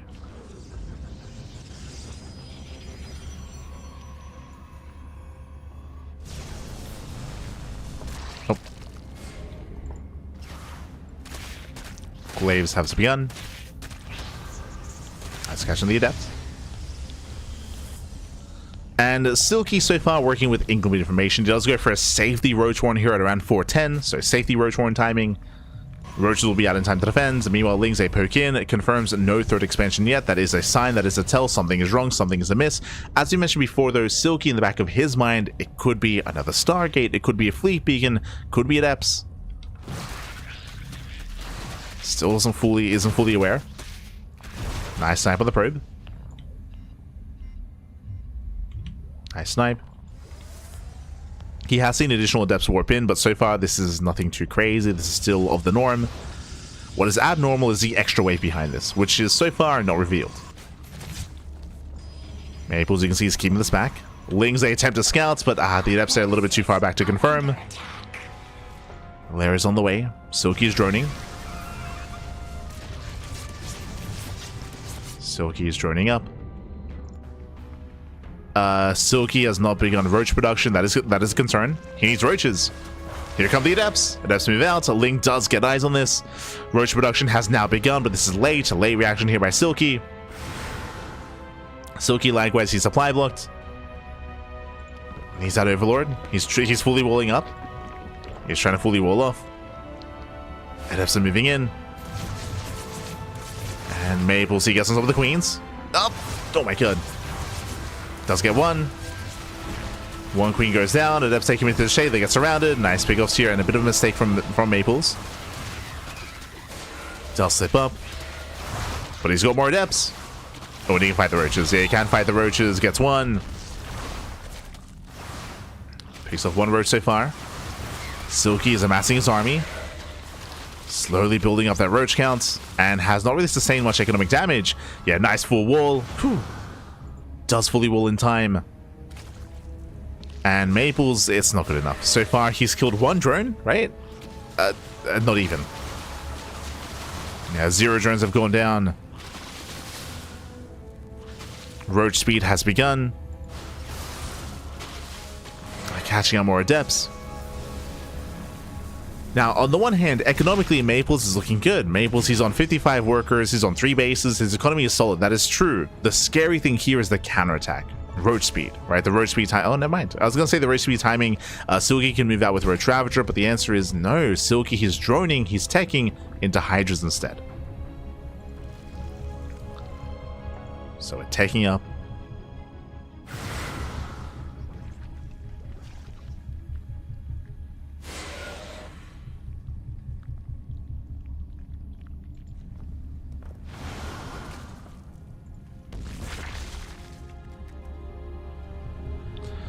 Do we know what channel the main cast is on, or are you guys the main cast? I don't know the channel, but there is a main cast that's happening.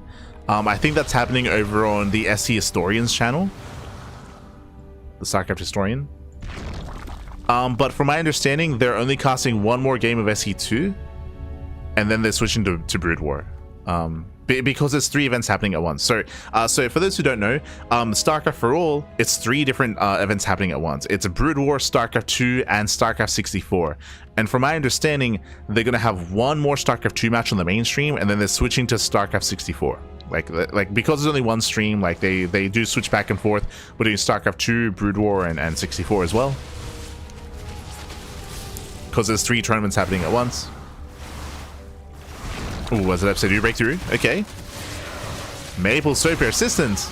Does break through. Catching out Lings, catching out Hydras. Shading into the main. Where's StarCraft 64? I'll find the... It should be on Wikipedia. Exclamation mark B. Hold on, I got you.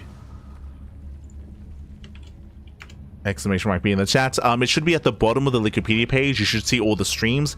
And there should be a link to the main stream there. Whether it's on YouTube or Twitch, I'm not entirely certain.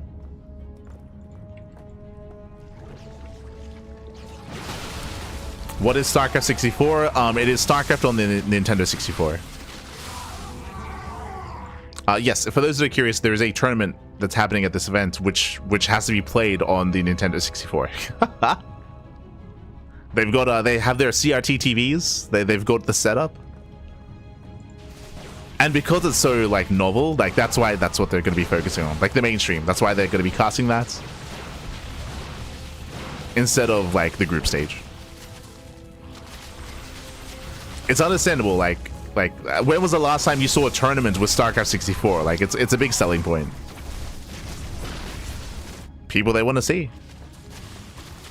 They want to see the micro pappy. As Maples, he has been aping in, and you can see here that Maples, he is far behind supply. The reason for this, even though Maples had a decent economy, he's just been throwing everything away. He's been throwing away his adepts, his zealots, more zealots. He just keeps warping in, keeps rallying across the map, and does keep losing the army. So he's not been able to build up. Meanwhile, Silky has been defending. Silky, he's about to max out on Roach Hydra, and it's going to be a brutal counterattack. Yeah, Silky's pushing on both ends, on both sides. Is it a custom game? No, it's a real game. It's a StarCraft Brood War was released on Nintendo 64 back in the day. Like it is a thing. Yeah, Silky's pushing towards the natural, pushing in towards the fourth as well. Looks like Maples, he will defend against the main army. It does hold on, does defend. At the same time, we do see some reinforcements getting caught out. Cybercore does get sniped.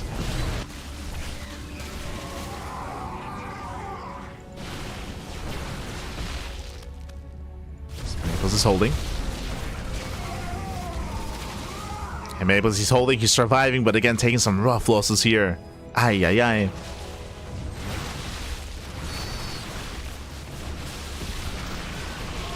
And Silky just keeps rallying. He's going for it. Rallies in, picks off more Stalkers. Brutal losses there for Maples. And finally, Silky decides to tech up. Lurker-Den. Lurker-Den is on the way. He's been trying to end the game with purely Lair tech, but now it gets a Hive, Lurker-Den, Adrenal as well.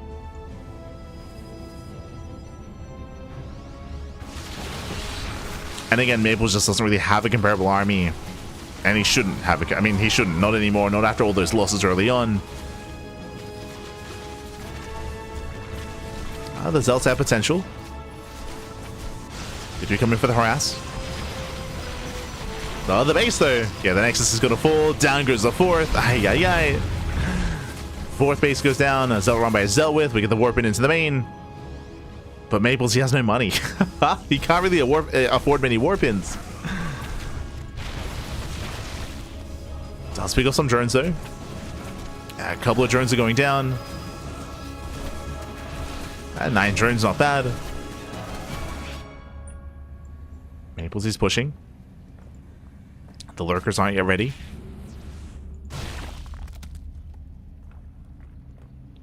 So far we have 3 lurkers morphing in. Prism back into the main. Maples being as annoying as possible. Hydra's getting caught as well. Lurkers able are in total. The lurkers come back. Did you borrow? As finally the War Prism is going to go down. Oh, as the Queen doesn't quite intercept. Never mind. Prism gets away, but no longer harassing. And now Silky can move out. He can move out. He's got his lurkers. His Hive upgrades are finishing up. Maples, he's been holding on, but he's not really holding on to much here.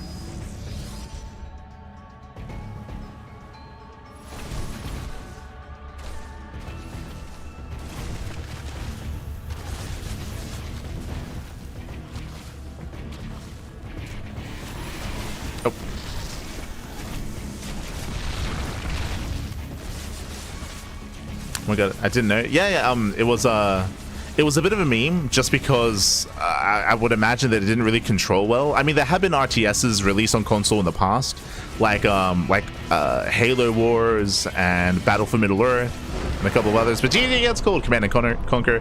GG gets called, and Silky, he does overwhelm. He does take game number 1. GG. Again, Maples, he eventually just ran out of steam. As we mentioned, Maples, he had a decent economy, but he was throwing away so much non-stop Zealot run-bys, adept counterattacks, and it wasn't really worth it. He was throwing away his supply, and he wasn't really gaining anything for it. No major economic damage, he wasn't trading well against the army, and eventually, Silky, he was just kind of absorbing all these blows, weathering the storm, and eventually counterattacked, snowball out of control. He broke the 4th base, broke the economy. GG. GG, well played. Maples, he was able to hang in there a little bit longer, but he never really had any kind of real threatening army. Never had any power units, no Immortals, no Colossus, no Storm, no nothing. Just a gateway army. GG. GG, well played. Great at harassing and being annoying, but not much more than that. GG, well played. Silky does take a lead, and now we're getting ready for game number 2. Getting ready. Can't imagine how to play with a controller. I mean, it was pretty good on the in the more modern games, right? Like on the Xbox. Like Halo Reach like played well. Battlefield Middle-earth as well. Like you can imagine the analog sticks were basically the mouse, the mice. And there were a bunch of like different like hotkeys for buildings. But I can't imagine how that would have worked on the N64. Like that would have been crazy. Crazy. But yeah, check out the mainstream as they should be starting their N64 coverage soon. Should be starting soon. As spawning in the bottom right hand corner of Gresswan, we have the Canadian Protoss player. We have the red Protoss down in the series. We'll see if he can bounce back and make a series out of this. It is Maples for Team Gosu. And spawning in the top left hand corner, we have his opponent. We have the blue Zerg player. The blue Zerg, the American Zerg leading the series 1-0. It is Silky. Still waiting for StarCraft Ghost. Ah, no. Smurge. I played StarCraft 64 as a kid. It was a pretty strange experience compared to PC. I mean, if I remember correctly, something that the N64 version did have was it had extra missions, right? Like, I want to say it had like some bonus missions that were only released in the N64 version. I say bonus missions. Specifically, I remember they added a tutorial, right? A tutorial that doesn't exist on the PC version. Like there was like some added content that didn't exist on PC, which is interesting. I rented StarCraft 64 from Blockbuster. Let's go. Let's go. Unfortunately, I never had a 64 growing up.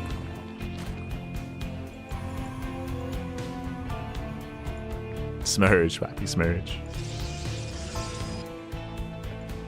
But I did always see it like in the store. I did always see the StarCraft 64 like game on sale. Looking longingly at it. Ah.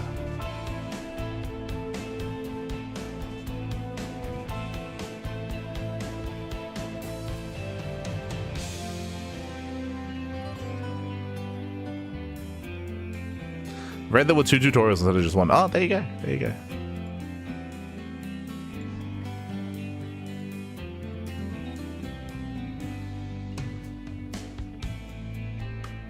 I think Red Alert 2 was on console for a bit too with difficulty. Yes, I think Red Alert 2 was on the 360, right? I think. Yeah, I remember. Red Alert 2 was on the 360. Command & Conquer 4 was on the 360 as well. Like there were a surprising amount of RTSs on the 360. Surprising amount.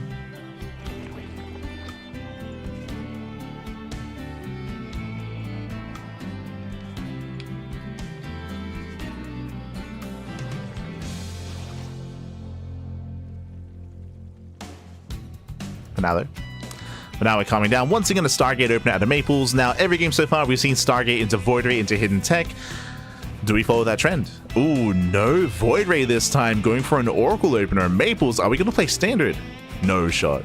Are we playing Standard, Pappy? Does open up Oracle first. Welcome, of course, to Gresswan. Gresswan is one of the older maps in the map pool. It's been a couple of years, but we're bringing it back here for this tournament. Let's go. Bringing it back.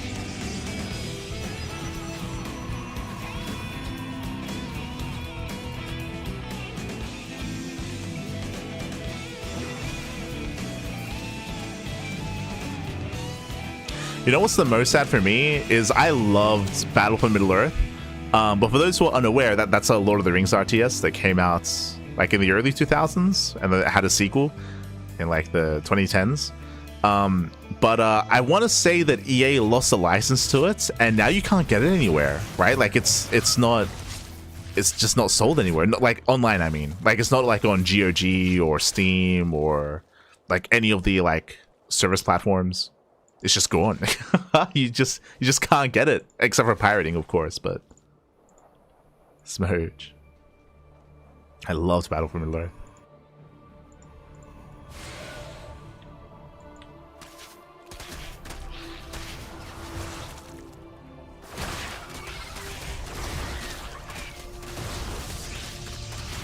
So I might install CDs. Let's go. The thing is, I had the first game on CD. The second game I had on 360, but I never played the expansion. There was like a Return of the Witch King expansion or something. I never played.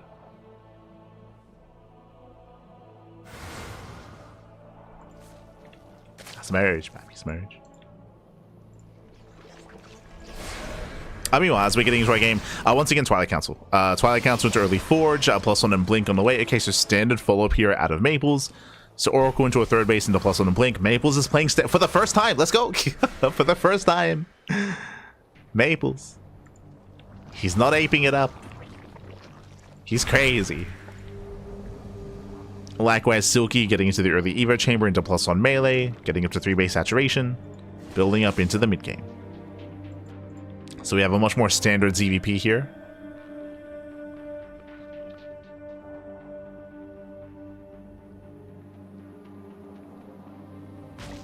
So Oracle's hit the natural.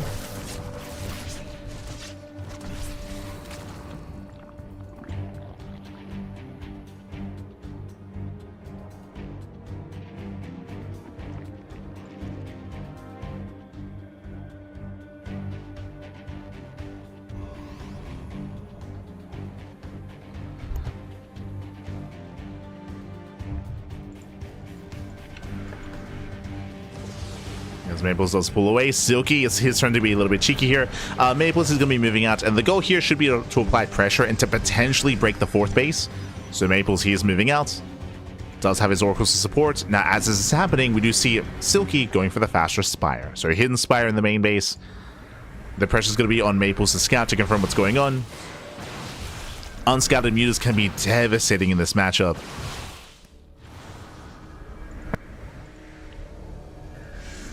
So far, Maples, he does push in, clearing up some creep. The Oracles are stuck with the main army, so he has no scouting into the main. That is a concern.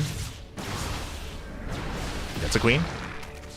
Queen goes down. Nice catching, nice movement by the Lings. It does catch some reinforcements. Ooh, stasis goes off.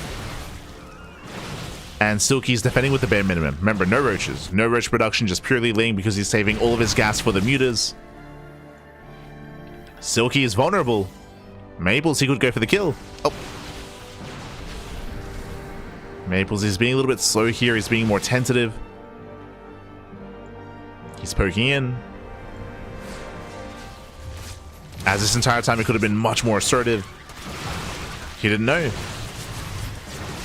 Yeah, he didn't quite know. And there we go. We have 10 mutas on the way. Oh, another stasis. Another stasis goes off. Lings, they get us around. 2 more Stalker kills. And the mutas are arriving. Yeah, mutas are revealed.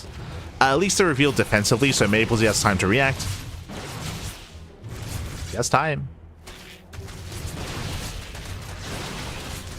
Yeah, as Phoenix production has begun, we have cannons and shield batteries on the way. As that's happening, Stalkers are falling.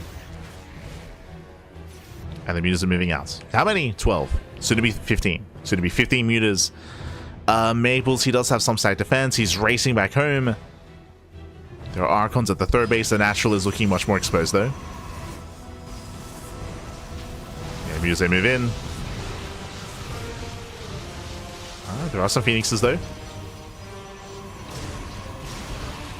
Maples, he's trying to keep up. The main base isn't ready. 4 probes go down. The Phoenix as well. Nice pickoff. He gets 1. He gets 2.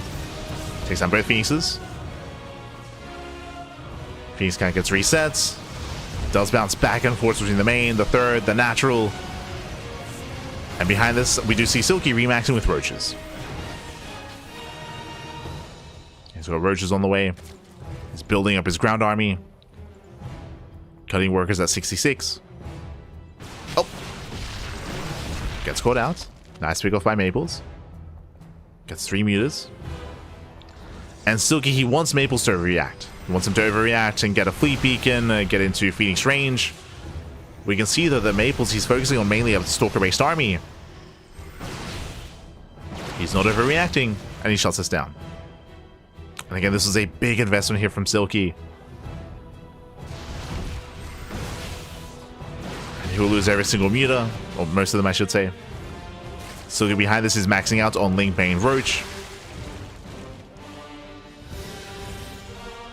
And Maples, I mean, he has an army. He can pull this off. He's down in supply, but hey, with Storms, with stack defense, he can hold.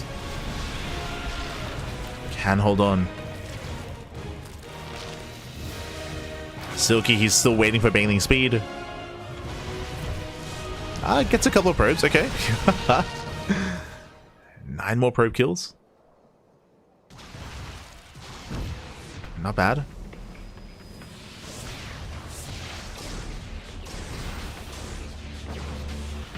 Gets 10 more probes.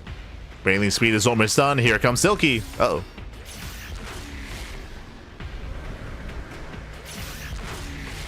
That was bait out a couple of stasis traps. Silky is moving in.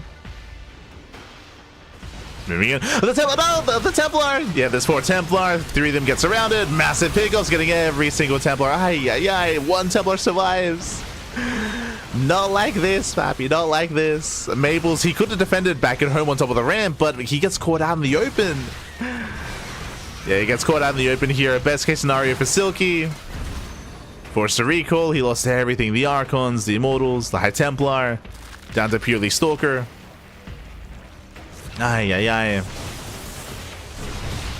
That's the final Templar. That was the only Storm. And again, Maples, he just got too excited. He got too excited. He moved out on the map.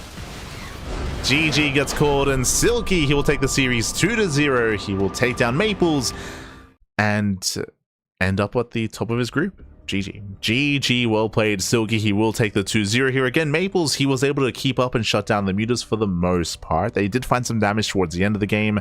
And Maples, he had a pretty robust ground army as well. But as you saw, he moved out. He moved out into the open. He got caught with his pants down. There were four High Templar that were caught out on the low ground, and they got shut down instantly. They landed a couple of storms, but it was not good enough. GG. GG, well played. Maples caught out in the open, and with that, congratulations. Congratulations to Silky. As let's catch up on the bracket itself. Let's go. Let's go. What's going on? What is happening? As the 6th round is wrapping up here, we have some updates. We have Warren. Warren takes down Awesome Sauce. Zessie takes down Big Ryan. Krista takes down Benefits. Starkiller takes down Pengi. Do we have any other major updates here? Foxer, it looks like he's still mid-series against Jon Snow. And it looks like there's only a couple of matches left. A couple of matches remaining.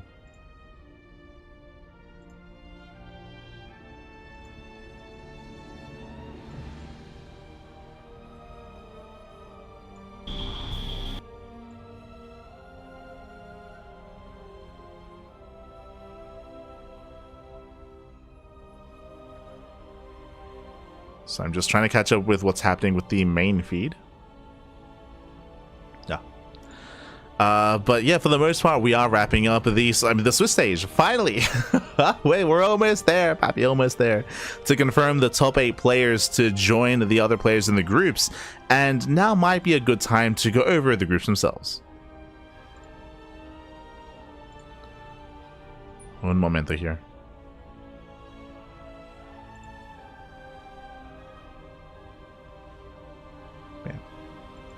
Here we go. I know the players are itching to actually play. To get into this. Bam. Okay, so from the top here, this is the group stage. It was meant to have begun like 3 hours ago, I want to say. Like, so a little bit behind schedule, just a little bit. We have 4 groups. We have A, B, C, and D. In Group A, can we zoom in a little bit? Oh no, we cannot. But in Group A, we have Astrea. We have Astrea and Future. They were invited. They're seeded directly into Group A. So Astrea and Future. Group B, we have Trigger and Epic. Group C, we have Geralt and Dolan. And Group D, we have Percival and Mixu. Oh, right, I'm pretty sure I saw Mixer earlier. True.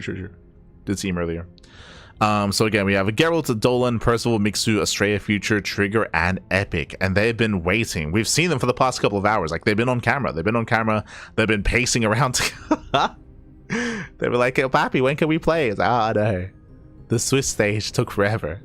And soon we can begin this. And again, we do plan on wrapping up the entirety of the group stage today. So there's a lot to catch up on. I believe this is going to be best of threes, right? Hold on, let's have a look at the format. Group stage, all matches are best of threes. Thank God. If it was like winners match and decider matches best of five, the night would not end. So thankfully all matches are best of threes, and of course top two do advance on.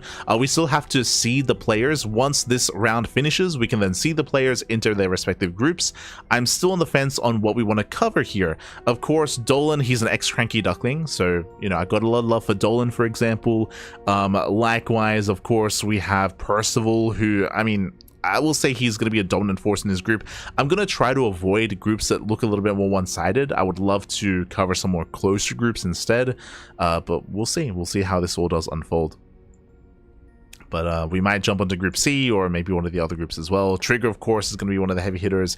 Astrea, he's a little bit more rough around the edges at the moment. Astrea, he's a little bit out of practice. Same with Future as well. They've not been as active post EWC, so they've been on a little bit of a break. Coming into this tournament, I would say that the top two players are Trigger and Percival. But at the same time, Astrea, he also really impressed us during the SC2 safe house, so I could even see like a PvP finals between Trigger and Astrea as well. But in my mind, like Trigger, Astrea, Percival, Future, True is also going to be like threatening that kind of top spot. Geralt, he can also pop off, but we'll see. We shall see. I definitely wouldn't be surprised if we get like a full NA finals though. It's going to be up to like Geralt, Percival, and Mixu to kind of represent the more foreign scene, the international audience of Europe and of Korea. So best of luck, best of luck. But eventually, once the groups are seeded, then we'll decide, right? Then we'll be able to kind of come together and decide what group we want to focus on.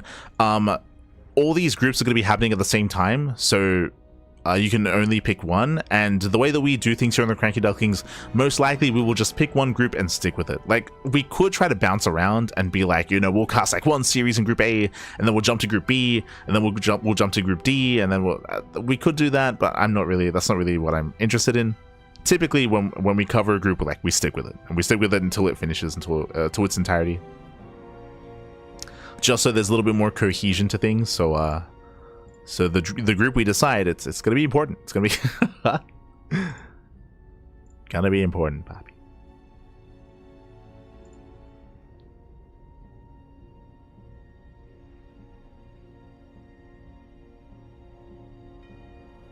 They're playing all four groups at once, with 8 matches starting together. I believe so. I believe all groups and all matches will begin at the same time. Yes, especially because like the Swiss stage took as long as it did. I don't think there's much reason not to do that, so gonna be running everything at once to try to make up for lost time, I'm sure.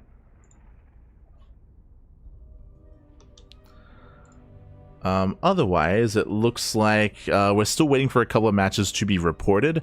So until then, we're going to be going on a break. Until then, we're going to be going on a short break. Bam. You can have a look at the venue. I think the SC Historian was on the left earlier. Yeah, there he is. The Historian. I think I saw Trigger earlier. But yeah, for the time being, we're going to be going on a break, and when we come back, we'll have our next series.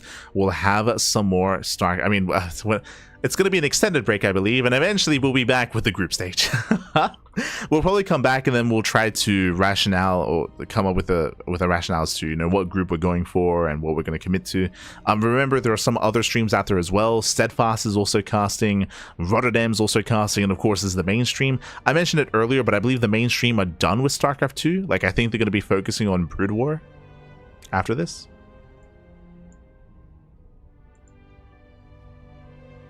Oh, sorry, I said Brood War. They're doing one more StarCraft 2 series, and then they're going to be focusing on StarCraft 64, from what we're being told. Which will be fine, but that's what they're going to be focusing on. We, of course, will focus and commit to the group stage of SC2. And for now, we're going to be going on that break. So we'll see you soon. We'll see you soon. Now's the time. Get some snacks, get some food, get some water. I'm going to go get something to eat. I'm starving. And we'll see you guys soon with the group stage. See you soon, Pappy. See you soon.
And welcome back, everyone. Welcome back to the SC4ALL day number 1 Switch stage, which just wrapped up. By the way, we just wrapped up the Switch stage.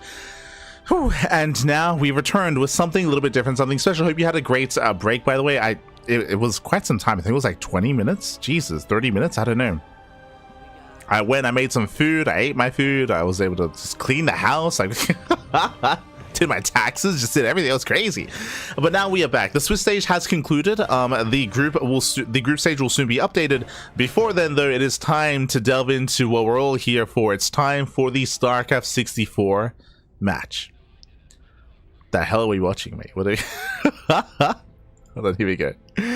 Here we go. So as you can see here, the resolution is a little bit different. So we do have to make do with what we have. You can actually see we have, what is it? Player 1 is Run, player 2 is Arniok. So it is going to be a 1v1 between Arniok and Run. I just realized that it's a 1v1, but they can see each other's location because it's split screen. Are we really split screening right now? Is that what's happening? Or are we just like melding? Yeah, no, yeah, this is split screen. Oh no. so, split screen run 1v1? No shot, baby, no shot. You can see that again, I'm very unfamiliar with how this works. Obviously you can use the analog stick to move the camera and move the mouse, the quote-unquote mouse. It's an interesting UI here. So you can see your supply on the right, so you can see the current minerals you have, I suppose. Yeah, really interesting UI here. There's not really much to work with. Oh my god. Let's go, baby, let's go. Map hacks, true. All the map hacks. But it is going to be a ZVZ. It's going to be a ZVZ here, and I imagine that these two have been practicing all day. I imagine they've been practicing all day StarCraft 64 in preparation for this.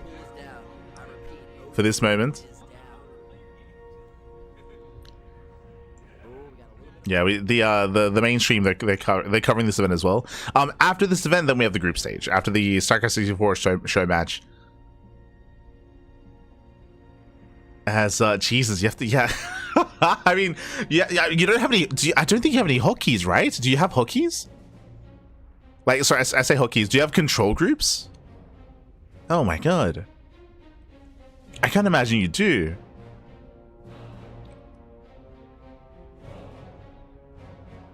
But yeah, from here, both players are getting the spawning pools. They're joining up. Again, like, you can see each other, so that does make things a little bit awkward. Oh, wait a minute. Is this a 1v1 or is this a 2v2?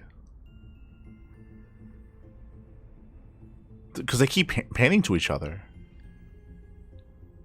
Or is that just something they can do? Just cause? Yeah, 1v1. It's fighting spirit, right? Yeah. I think.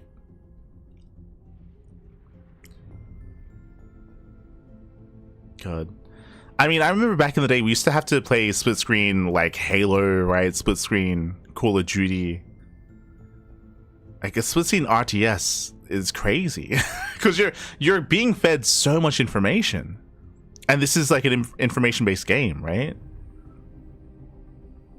Crazy. Does this have Brood War? That I do not know. I don't know the specificities of StarCraft 64. I think it does. I think it's like 2-in-1. But I'm just guessing, really. Okay. But yeah, you have the green, sorry, the yellow arrows, like they're like your menu commands. Remove command, build. I guess there's no patrol. I mean, I don't think there was patrol in Brood War to begin with. Could be mistaken there. How does this deal with having multiple bases, right? Like, how do you toggle between them? Or does it automatically like put all your hatcheries on the same control group, so you can build from them at the same time? Or do you have to individually select each hatchery and go to them? That'd be crazy. If there's anyone experienced with StarCraft 64, let us know. Let us know how that worked.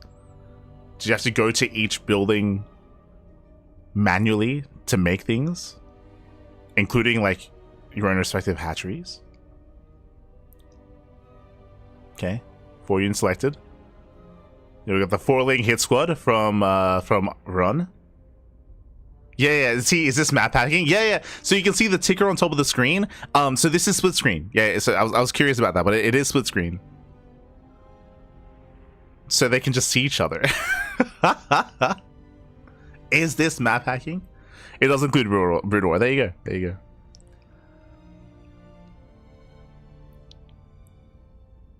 Group A selected. So it looks like you have multiple groups. You have Group A, Group B. You know, just see we're on whole position. Arniak. No way up the ramp. Let's go. The whole position micro, pappy. True. Too many underlings?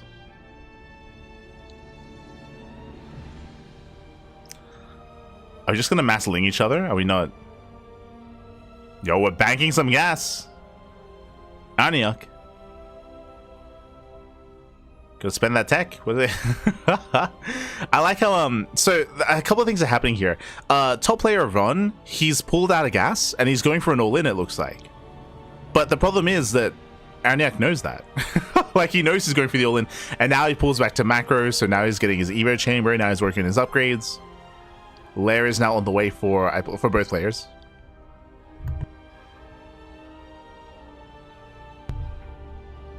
And we're just gonna stare each other down. I mean, where's the game timer? Give production.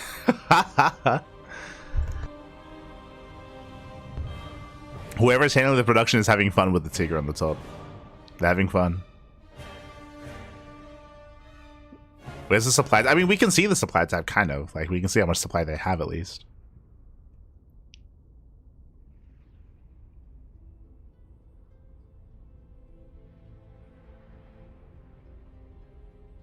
Yeah, it looks like the layers are at least done for Run. Let's go to his lair. Now, who's going to be the first to expand? Oh.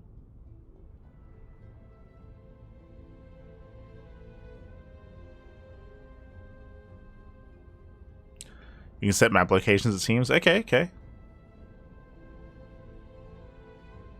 Yeah, map location selected. Yeah. Oh my! How finicky would it be? Because yeah, you have some control groups, you have some map locations. God, the dexterity on that one controller, like, mate.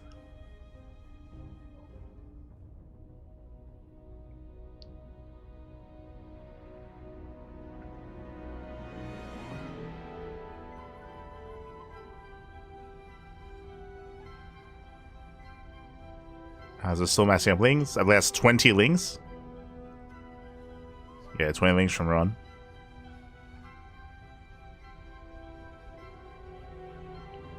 But yeah, that pan.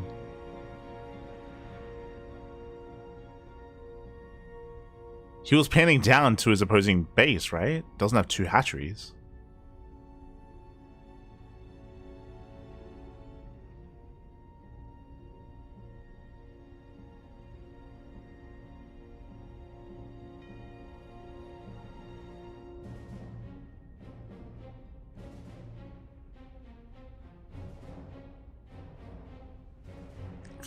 Oh, right, it's because they have overlords. I was so confused as to why he has vision.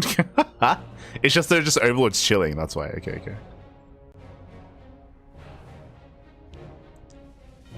Are we topping 30 FPS yet? Yo, let's go.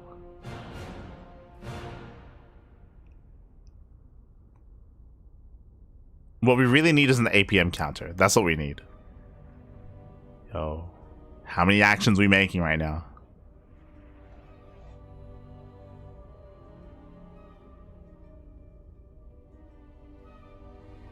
Nightmarish on a controller, I would imagine. It sounds crazy. It doesn't include Brood War. The unit selection cap is raised to 18 from 12.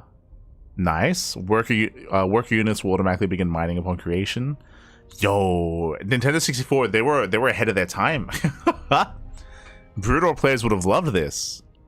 Automatic worker mining. Unit selection, raised unit selection cap. Like, that's crazy.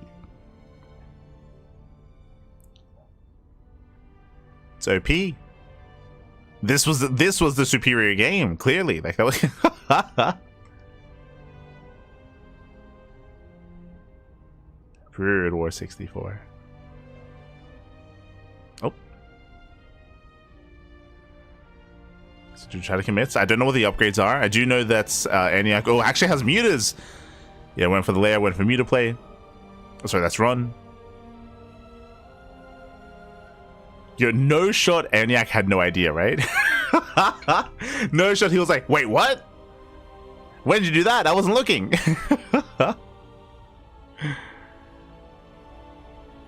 I mean, I do know that ENIAC was getting +1. He had a lair.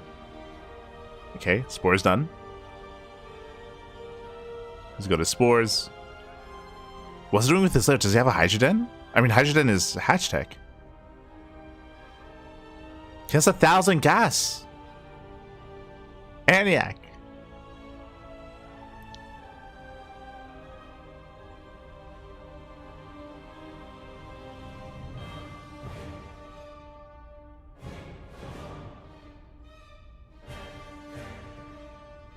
Yeah, he hasn't been teching. Like, he has a lair, sure, and we'll see he was working on upgrades, but he has no anti-air outside of the spores.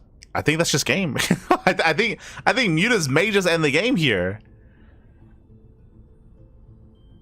Killing more drones.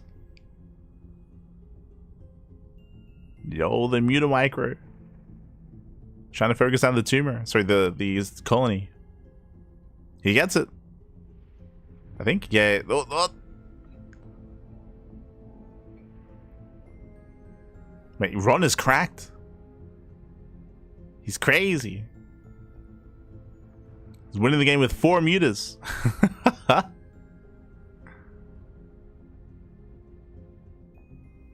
Yeah, I know. Now he's going for the spawning pool.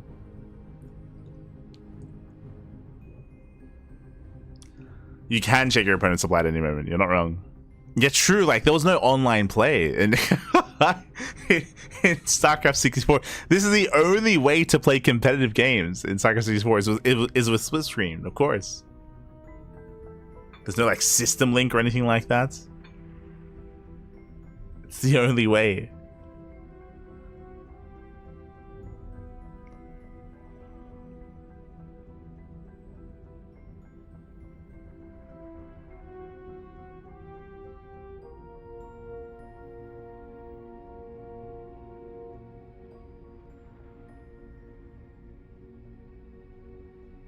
Now the problem is that I don't know if Ron can ever kill Arniok.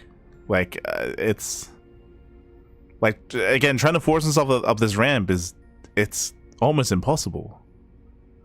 So like, he's doing a lot of damage. He's trading well. He can build up more mutas, assuming he isn't rallying into the spores.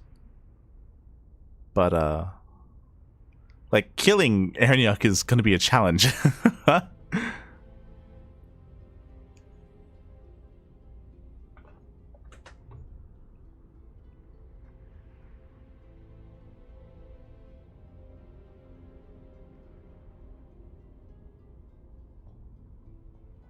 So we could be here for a while.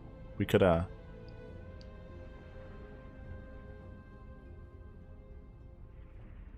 Run is macroing. You can see Run, I think he just made a wave of drones. Yo, are we gonna expand?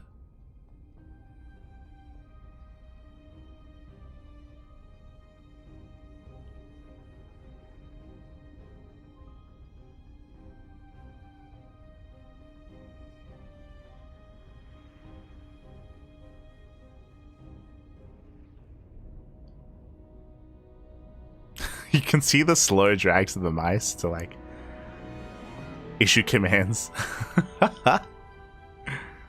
Oh, he slips by the Toolings. Yo, Anyok with the Tooling hit squad. Let's go.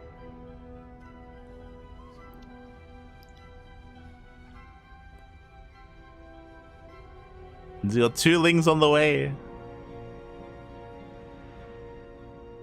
Muta's trying to kill the Spore. Again, it's gonna be a brutal trade.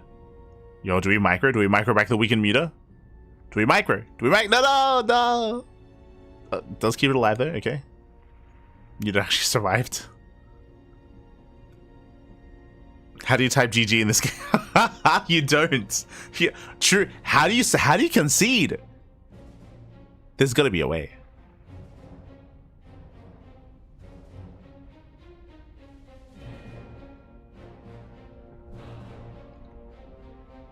There's gotta be a way, Pappy. Oh, let's go. 2 bases. Ron, he's got a second base. Yeah, he's getting up to a 2-base economy. His mutas are popping off. Killing more stack defense. And again, it'll take a long time for him to kill all those spores, but he'll get there eventually. Can reach over and unplug the controller. True.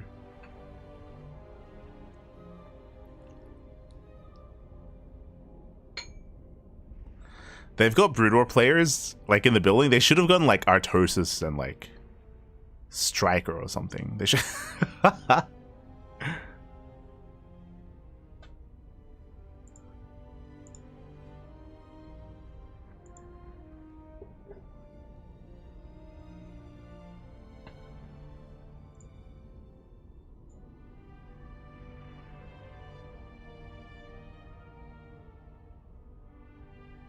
That would be peak cinema.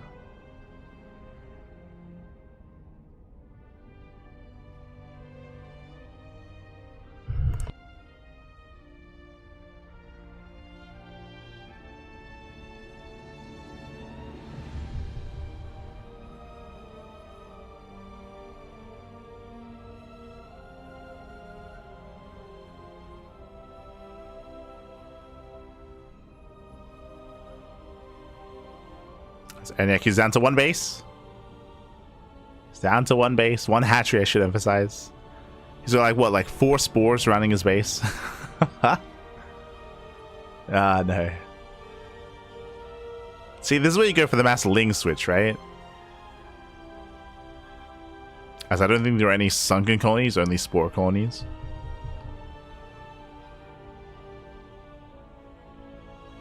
Yeah, there's 4, soon to be 5 colonies. Jesus.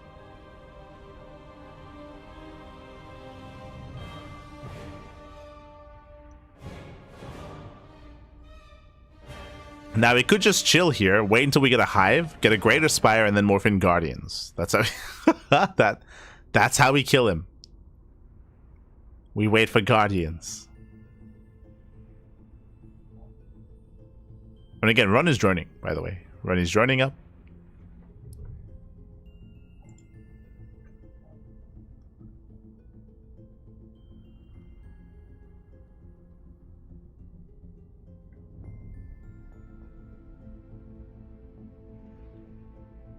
Now the question is this the best of 5? Is this the best of? Is this merely only game 1?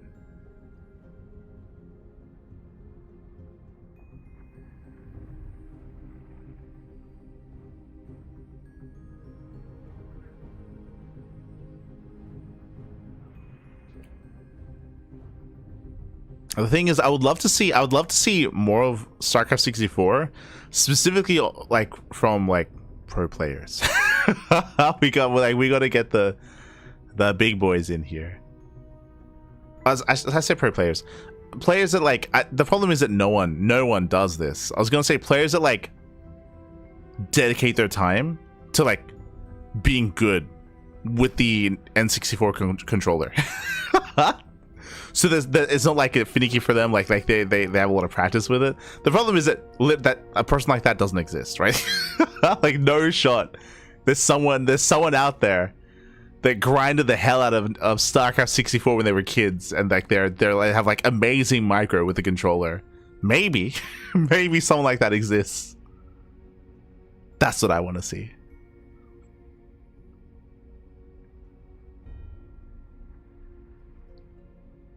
As soon as they commit in, they kill one spore. They killed one of the spores.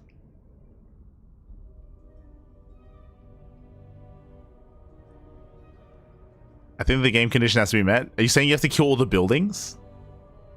No shot.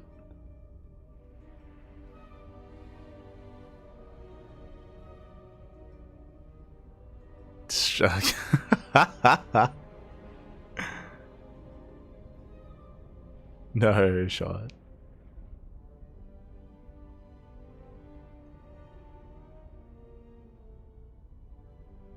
Okay, let's go. That was all to take down one spore. We're gonna get another. Second spore goes down.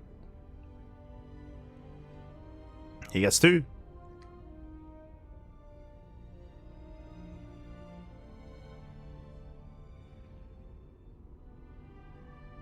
At least you can't hide a base. True. Can't hide a base.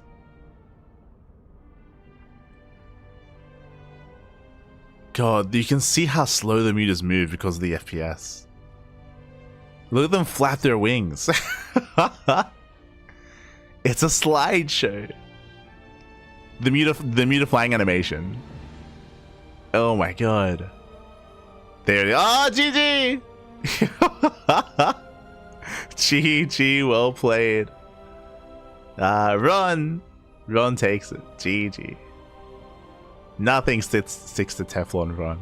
I don't understand the memes. GG. Let's hear it from the boys. Hitting the strip club tonight. Excuse me? Oh, we bobbing out here, man. But it's not for apples, it's for $1 bills. That was a 21-minute game.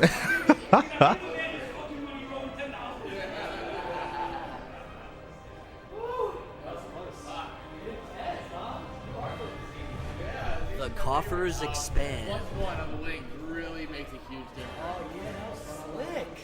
Yeah. I was getting +1 caravans to hopefully try and run something that's been used, but it was just taking too long.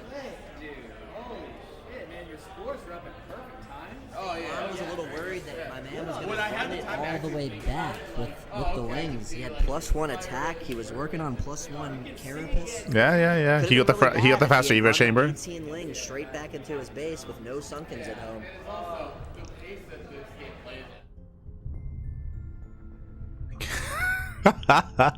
What did we just witness? GG. Aye. But with that, we are going to be wrapping up the fun little show match. And you know what comes next? Oh boy. You know what comes next? It is going to be the group stage. We finally made it, Pappy. We finally made it. The group stage is upon us.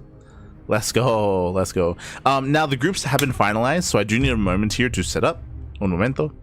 Actually, I can show it off here. We'll hide that, and then bam, there it is, Pappy. There it is. Okay, groups have been finalized. They are poised to begin in 5 minutes time, by the way, in 5 minutes. And here we go. We have Group A, which is Astrea, Future, Foxer, and Full Heart. It's going to be 2 Protoss players and 2 Terran players in Group A. Again, poised to begin in 5 minutes. We have Group B. Group B is going to be Trigger, Epic, Jon Snow, and Warren. So 2 Zergs, a Terran, and a Protoss. So Group C is going to be Geralt, Dolan, Silky, and Star Killer. 2 Zergs, 1 Terran, 1 Protoss. And Group D is going to be Percival, Mixu, Maples, and Berry Crunch. 2 Terran, Protoss, and Zerg. Here we go. Now, which of these groups feels the most enticing to us? I mean, a couple of things. Ideally, the casters do kind of spread out. We do spread out and we do try to cover our own groups, but that isn't always the case. Bearing in mind, we have ourselves, Steadfast, Rotterdam, and the mainstream. What do we want to get into? I'm torn. I am a little bit torn here on what to cover and what to cast. There's a lot of really good matches, of course, for sure, 100%. A lot of really good matches. What do I want to jump into? I think Group B is going to be the least competitive. I think Group B I'm probably going to avoid. Group B has Trigger, Epic, Jon Snow, and Warren. Trigger, he's the heavy favorite there. I mean, Epic's a really good player as well. From what I've seen, I don't know how informed Jon Snow and Warren are, so I don't know how close some of these games are going to be. So I'm looking a little bit less at Group B. I'll be honest with that. Group C honestly looks fun to me. Maybe I'm a little bit biased because, you know, Dolan's our boy, Pappy. Dolan's our boy. So I definitely have my eyes on Group C with Geralt, Dolan, Silky, and Starkiller. Like, in my mind, I can see a lot of these matches going either way. I can see some upsets potentially occurring as well. Group A, we have Full Heart is going to be kind of rushing in every game. Folksure versus Future and Astrea is going to be interesting for sure. Like, Folksure and Future are definitely favored. Folksure has been doing a lot of work practicing. He has been practicing a lot. So it's going to be, I mean, the pressure is going to be on him. If you recall, we did cast Folksure versus Bunny. This was a couple of weeks ago in the RSL qualifiers, and Folksure looked really good. He looked really good against Bunny. I was very impressed by his play. I was looking very impressive in that TVT, so I can see him. If he can take down Bunny, I can see him taking down Future as well. Group D, Percival, Mixu, Maples, and Berry Crunch. I think that's maybe the most diverse group. Group D. I think Maples, he can be an animal.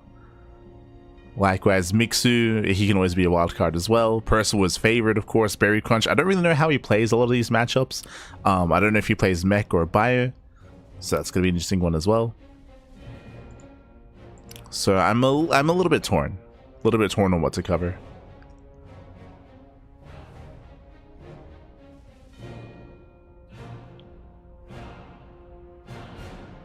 Hold on. Wait, is this group correct?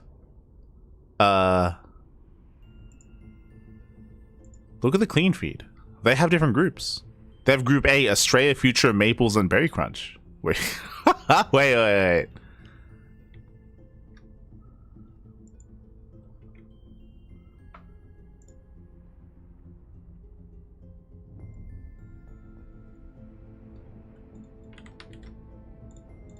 Hold on.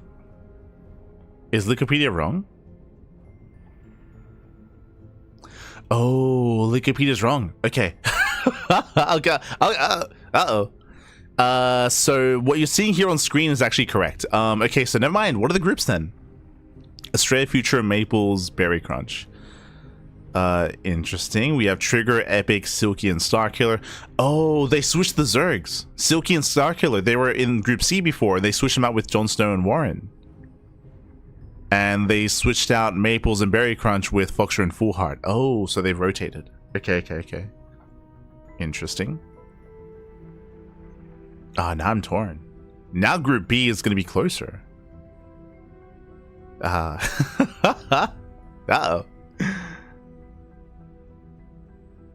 And I can see folks are getting out of Group D now. I can see folks are beating Full Heart and Mixu, maybe against Percival. Okay.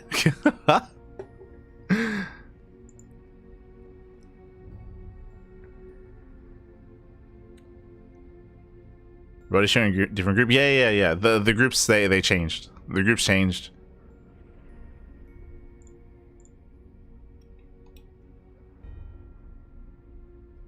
Epic and Silky, you guys are on stage.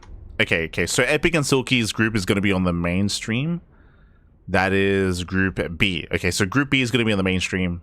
So we'll stay away from Group B. We're going to go on a break. We're going to be going on a break. We're going to message some players, figure out what's going on, and then we'll be back with the group stage. We'll see you soon. See you soon for the group stage.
And welcome back, everyone. Welcome back. Welcome back to the beginning of the group stage here for the SC4ALL offline LAN event in the Americas, day number 1. Again, this is still day 1. We are how many hours? We're 8 hours into the cast, papi.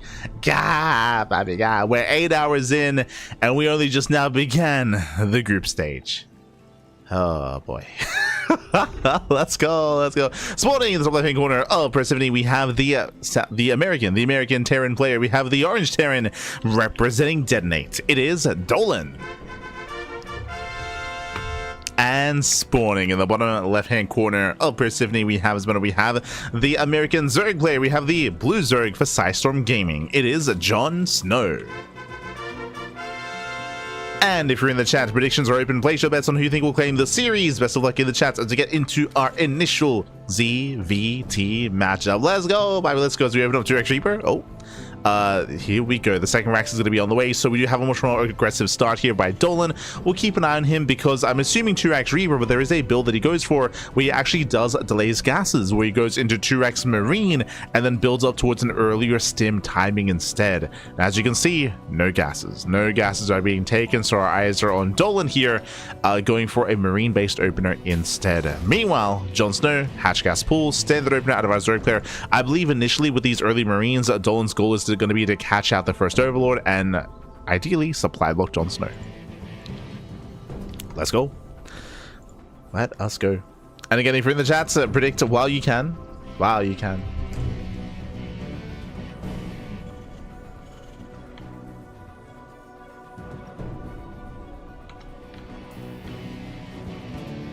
Do these people know that there's a camera there? No, we're all voyeurs.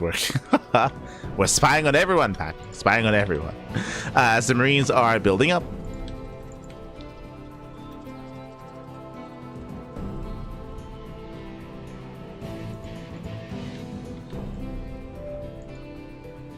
Marines are amassing. Jon Snow does move in. The Overlord is found. We lift the ranks and we're going to be hunting down said Overlord. So nice pick up here by Dolan, as the Overlord will not be able to escape. Ooh. Does fall, and Jon Snow is supply blocked. So he'll be forced to make additional Overlords. Going for the early Roach one. I like this response. Okay. A couple of things are happening here. So one, Dolan shuts down the Overlord. Dolan, he does supply block his opponents. Behind this, going for a third Rax. But what is the downside? What is the weakness here of having your production on the low ground? It is vulnerable to Roach aggression and Roach all-ins. Typically, against Roach pushes this early on in the game, how do you defend as a Terran? You wall up on the ramp, you get a bunker, you lift your CC, and you evacuate your natural.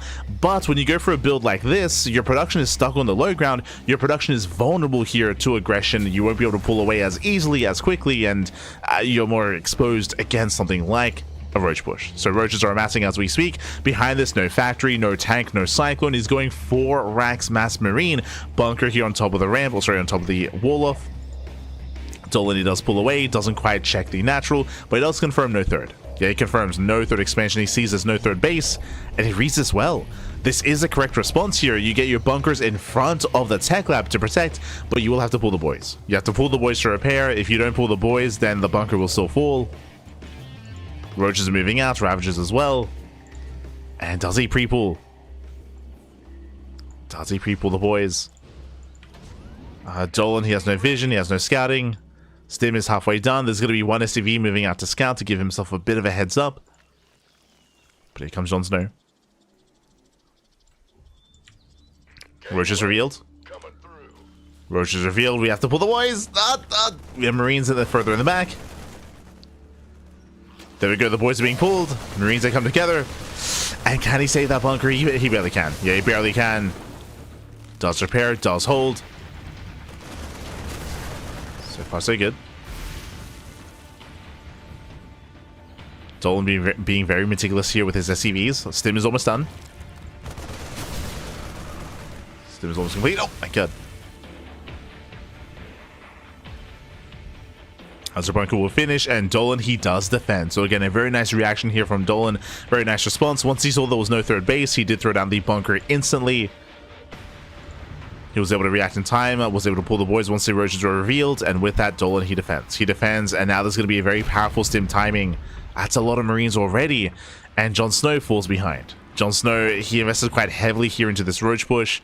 Now he's taking a third base, now he's droning up. But can he survive the stim timing? As here comes Dolan.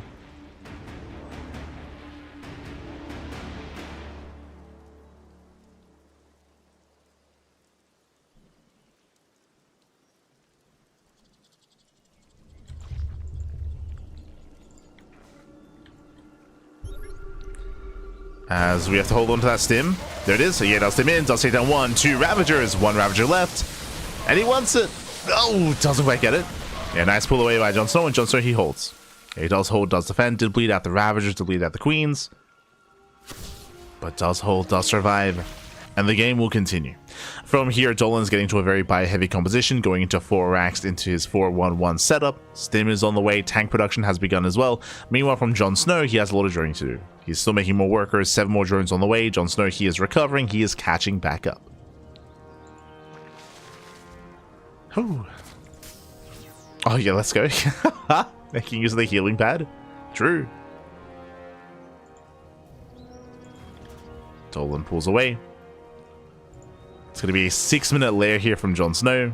Very late tech, very late lair. Link speed has now begun, eventually working towards the Link Vein Roach Ravager. Jon Snow, he's getting there.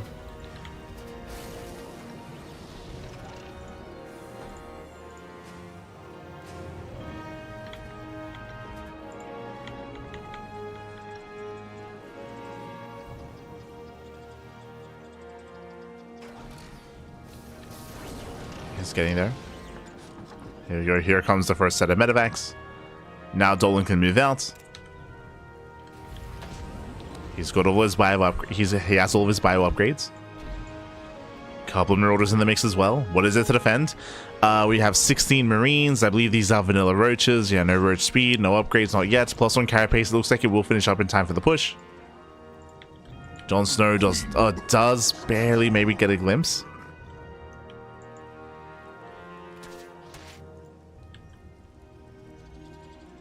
Dolan's moving in. Oh! Quick reaction with the Queens. There's no saving the space, so yeah, the 4th base will go down. Dolan's pushing further in. He's still holding on to that stim. Still holding on. Okay, does stim forward. Does rush in. Biles, they graze the army, but down goes the main army here. The Ravagers, they fall one after the other. There's barely any roaches left. The tanks, they will siege, and Jon Snow is just getting bullied. Down the bio. He stims in. And again, Jon Snow, he was just read like a book. Dolan, who was ready for the roaches. GG gets called. And Dolan, he takes game number 1. GG. Whew. GG, well played. Dolan does take a lead in the series. And we'll see if Jon Snow can bounce back as we get ready for game 2. Game 2 is going to be on Pylon. Okay.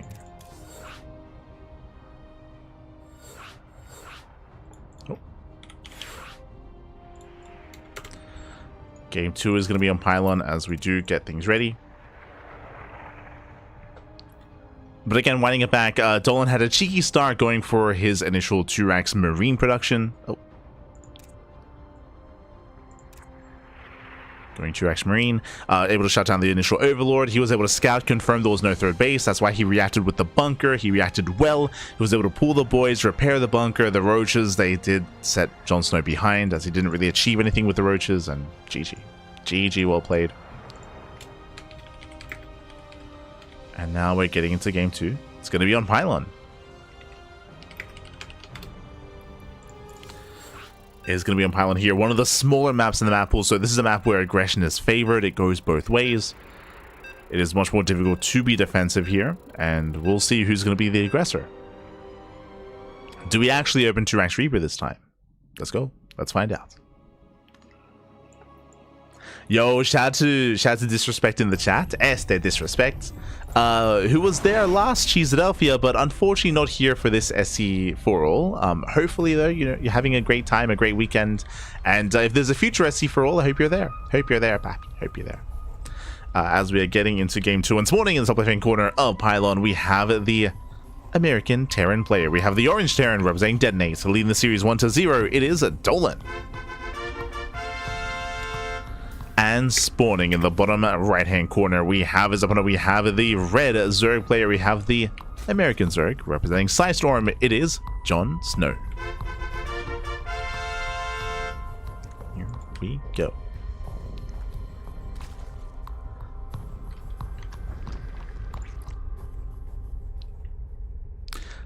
Wasn't able to make it for this one, but definitely want to go for the next one. Yeah, I hope so. I hope that I mean, it's really cool to see the event grow in such a way. Like the idea of having and incorporating 2 different esports, not just that, so Brood War and StarCraft 2, but also being able to, because of the boosted prize pool, did get the attention of other casters as well. Like usually for the past like couple of years, it's just been the Ducklings, right? The Ducklings and the live cast.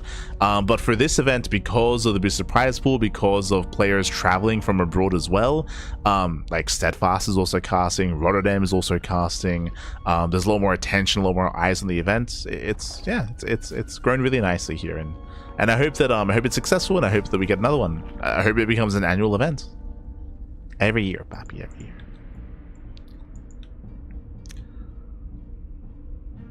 And we're able to have some more NA players drop by. For now though, Dolan does go for a Rax expand. We do have a standard opener this time out of Dolan. No 2 Rax. I'm only here for SC4. God damn it, Kalasi. God damn it. Este Kalasi. True, true. That's why we're all here. SMH, my head.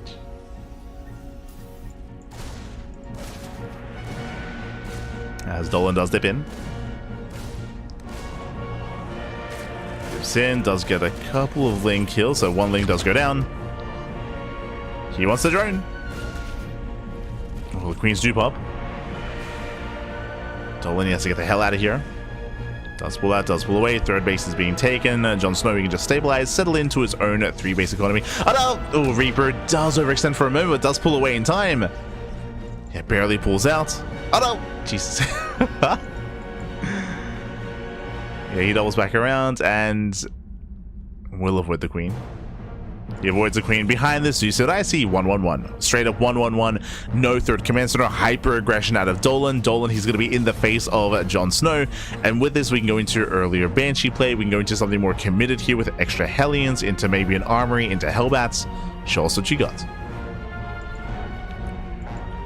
Leaning towards an Armory and Hellbats, but we'll see. For those that are curious, it is standard, it is meta to go for a 3rd command center before starport. To go for a faster starport to delay your 3rd base is signs of more aggression, is signs of something more committed here. Something more devious. Something more Dolan.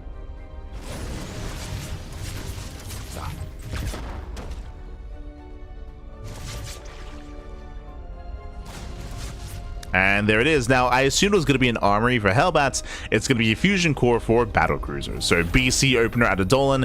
BC openers typically lead into mech. So this could be BC into extra factories into mech instead.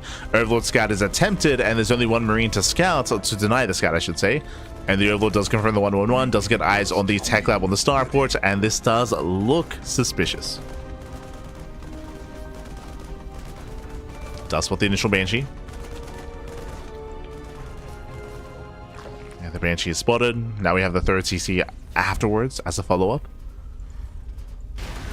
Heli, oh no, the Heli's going for the dive. Don't like this. 8 drone kills already. 9 drones. 9 drones going down, and we're still not done. Getting an extra volley off. Only 4 Lings. Yeah, only 4 Lings here. 11 drone kills. 12 drones go down. Ay, ay, ay. Brutal damage. Battlecruiser production has begun. And I'm a little bit concerned here for Jon Snow if he stays on the low queen counts. Yeah, 7. Okay. 7 queens. Decent queen count here to defend. But here comes the mech. As we mentioned, BC into mech is kind of what is expected as the follow-up. Now, this is a tell. Lings they poke in. Lings, they did take note of the fact that the Rax floated down to the low ground and the Rax has no add-on either. This screams mech. He hasn't seen the factories, but seeing the Rax as it is enough. As you'll never see just a vanilla Rax on its own without any add-ons, not in this kind of game state. Not without good reason.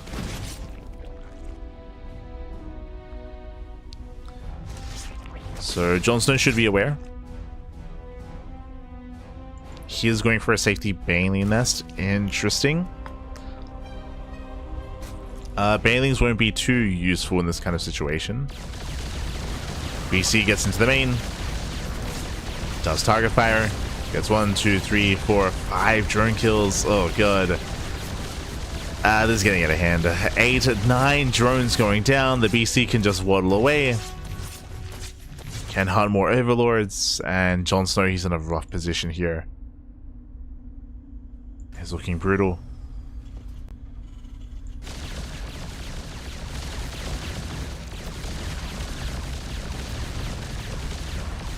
Does shut down all the active tumors. Finds the overlord as well. Spire. I mean, we gotta go for the Spire for Corruptors, for anti-air. Double Evo Chamber. The lack of Roach Horn is concerning. The ground-based mech army could just kill Jon Snow. What does Jon Snow have? 6 Lings. He has 6 Zerglings, 0 Roaches, and a handful of Queens. It's oh god. Unfortunately, even though Jon Snow he scattered earlier, it doesn't look like he's pieced it all together. Now he sees, now he knows, now he confirms. Carapace upgrades?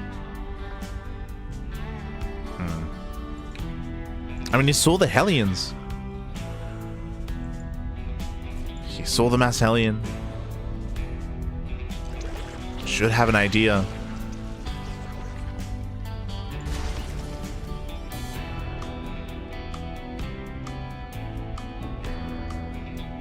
As Dolan's moving out.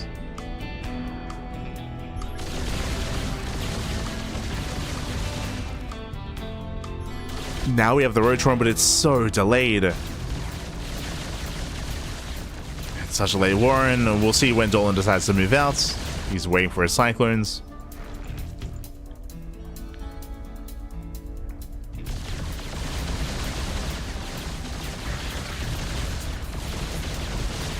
Three Banelings getting caught. Takes down 2 Queens. High NG Queens as well. Oh, and he can just reset the Queen count. Can overwhelm. Goes further in. Gets more drones. Where's the teleport? Ooh, does teleport in time.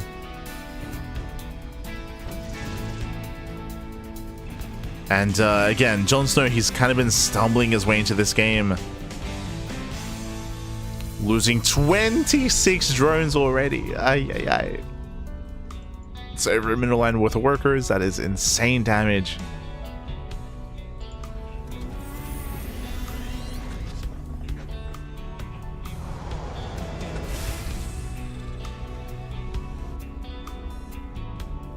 Jon Snow, he knew nothing, man. He knew nothing. Now he's got his roaches, and they will help, for sure. Like, thankfully, they will be out in time. Thankfully, Dolan did not push earlier. If he had, Dolan would have just snowballed out of control.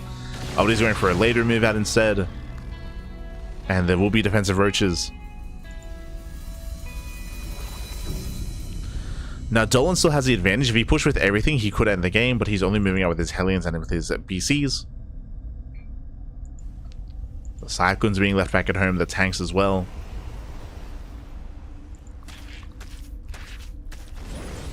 This is giving Jon Snow an opportunity. Oh.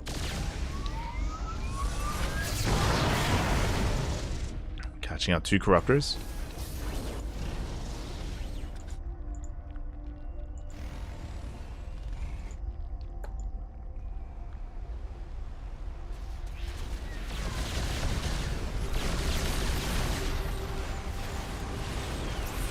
Yeah, Cyclones to get their lock-ons off. Corruptors are going down.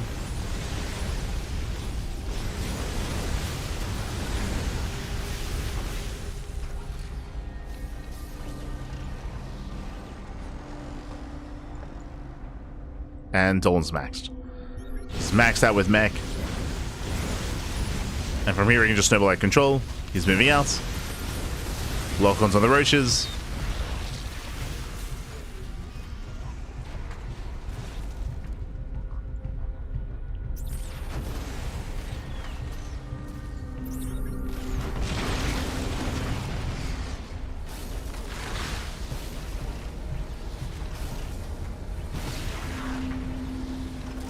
Dolan is wedging himself into bases, pushing towards a fourth. From here, he's moving in. We do see Jon Snow setting up with us around. He let's go. It's go time. He sends it. He tries to, but the tank boys are brutal. Yeah, Biles, they get one of the tanks, and with that, Dolan, he's done it. Dolan, he's done it. He breaks on through.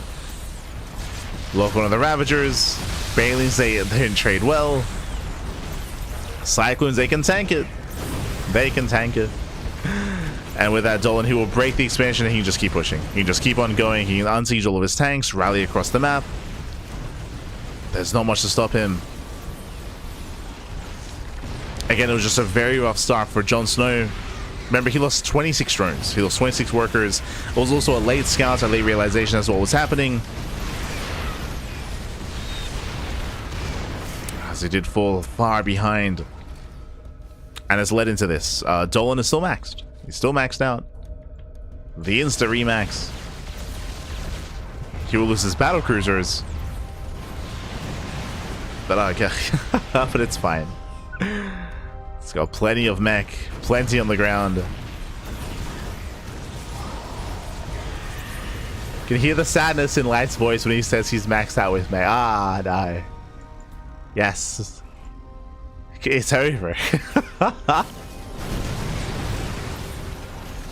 It's because I understand the smudge going through Jon Snow right now. Ah, the smudge.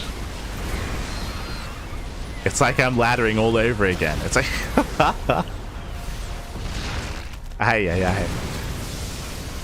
Not again, Pappy. Not again. GG gets called. GG gets called. Dolan, he snowballs out of control. He will take the series 2-0. GG. Whew. GG, well played. Congratulations, Dolan. He will claim the series. Jon Snow, he will be knocked out here, or he'll be knocked down, I should say. He will be knocked down.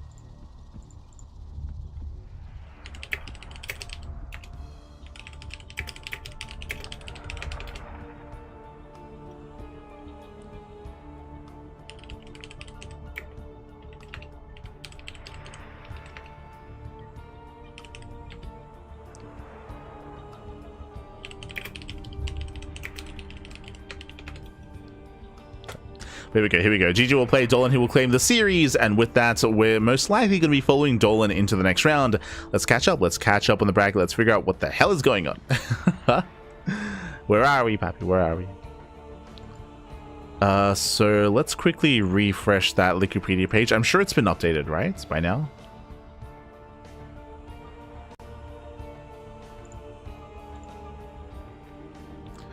Yes, there we go. It has been updated. We do have some updates, and let's catch up on the bracket itself. Bam! There we go.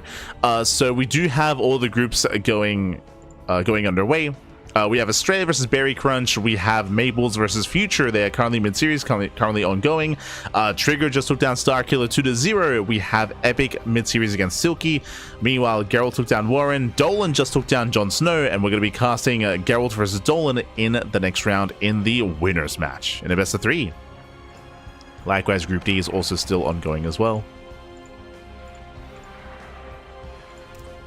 We'll follow you into Geralt. Beautiful. I'll message the players.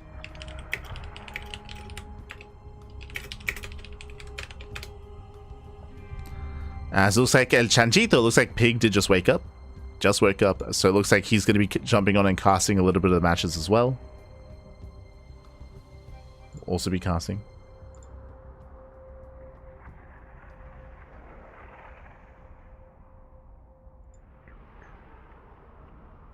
As we're catching up.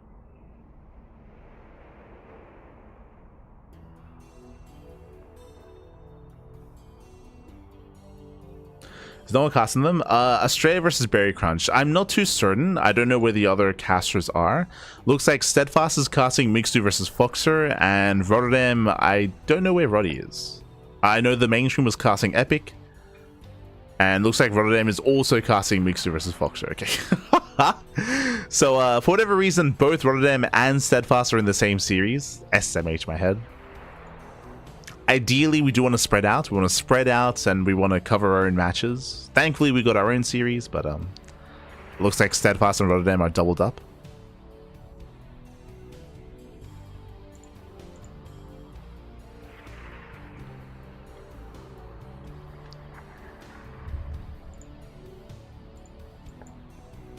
Let's see. Group D. Winners match.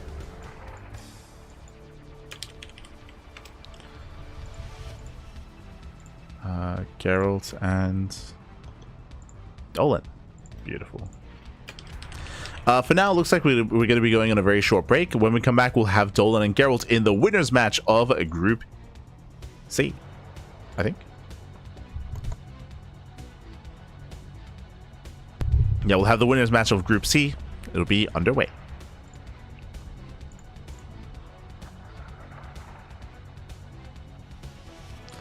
Group B looks like the most interesting. What's Group B? Group B, Trigger, Epic, Silky, Starkiller. It does look exciting for sure. For sure.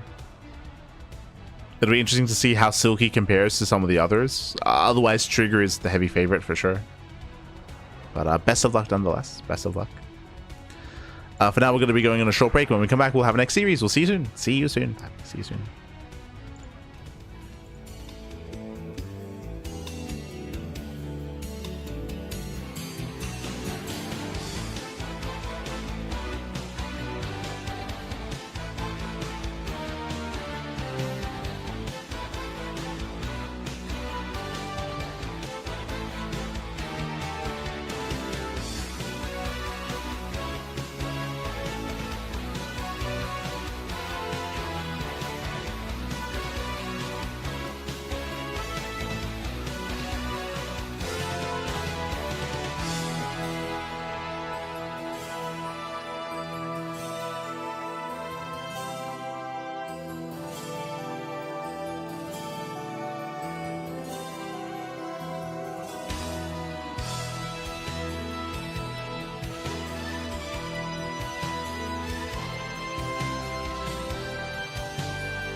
And welcome back, everyone. Welcome back to the SC4ALL, the StarCraft for All Philadelphia offline event group stage. We spent 8 hours in the Swiss stage, Pappy.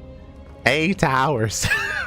we made it, man. We made it. We just finished the first match here of the group stage. Now we're jumping into the winners match of Group C, and spawning in the bottom side of Mothership, we have the Polish Protoss player. We have the blue Protoss representing Streamer Zone. It is Geralt. And spawning in the top right hand corner of Mothership, we have the American Terran player. We have the orange Terran for Team Detonate. It is Dolan. And if you're in the chat, you know what time it is. It is Gamba time. Predictions are open, and place your bets on who you think will claim the series. Best of luck in the chat as we get into our TVP. Let's go, Pappy, let's go. Dolan just took down Jon Snow 2-0. Now he's up against Geralt in that winners match. The winner of this series will advance on to the playoffs. The loser will be knocked down to what? To the elimination match. They will have another chance. They will have another chance here to make it out of the group, but we'll see who will be the first to make it into said playoffs. First things first, we are loading into Mothership. Welcome to a 3-player spawn map, and a very massive map as well. Massive map, long rush distance by ground. Aggression is not favored on Mothership, and we often see longer and later games. We've seen a lot of late game, a lot of maxed out armies clash on Mothership, but if you know anything about Dolan, you would know Dolan is not known for the long late game. He's known for being cheeky, having some crazy builds. He does come up with his own builds from time to time, and he can be very quirky as well. So we're expecting something cheesy and cheeky out of Dolan, especially in TVP. Let's go. For now, double gas opener, going for a faster factory. Now, as much as I say that, you know, we expect something more aggressive and more committed out of Dolan, here on Mothership, aggression is not favored, so I don't like the idea of Dolan going for something too crazy on a map like Mothership. We'll see what he goes for. We'll see what he does go for. From here, he can go into his own starport follow-up, into his own 1-1-1. Should be going for a CC on the low ground initially, though, after that factory. And from here, we can go Reactor Reaper Hellion. We can go into Widowmine, Cyclone production. We'll keep an eye on Dolan, as the CC is going to be delayed. Command center is delayed. I can see the people in the chat. Shem, Papi Shem. I know it's quite late over in Europa. I know it's quite late. But, Dzień dobry, nonetheless. Bienvenidos. Bienvenidos. Oh, the passionate fans staying up late to watch some StarCraft. Or waking up early as well. True. Ooh. As we end up trading workers, both SCVs go down. Very nice vehicles here by Geralt. It takes on both SCVs, gets a third SCV as well. Massive delay in the CC, delay in the starport, sorry, delay on the supply depot. And Geralt's going to keep rallying. Does keep rallying. Will end up losing one of his stalkers. Ooh, gets the Reaper. Reaper barely does go down. And so far, nice damage here by Geralt. Looking to get a 4th SCV. Not quite. Doesn't quite get the SCV, but regardless here, it's still going to be 3 SCV kills, a Reaper, big delay in the CC, big delay on the depot, and also lost mine time on these SCVs as well. So very nice start for Geralt. Does have a strong start. Hellions, they do find a way in. Oh god, that should not happen. 3 Hellions, they can one-shot probes. They can one-shot, they will. So far, 2 probes go down. But down to 2 Hellions. They'll get 1 more volley. They get a 3rd probe, nothing major. And Geralt defends. He does defend. As he won't lose any more workers. Brings up the Hellions. Behind this, tank production has begun. And Geralt is getting into 3 Gate Blink. 3 Gate Blinks to a very safe play out of Geralt. Very safe.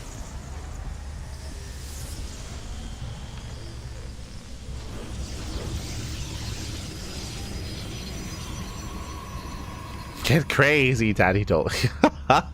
No. No. That's what they call him. Esther Dolan. So from here we're expanding, getting a 3rd base. Geralt, he's building up, getting into Blink. He will soon gain map control, and Dolan will see where he takes from here. He can still turn this into a 2-base all-in. He's taken a lot of damage early on, so an all-in would make sense, just because it's going to take quite a bit to recover from said deficit. Getting into a 3-1-1 setup. 1 Rax on the low ground. And from here, Dolan could throw down 2 more Raxes. We'll see if he does. We'll see if he commits. I see the indie supporters in the chat. Nice tank shots. Tank volley is going off. Also, my apologies. I assumed this was a 3 Rax setup. No, sorry, it is. For some reason, I thought that starport was a Rax. Banshees are amassing as well. We've gone up to 3, soon to be 4 tanks. It's a heavy tank count. And Dolan does get a tank shot off. Very nice. Tank volley goes off, gets one of the stalkers. The boys are being pulled, and it's all or nothing for Dolan. It's going to be the 2 base all in. The boys are here to repair. Oh, no! Is on auto repair. There we go. Heals up that Banshee. Does move out. As Dolan moves out, Geralt, he's moving in. Uh-oh. And Geralt, does he get a tank? He gets a tank! No! The tank! Tank goes down. Massive pickup. Yeah, it takes down the first tank. And Geralt, he can recall. He can recall back home. Dolan, he commits. It's all or nothing. Army's getting ready. Charge is finishing up in 10 seconds. He's 10 seconds away. Siege is up 1. Charge kicks in. And the Zealots looks like they will barely get on top of the tanks. 1 tank should go down. Yeah, even forcing friendly fire. Oh, does not get the tank. Okay. Tank does not go down. And Dolan is pushing in. He's pushing in. He's breaking through. Stalkers, they did recall. Collapsing on the army. Zealots, can they get on top of the tanks? Nice target firing. Very nice target firing. Zealots go down. Stalkers get punished. And Dolan, is he doing it? Is he doing? He's going in. Keep going. All the way, Papi. All the way. Gets on top of the pylon. Stalkers, they try to catch reinforcements, but looks like the low ground is going to be forfeit. He gets on top of the shield battery. Shield battery is going down. Do you have an extra warp in here? Warping in a handful of Zealots. But with 3 tanks, Dolan, I don't see this being broken. Not like this. There's a scan. There's a bunker in position. Oh. Stalkers are ready for a dive. Dolan, does he push into the main? Does he rotate over towards a 3rd? He's rotating. Yeah, he's rotating over instead. Zealots, they go for the bunker. The first tank will finally go down. Yeah, he gets 1 tank, but just the 1. And Dolan, he's going for the kill. Gets a stalker. Reinforcements have arrived. GG, and Dolan takes game number 1. Whew. GG, well played. A very intense 2 base all in there out of Dolan. Geralt, he was able to, Geralt, unfortunately, his first stalkers did miss the move out. He was able to catch one of the tanks that was in favor of Geralt, but you saw that Dolan, he barely preserved all 3 tanks against the first charge lot's engagement. It was a really, really pivotal moment when Geralt, when he attacked in, he surrounded with the Zealots, he got on top of 3 tanks, and he barely didn't kill the tanks. It was crazy. Dolan went for the mass on siege, so no friendly fire, and SCVs were on mass repair. They barely kept the tank alive, and with those 3 tanks surviving, that was game. That was game then and there. GG, well played. As Geralt, he had to break through the tank line then and there. Let's go. So we're getting into game 2.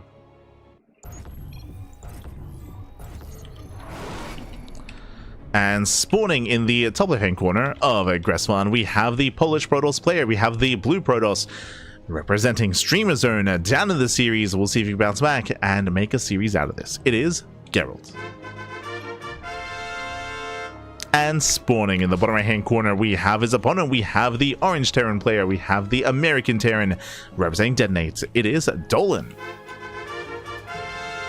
Leading the series 1-0. And again, Dolan, He is aggressive, he's cheeky, he is cheesy at times, so we do expect more all-ins. Whether it's a 2-base all-in, whether it's a 1-base all-in, we expect aggression out of Dolan. And welcome to Gressvan. Gressvan is another very large map of the map. It takes a long time to get across the map. This will give Geralt more time to scout, to move out, to delay a move out, and to engage ahead of time as well. He failed to do so in the last game. He did miss the army as it pushed across the map. This time it's going to be on Geralt to make sure he spots the move out. He's got a scout back. He's got a scout.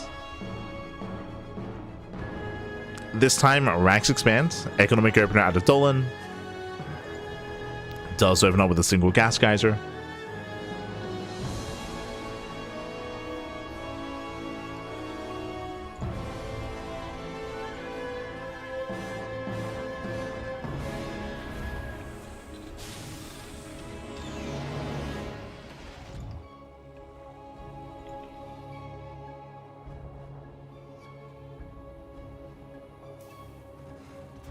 Yeah, Scout, he will delay. Nicely done.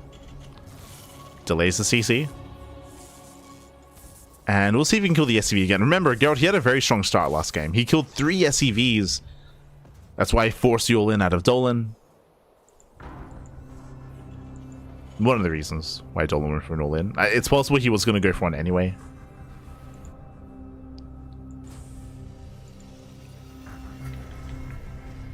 Oh, hello. That's a second Rax. That is not normal. So second Rax is on the way behind this. From here we can turn this into a 3 Rax. So we can go for a 3 Rax stim timing, or we can turn this into a 2-1-1. Show us what you got.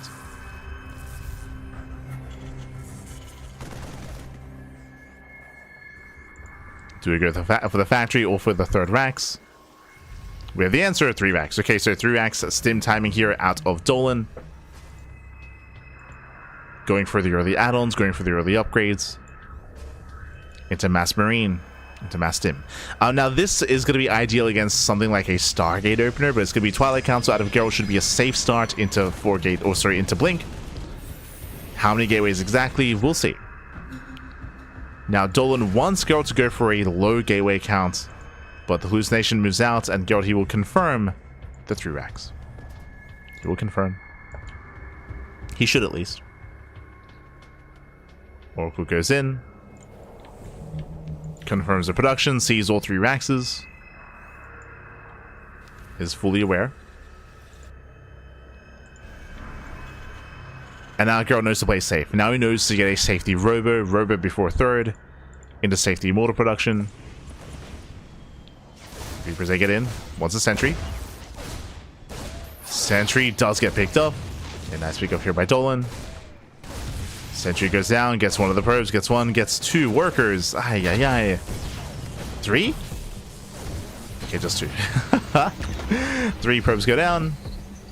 3 probes and a sentry. Nice damage here from Dolan. Now, there's a bit of a give and take. Dolan, he did scout. He saw the Twilight Council. Because it's going to be Blink, that means Dolan needs to start Marauder production. So Marauders are on the way. Building up as many Marauders as he can. Stim is in production, combat shields. Now, this is usually just a stim timing. Usually you do not pull the boys with this, but I know that Dolan, he does like to add his own flair to things at times.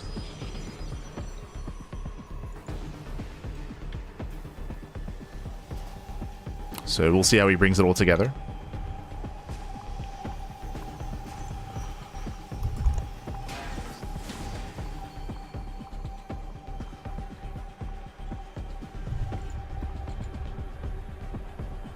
As Dolan does get a factory, okay. So he's taking up. He is taking out of this. Stim is finishing up. Geralt, he moves out to engage with the army. And Dolan, he tries to go the long way around.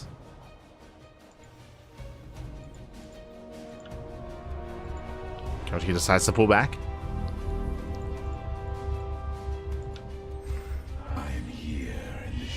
Does pull the way back to his 3rd. Dolan gets across the map. Cody spots him. He does spot him, is aware. Shows the stim. Doesn't quite stim yet. Blink is spent. There we go, does stim forward. And he will chase. Does try to chase down. Gets one. Gets two Stalkers. Two Stalkers, a couple of sentries, but that's it. That's all he gets. And now he can be bullied. Force up the ramp. And Geralt does defend. He bled out a couple of probes, he bled out a couple of Stalkers, but overall he does defend, and Dolan's going to try to get back home. He's trying to race back. Dolan gets spotted. Geralt, he's going towards the natural. Dolan's out of position. Geralt, he will get on top of the ramp. Oh. Almost caught out. Baits out a stim.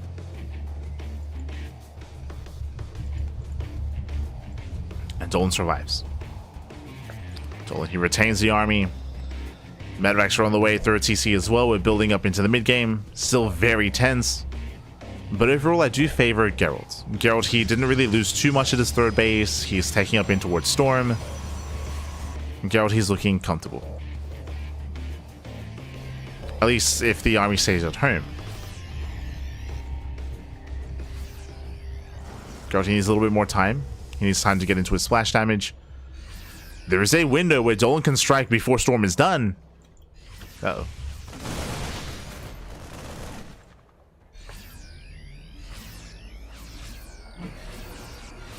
Dolan moves out. Storm is still on the way.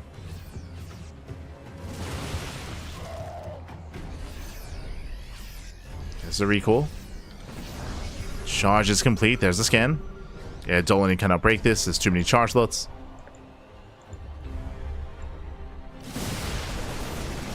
Dolan getting caught out.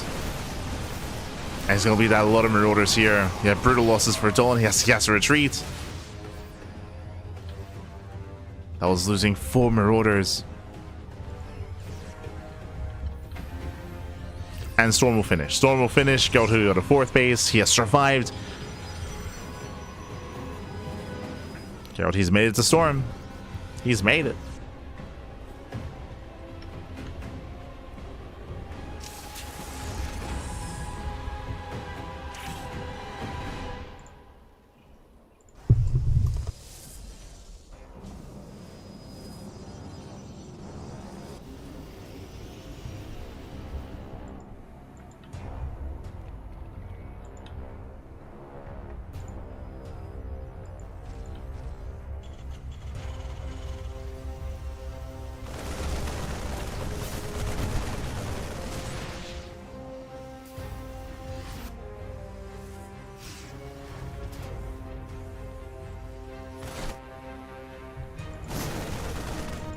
Geralt, he's shocking around. Remember, he has Storm ready. He has 3 High Templar. And there's her Storm. Does zone. Her Storm zones away.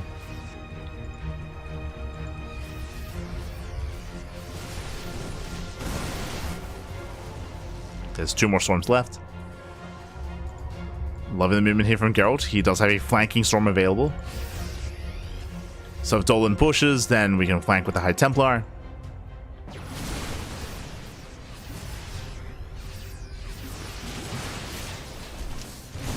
Dolan pushing further in. EMP doesn't connect with the Templar.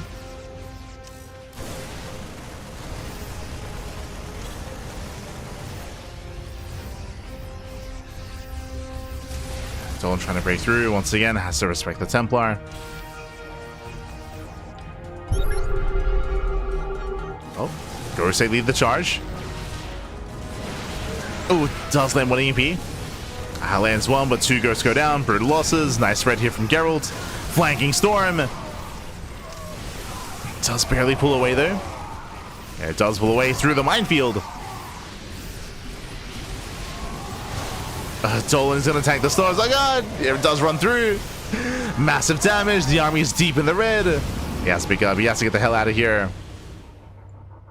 Those are some crazy storms. Oh. I'll take some Wood Mines to the face. Dolan has to pull away. Here the dust is settling again, still very tense. Plenty more High Templar for Geralt. And soon to be plenty of storms. As Geralt, he gets up to 80 probes. Gets away with his 4 base saturation, now working towards a 5th. The longer this goes on, the better it's going to be for Geralt. He's renowned for his late game. Dolan moves out for the drop. At the same time, Zellarame comes in. Dolan will defend.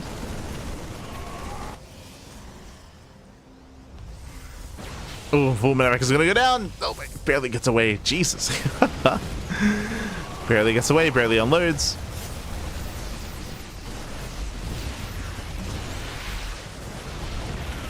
Dolan trading as best he can. Take some mind connections as well.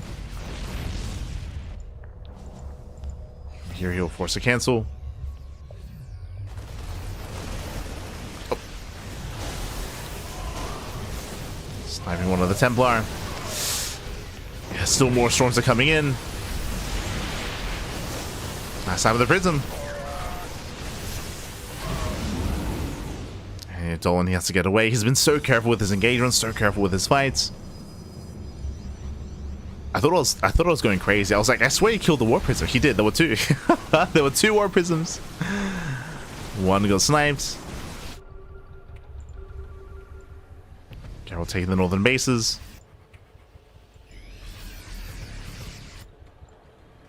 As Grotti's pushing in. Dolan's out of position.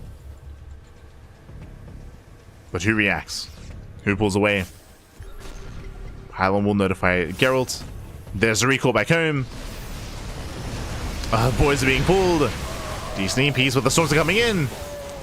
And once again, brutal storms. And Geralt will take the fight. He'll take the fight from here. He can just chase. He can just chase across the map.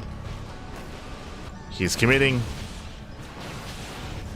And looks like Geralt, he has done it. Again, he has just a massive Zealot composition. So many charge lots.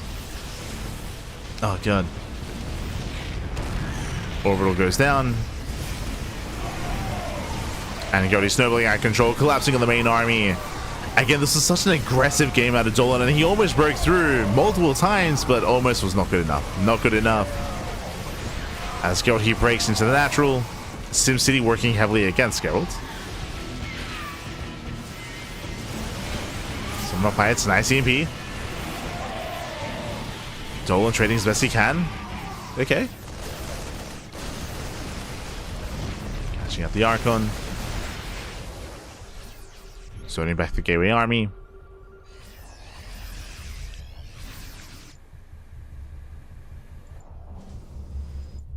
And Dolan, he does hold on. Impressive. I thought that was it then and there.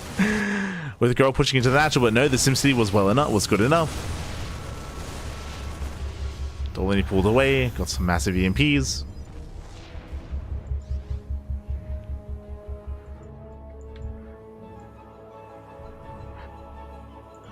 And we'll see if he can do that again.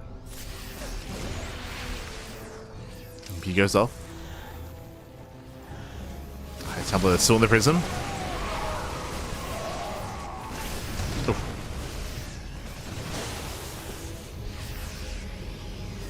It's going to storm to zone.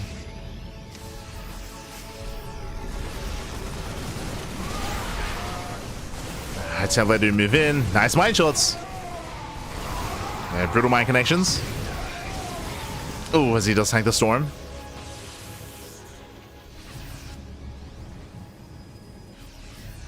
Does tank it. But Dolan's been building up his army, still rallying. How many Templar? 5. 5 by Templar. Still a lot of storms. EMP's one of the Templar, but there's still 4 more in the War Prism. Liberation has arrived. Can he pull this off? Storms are coming in. Dolan has to kite back. Okay, kites back. EMPs are connecting. There's 1 Templar left in the prism. That's the final storm. Oh my god. Yeah, brutal storm in the army, but he sims in. Wow, Dolan, he barely breaks through. Dolan, he's done it. He breaks the main army. He tanked the storm. 1 more storm and everything would have died. The army was deep in the red. But Dolan's done it. Breaks the expansion. Takes down the main army. There's 2 High Templar. There's maybe 1 NG overcharge. Yeah, there's 1 Templar in the prism. There's the final storm. Oh god.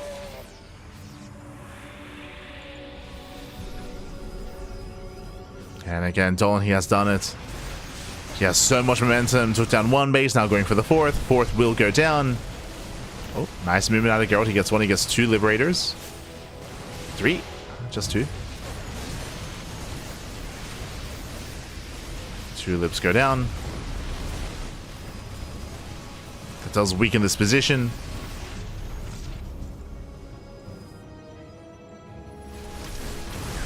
Oh.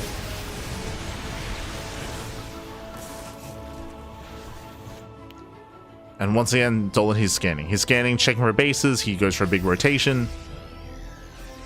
Does want to risk pushing into the main army. So instead, going for the economy.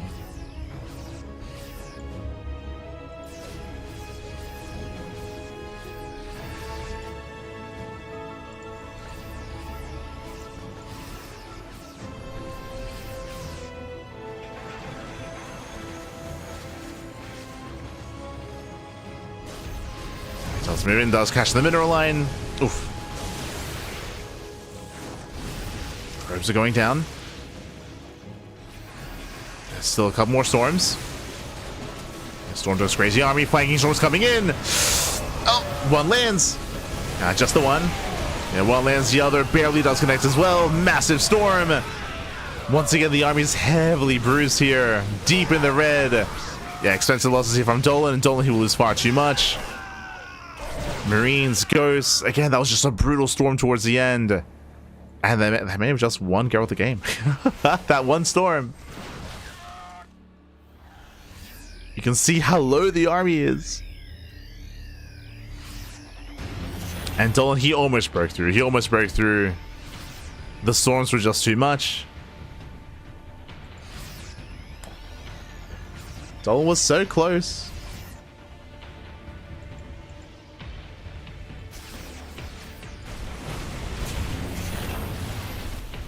Command center is denied. SCVs are going down. These are losses that Dolan cannot afford.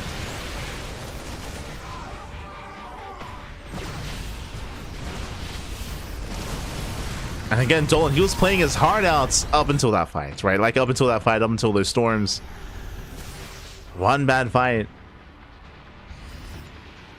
It's all it can take.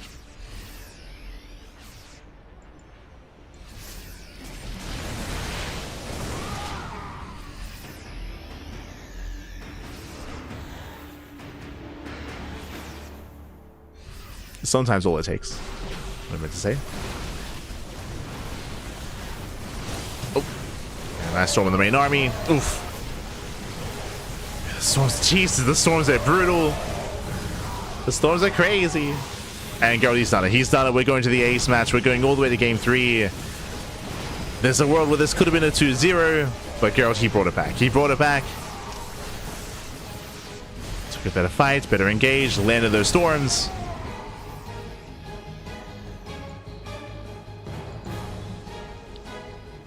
And Dolan, he's run out of steam. At this point, he's run out of steam. There's, you can see here, one patch at the natural. There's nothing left in the main. He's just running out of money.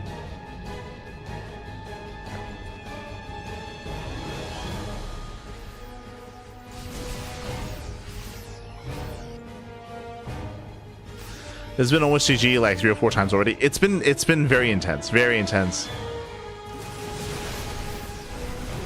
You could argue that maybe Dolan was a little bit too passive as he was rotating, but GG gets called and Geralt ties up the series. We are going to the ace match. GG.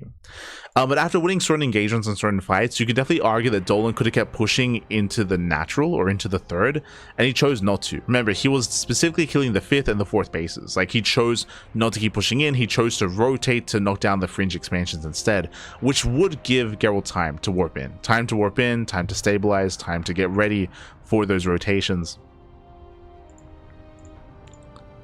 So with that, he was able to recover, and now we're getting into the ace match. We're getting into game 3. Getting into game 3, and we'll see how this story ends as we are loading into Pylon. And this could go either way. Pylon is a very small map in the map pool. Aggression is favored on this map. This is where Dolan can hit his stride. This is where Geralt has to scout and be very safe. We should be seeing a very safe opener here. Should be seeing some safe play. GG, that Storm did win the game. Yeah, that was crazy. I would say that Storm, it was the War Prism, right? It was a War Prism with like 2 or 3 High Templar, which came in from behind and flanked the army of Dolan and basically surrounded, right? Basically, Dolan, his entire army was covered in storms. The flanking Prism was crazy. But here we go, spawning in the bottom right-hand corner of Pylon, we have the Polish Protoss player. We have the blue Protoss representing Streamer Zone. Tying up the series 1-1, it is Geralt.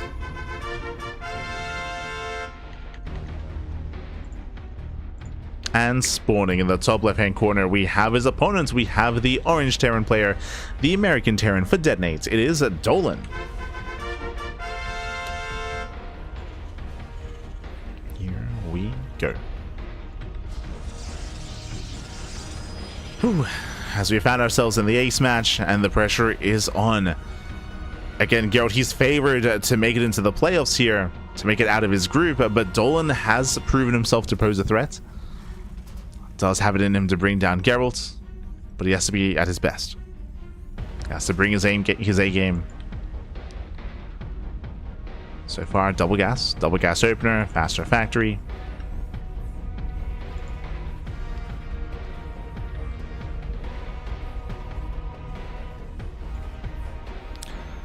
What happened in game one? Game one was Geralt. He had a very nice start, killing SCVs and delaying the CC of Dolan. Dolan transitioned into a 2-base all-in, and Geralt, he missed the move out. He missed the army with his stalkers, so they've actually passed by each other. So Dolan, he was able to siege up within range of the natural, and he was able to just snowball out control with his 2-base all-in. Geralt, he missed it. He was late to react, late to respond. He wasn't able to slow it down. And Dolan popped off. He popped off, baby. I was most impressed by game 2. Like, game 2, like, we built up to 4 or 5 bases. Despite being on a high base counts, the armies were very close, very clutch. Like, very clutch fights. Game 2 was crazy.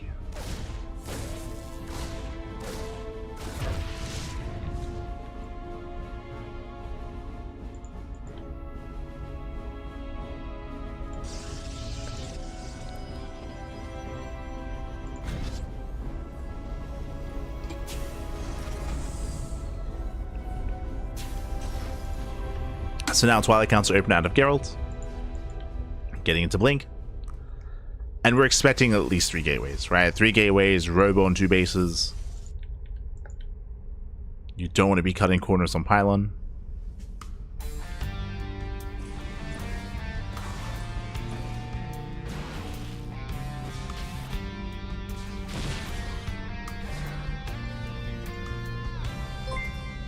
Yo, shout out to Blarg in the chat. God, Papi, God. Thank you so much. Thank you so much for subscribing for 14 months, Papi. Thank you so much. We appreciate the support. We appreciate it.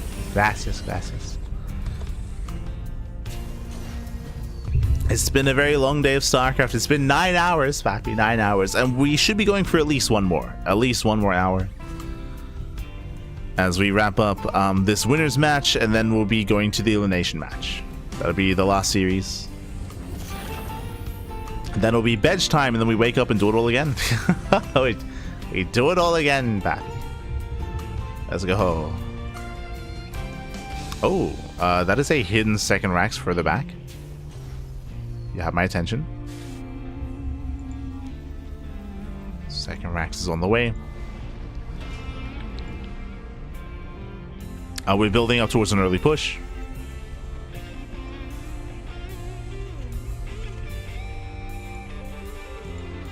And we'll see if Geralt can scout.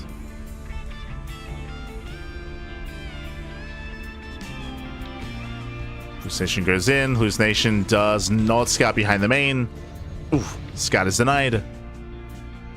And we have an excess of Marines. And it looks like it's going to be a vanilla Marine push. It's a Beyond move out, it's a Beyond all in. What do I drop across the map? It's one probe. Just the one. But basically, we should be building up purely vanilla Marines, no stim, no combat shields. The main bulk, the main thread of this army is going to be the Banshees and the tanks. Geralt's moving out. He did go for a 4-gate blink. Jesus. 4-gate blink Stalker, so an excess of Stalkers are moving out. I'm going to be favoring Geralt here, as he can just take the fight. Okay, he spots the army. Your forces. Cyclone goes down instantly, catching reinforcements. Rough start for Dolan, and we're going for the base trade. Oh, not quite. Yeah, we're going for the base trade. So, because they sniped the Banshee. There's a recall back home. Dolan, his army is crippled already. And Geralt, he's just going to shut this down. Yeah, he's just going to shut this down. Takes down both tanks. And with that, Geralt, he will claim the series here as takes down the final Banshee. It's just pure vanilla Marine. These Marines, they can't really threaten anything. Third base is on the way. Dolan is all in. The boys have been pulled, but there's not really much here. There's one tank, no Banshees. Geralt, he basically hard countered. Like, going 4-gate blink here is hyper aggressive, and it's a really nice way to just shut down the aggression of the Terran. Geralt, he has to be careful there. Does have to be careful. Remember, time is on Geralt's side. Gets another Banshee. And there's one tank left. Dolan does get on top of the gateway. Dives on the tank. Tank goes down. Tank goes to medevac. And with that, yeah, the final Marines here for Dolan. GG gets called. And Geralt, he will take the series 2-1. Advancing on to the playoffs. GG. Whew. GG, well played. Congratulations here to Geralt. He does claim the series again. Game 3 here was much more one-sided. Geralt, he basically almost went for a hard counter here, going for 4-gate blink Stalker. Just a massive amount of Stalkers early on, more so than is normal, than is typical. And Dolan, he got caught out. He got caught as he was pushing. I could definitely see a world where Dolan could have 2-0'd. Like, game 2 was crazy. Like game 2, Dolan, he was ahead. He was so close to ending the game. Game 2 was out of this world. GG, well played. In the end, we saw that Geralt, he was able to stabilize, able to survive it, will take a lead away from Dolan in that second game and bring it home himself. GG, well played. So with that, Geralt, he does claim the series, and now it's going to be up to us to figure out what the hell's going on and where we are. Let's go. Let us go. Exclamation mark. Be in the chat to have a look at the back yourselves. Where are those updates? Okay, bam. So when it comes to Group C, we already have some updates here. Looks like Berry Crunch, he got knocked out by Maples in Group A, so Maples does take the series. Astrea's mid-series against Future in Group A. Meanwhile, heading on over to Group... Jesus, Group B is almost done. They blaze their way through the matches. Trigger, he 2-0'd Starkiller, he 2-0'd Epic, and Trigger, he is going to be advancing on in first place out of Group B. Silky eliminated Starkiller, and we have Silky versus Epic in the final decider match of Group B. Group C, we do have our first player advancing on. It is Geralt. Geralt takes down Dolan 2-1. Warren is mid-series against Jon Snow, and the winner goes up against Dolan in that decider match. Scrolling down, we have Group D. Percival takes down Full Heart. Mixu takes down Foxtrot, and we have Percival versus Mixu in the winners match of Group D as well. We will most likely be waiting for Warren and Jon Snow.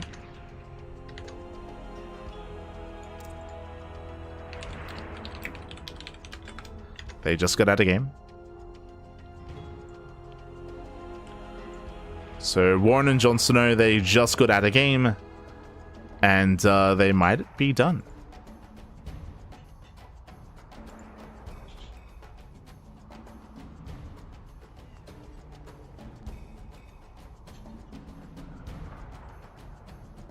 It might be wrapping up.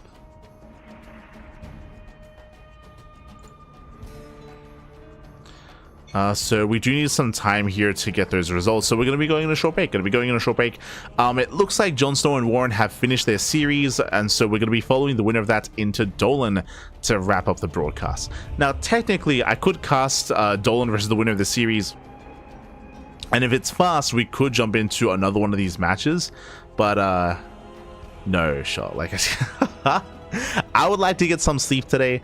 I have to wake up in like what, around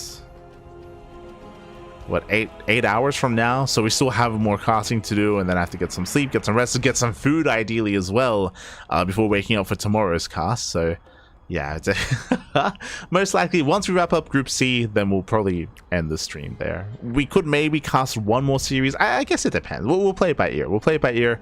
If it's a fast series, then we'll jump into another one. We'll get another. It's fine, man. It's fine. For now, though, we're going to be going on a short break, so take this time to get some snacks, get some food, get some water, drain your disruptors, massage your marines, and hydrate all of your hydras. We will be back soon with the next series. See you soon, man. See you soon.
And welcome back, everyone. Welcome back to the final series of Group C of the Group stage. Here we go. We're jumping into our final best of 3 of the broadcaster. Spawning in the bottom right hand corner of Pylon, we have the American Zerg player. We have the Red Zerg representing Sidestorm Gaming. It is Jon Snow.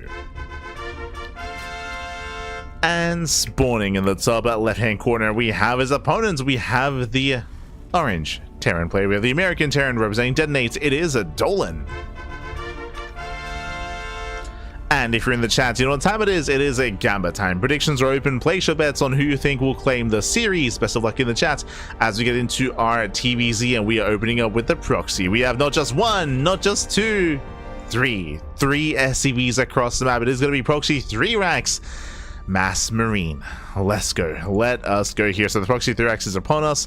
Dolan, he's had enough, Pappy. He's had it. He wants to go to bed. I understand. Let's go, Bobby. Let's go.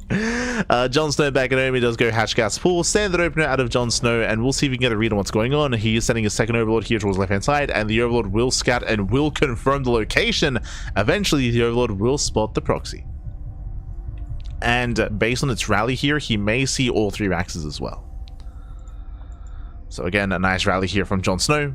The overlord is on the way. It's going to take a little bit longer though, because it's going to be going up and then down and then back up. No! Okay, he does reposition, and he's going to be keeping the overlord on top of the entrance towards the natural. So, no, he's moving out. He does move out. Hopefully he pulls back. Okay, he does pull back. He will not scout. He will not scout the proxy. He does re-rally his overlord. But what does this mean? This does mean that the overlord will be able to see the bunkers, at least the SCVs. But again, it's going to be a bit of a later reaction. 2 SCVs are revealed. 1 SCV is kept back, intentionally so. And Dolan is setting up for the proxy, setting up for the bunkers. Yeah, the bunker rush is upon us. There's the first bunker. 1 bunker is on the way. And we'll see if we can defend. Oh, the SCV gets caught, gets surrounded. Yeah, nice snipe. 1 SCV goes down. Spine crawler's on the way. Marines are getting on top of the crawler. They're getting on top of the spine. More boys are being pulled. Massive reaction here by Jon Snow. 1 lane left. Oh, and the Marines are falling. There's 3 Marines remaining. This is getting a bit out of hand though, as the drones are falling. The bunker, it looks like it will finish. Can he get to the bunker? Can he get there? Ah. Oh, he barely does. Yeah, 1 Marine gets in, but the spine cooler does complete, and with that, Jon Snow, he holds. Yeah, he holds, he defends, he shuts this down. Again, it was just buying time for the spine crawler. And the spine crawler did finish, only losing 4 drones. And with that, again, he has held. He has held. Back at home, Dolan does expand, and we are going to calm down and get into a longer game state. Dolan is going to be taking his natural.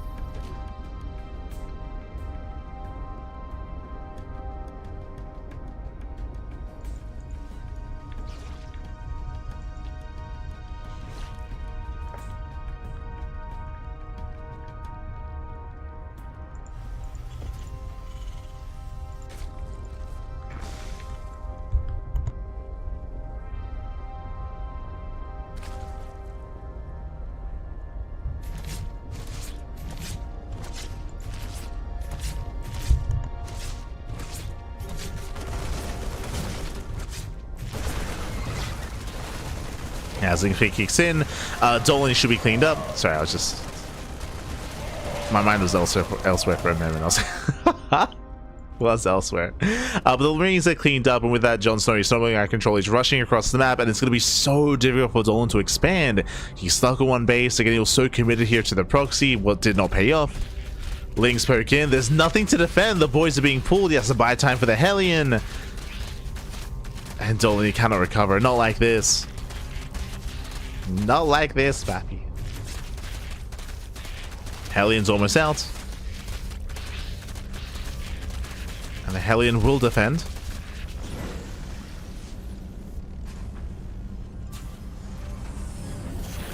And from here, it's just on Jon Snow. to drone, to saturate, build up in towards the mid game. Tech up into his Baneling Nest, into Lair. Oh, and Dolan behind this going into BCs. Okay, that I was not expecting. We're setting up for battle cruisers. I mean, that is a way to recover in this game. We may just even... I was gonna say, do we go into mech from here? Oof. Catching more SCVs though. 4 more SCVs going down. There's the add-on swaps. Going for a reactor Hellion.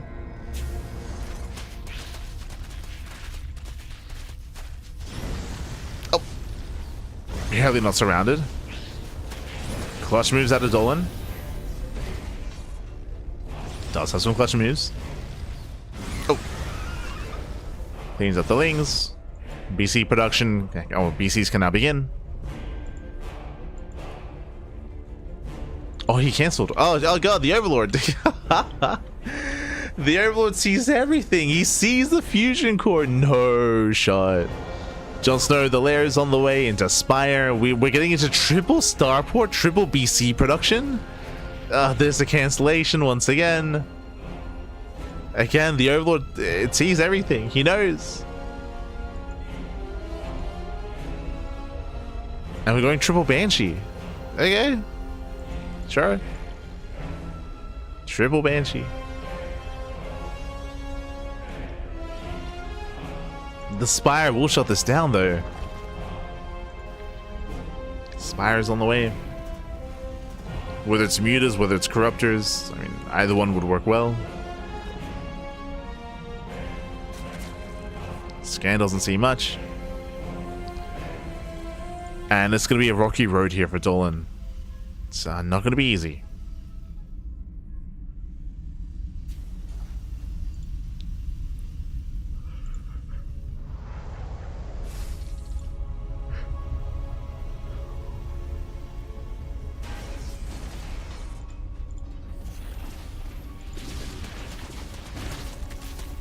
As things do back in.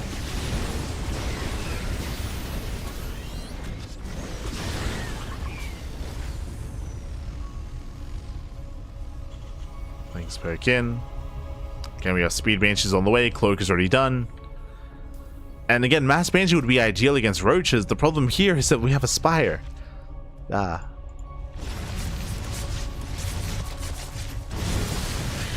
As Roaches, they pop out. They shut down the initial Hellions. Dolan's attempting to go into mech. Attempting. So Corruptors are on the way.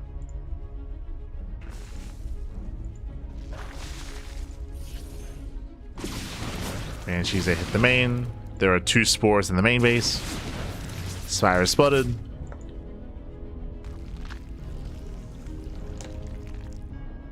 Dolan, he knows. He's aware of the Corruptors.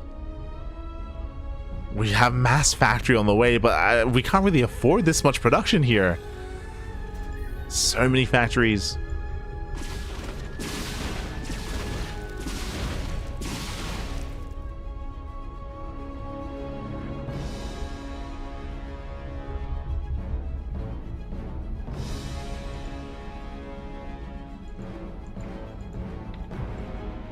As the Corruptors, they attempt to hunt down the Banshees. Banshees get spotted. Uh-oh. Banshees are trying to commit in. They get a queen.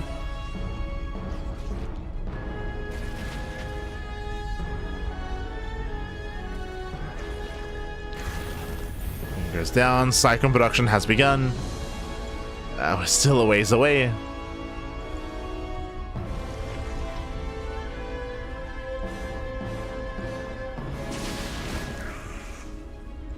Go, we get 1 drone. No. Yeah, 1 drone goes down for 2 Banshees. Okay, not quite worth it. Roaches are going across the map, and there's 2 Cyclones to defend. Roaches, they can keep going. This is it. 2 Cyclones. The army survival Dolan is 3 Banshees and 2 Cyclones. GG gets called, and Jon Snow takes game number 1. Whew, GG.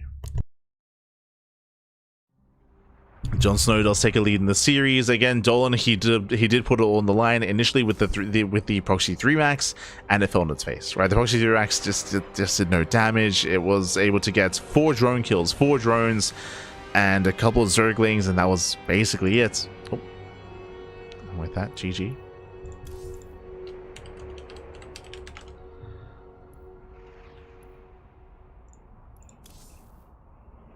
As we are going to be getting into game number 2.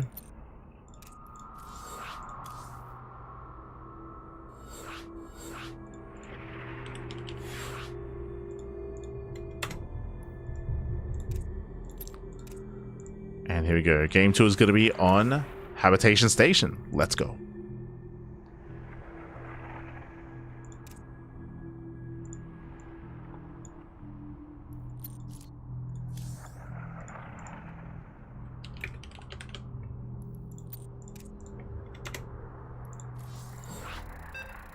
Beautiful.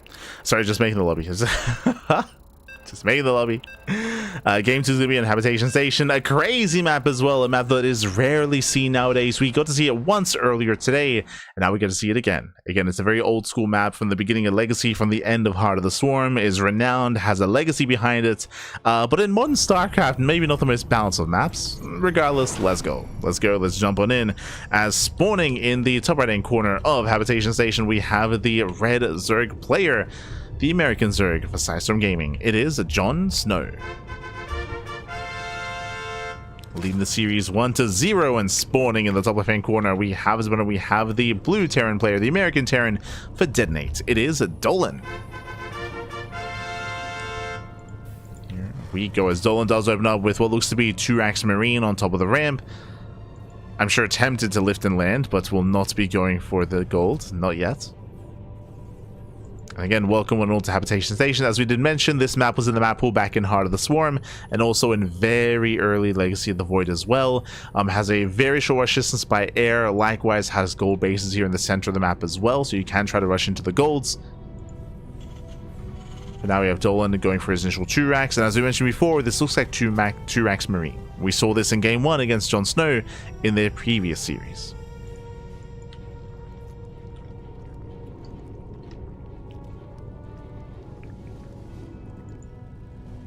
As there are no gases. So no gases. Marine's going to be amassing. The goal initially for Dolan is to hunt down the first Overlord. And we'll see if he can snipe it.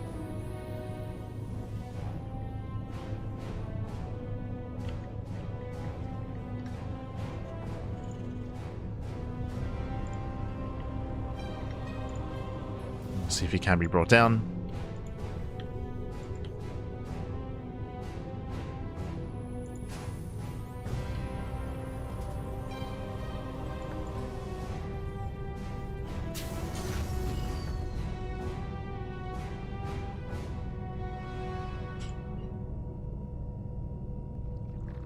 You can see Jon Snow just being extra careful. He sees the low ground setup, he pulls away, right? He pulls away, saves the Overlord this time. At least tries to save the Overlord this time.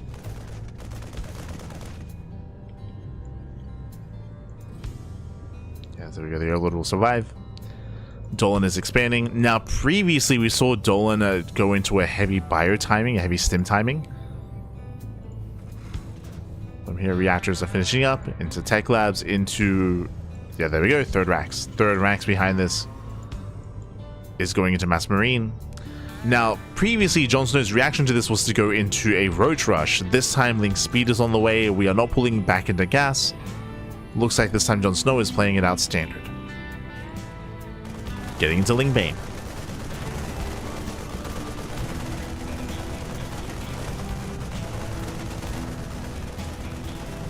As Dolan, who does threaten the 3rd. He's forcing out Zerglings. But he shouldn't force a cancel.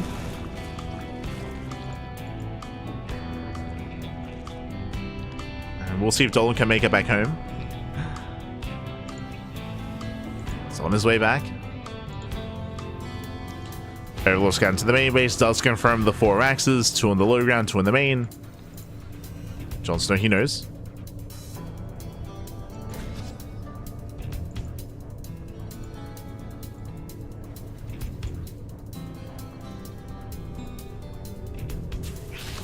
Jon Snow's aware. Dolan does make it back home, doesn't lose a single Marine. Does save his Marines. Stim is almost done. Dolan, he may pull the boys with this. I have seen some variations where you do just commit and you just send it. But we'll see. Still waiting for the upgrades. Jon Snow does go Bane the Nest first. Good call. So very safely out of Jon Snow. Bane the Nest before Lair.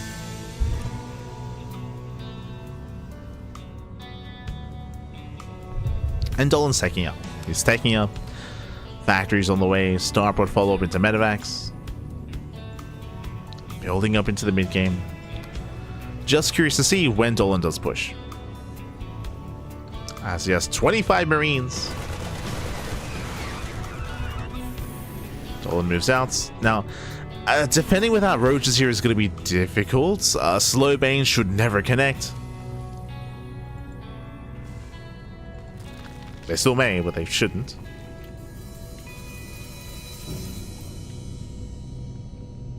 As Dolan's moving in.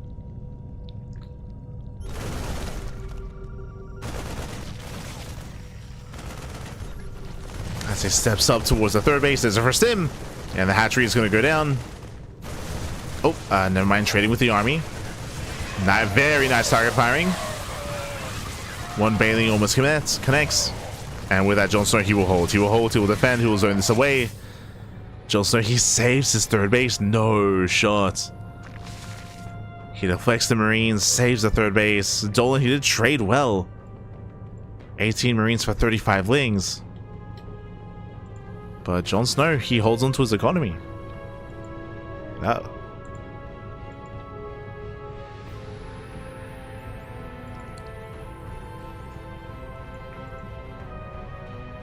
And Dolan is in trouble here. Dolan, he needed more damage, bearing in mind there's no third CC, right? There's no third base.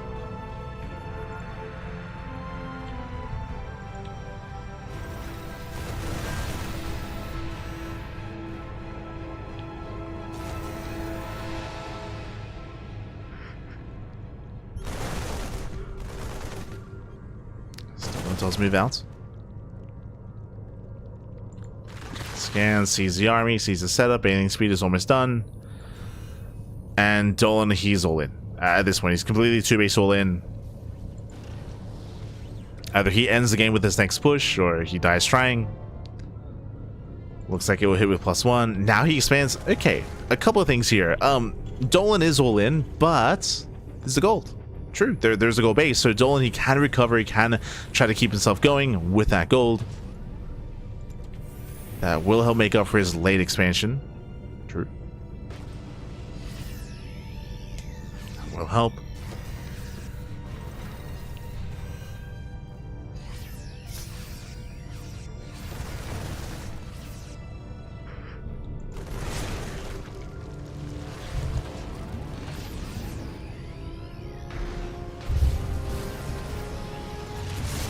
Dolan, he does siege. Lane Bane will collapse on the army. Nice target firing on the Banelings, but there are still so many Banelings. Yeah, Banelings, they do chase him down. Oh, good. Not enough room in the Medivacs. Saves what he can. And Dolan, he will bleed out those tanks. He'll lose the Marines as well. And Jon Snow, it's going to be on him to make sure that Dolan never expands. Jon Snow has map control.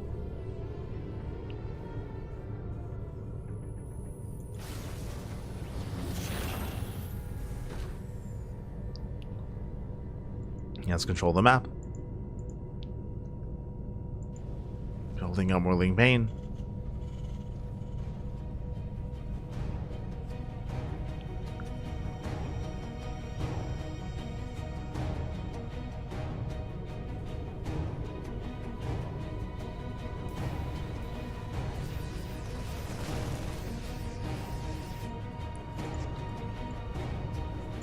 Stolen, he's going for the gold. At the same time, double drop into the main base. Last Jon Snow is in position. So Ling Bane to the third, Ling Bane in the main. Reacts well.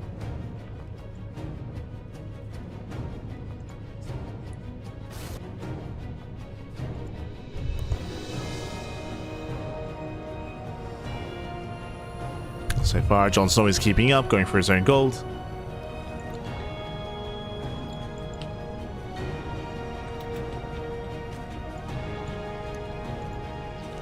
Does confirm the gold. Tank is on its own. No, like this. Yeah, Tank is on his own. Tank is going to go down. Lings, they get into the mineral line. SCVs are going down. Ay, ay, ay. Don't lose those SCVs. Oh god. Meanwhile, we can see Jon Snow bleeding out a lot of banelings there. Very inefficient trades. Dolan is going to have some good moments here. Trades 1-to-1 with the banelings. Does kill some drones. Jon Snow is working on this very low actually.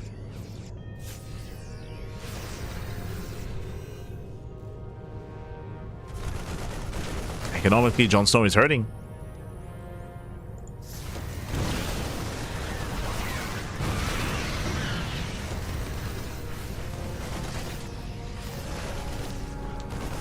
Once again, he has to respect those tanks.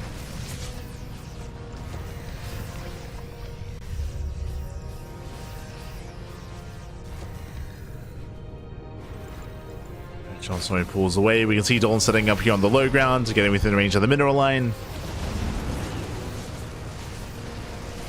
And mining is being denied. Jon Snow trying to collapse in.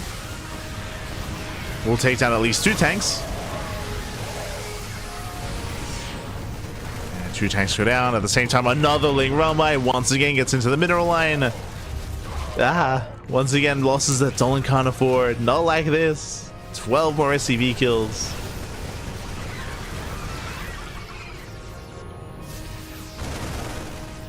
And Jon Snow going for the kill. Very nice. The target firing once again out of Dolan. He's crazy. Crazy target firing. Gets all the banelings.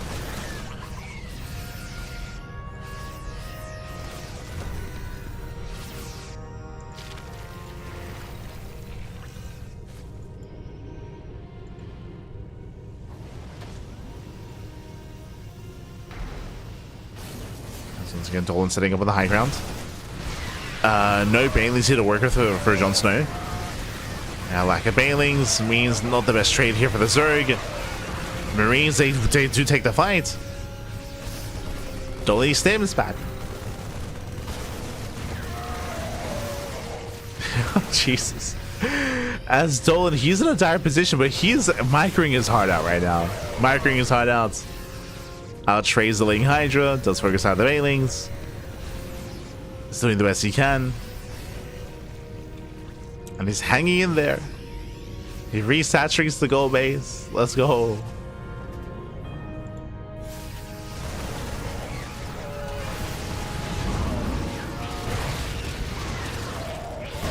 As this time, Jon Snow does flank in. Flanks the army once again, gets into the mineral line, once again denies the CC. And this time Jon Snow can try to bring it down.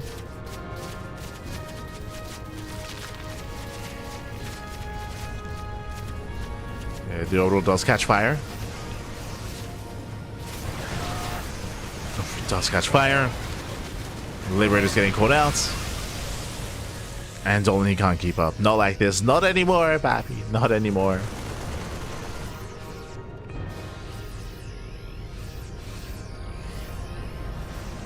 Again, he's been trading as efficiently as possible as he can. But it was just such a brutal deficit to begin with. Going for the failed 2-base all in and never really saturating that gold. Never got it up. Even now, he's looking to saturate. Jon Snow moves in. Nice fun on the Marines.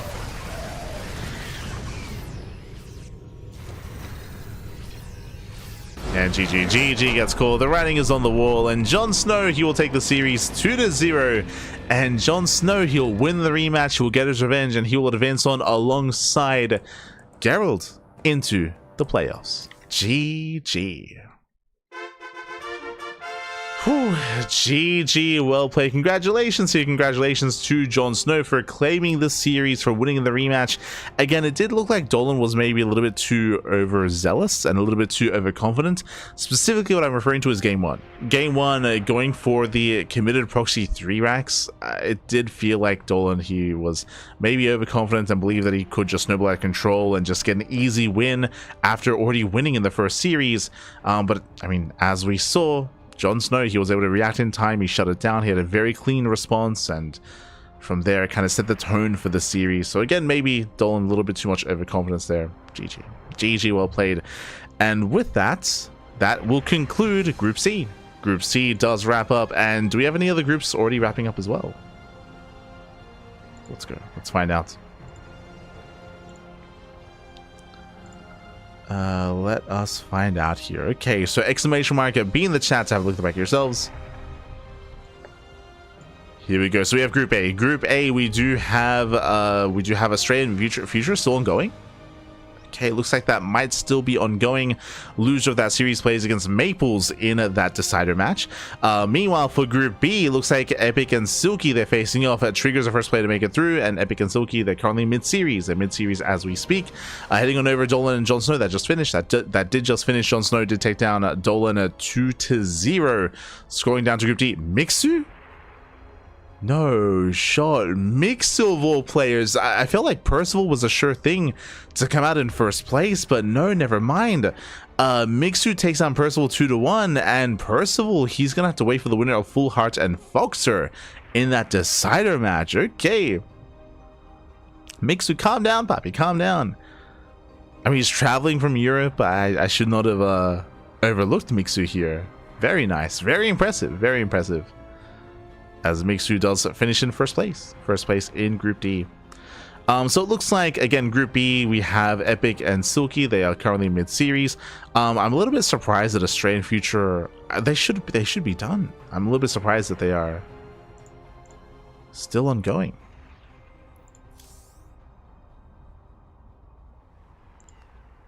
Unless there maybe wasn't a report. They didn't report the scores. Maybe. Let's figure out what's going on.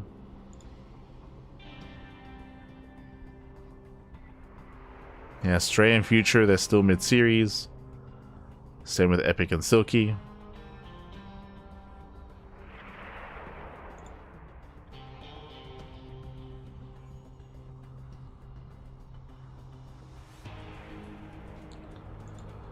Okay, well, where are the other matchups? Let's have a look here. We have Steadfast, Pig, and Rotterdam. So it looks like Steadfast, he was covering our series. He was covering Dolan versus Jon Snow. Looks like Pig is in Maples versus Future. They're in the ace match. Oh, so we have confirmation. So it looks like Astrea did win. Astrea did defeat Future. And we have Maples versus Future in the decider match. So Pig is in that series. So is Rotterdam. Okay, so that means we have confirmation. So Group A is finishing. Group A is wrapping up. Likewise, so is Group B. We just finished Group C, and looks like Group D is the only one that's outstanding. Group D. Foxer's out of game.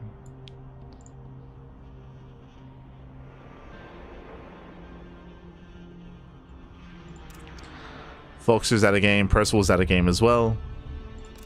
So there should be one series left. Should be one. I believe Percival series should be remaining in Group D. But otherwise, I think I'm happy to wrap up here. So it looks like there's maybe one series left, but with that, we have wrapped up our group. At least we did finish Group C, and again, it's been a very long broadcast here, just under 10 hours, just under 10 hours of StarCraft. We made it, Papi, we made it. Let's go. And this was only day one, by the way. We still have the playoffs. We still have the playoffs tomorrow, so there's still plenty more StarCraft, plenty more on the horizon here, as it's a very intense weekend of StarCraft. Jesus, with the SC4ALL. Also, shout out to the mainstream. You can actually see them here, actually. Let's have a look together. Shout out to the mainstream. You can see the SC Historian on the left-hand side. You can see here Tempo, Penguin as well. or Pengy. They have been covering the mainstream. Also, a big shout to Steadfast. Steadfast in the chat. God, baby God. Thank you so much for the raid. Get some sleep, you animal. But do appreciate it. Again, Steadfast, he was also covering the event over on his channel, covering some of the other matches that we were not, of course. Likewise, so was Rotterdam, and so was the mainstream here as well. So thank you so much for the raid. We have been also covering the SC4ALL tournaments, the group stage. It's been a very long, very intense broadcast. We just wrapped up with Jon Snow versus Dolan. We just wrapped up with Group C, and I believe Group D is the only group outstanding. I believe Percival and Foxer are maybe about to begin their matches. Do we keep going? Do we? Oh no. Do we keep going? As it looks like the challenge page hasn't been fully updated.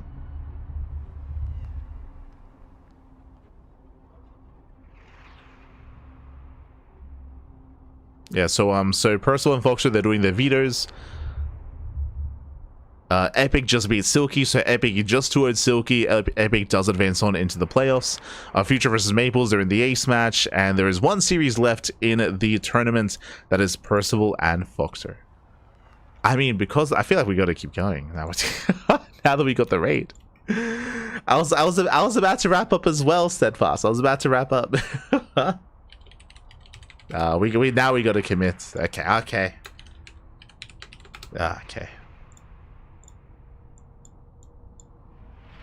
We gotta commit. Decider match. Percival versus Foxer. Let's go. But yes, one game left. And of course, tomorrow is going to be the playoffs. Tomorrow is going to be day 2 of the event, so playoffs are going to be tomorrow. I would imagine that Steadfast will also be a part of that broadcast as well. I'm sure he's also going to be covering it. As that leads into Stellarfest. Stellarfest is going to be beginning tomorrow, I believe, or the day after. It's going to be a week-long event, of course, with multiple different stages, multiple different tournaments coming together. So Stellarfest is going to be that next big thing, which I believe is going to be covered by Steadfast and Pig, El Chanchito. I assume is going to be traveling for that? Question mark. If not just casting from online.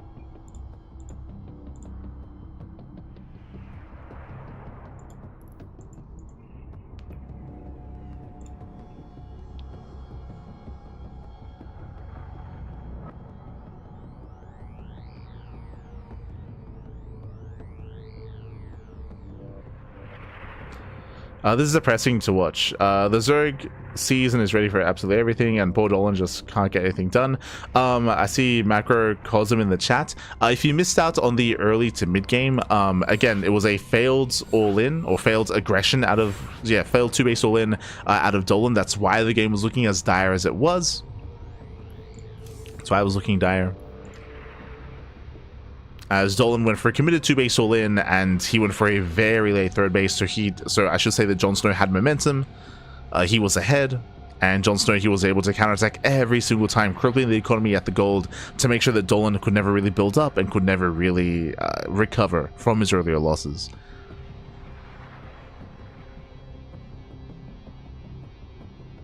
So again, the reason why that game was as dire as it was is because Dolan did go for a failed all-in, just as a heads up.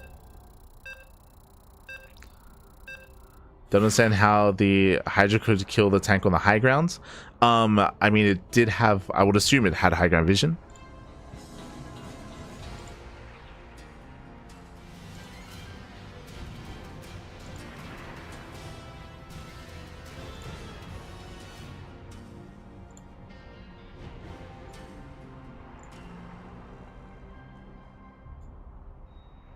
Un momento.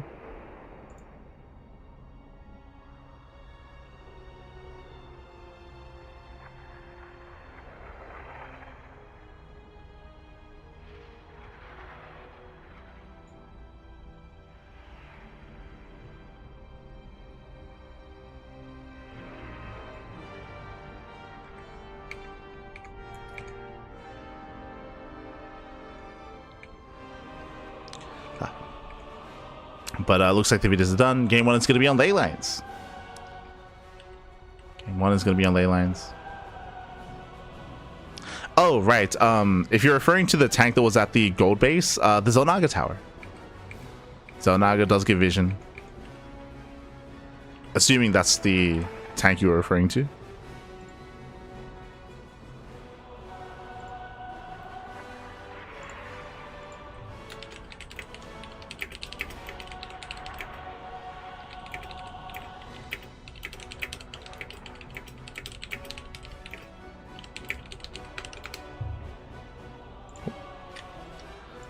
But looks like the mainstream is going to be joining us as well. Where's the mainstream?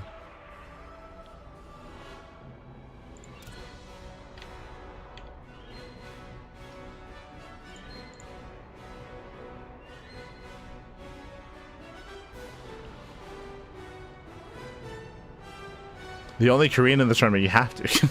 I suppose so.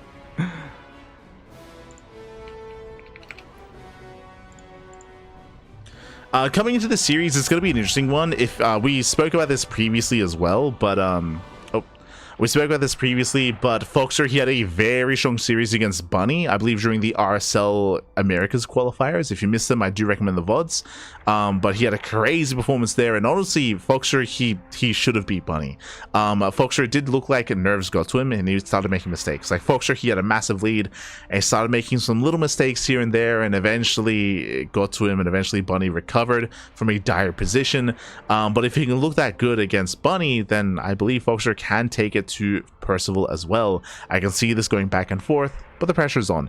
On top of that, I should also emphasize that, you know, jet lag is the thing. The fact that we've been live for 10 hours is the thing as well, right? Like fatigue is going to be settling in more for Foxer than for Percival. Percival, he has had the luxury of just, you know, chilling, laying back, and waiting for the group stage to begin. Meanwhile, Foxer's been playing all day. He's been playing all day, playing all through the Swiss bracket, eventually to the group stage as well.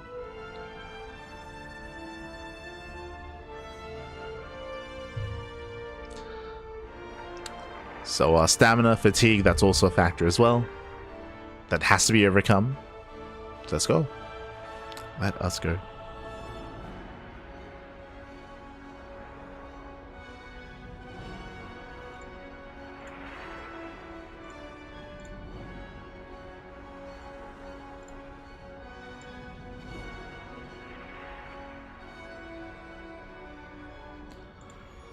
Likewise, I believe they are on the mainstream. Yeah, they're going to be on the mainstream as well. The mainstream is just setting up.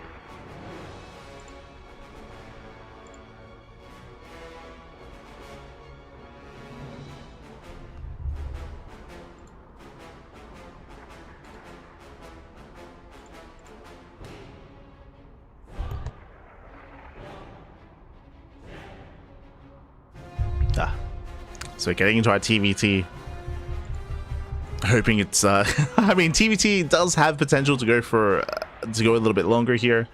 I mean, I would say that in current meta and current StarCrafts, we do often see more aggressive games in Terran versus Terran. But let's go. Let's go. It looks like the production team is ready. Vetoes are done, and we're loading into that first game on Ley Lines. Let's go. Again, the final series of the broadcast. We're almost done, Bappy. We almost made it. We almost made it. As spawning in the right-hand corner of Ley Lines, we have the South Korean Terran player. We have the blue Terran. It is Percival. And spawning in the bottom left-hand corner, we have the American Terran player. We have the yellow Terran. It is Foxer. And if you're in the chat, predictions are open. Place your bets on who you think will claim the series. Best of luck in the chat as we get into our best of 3.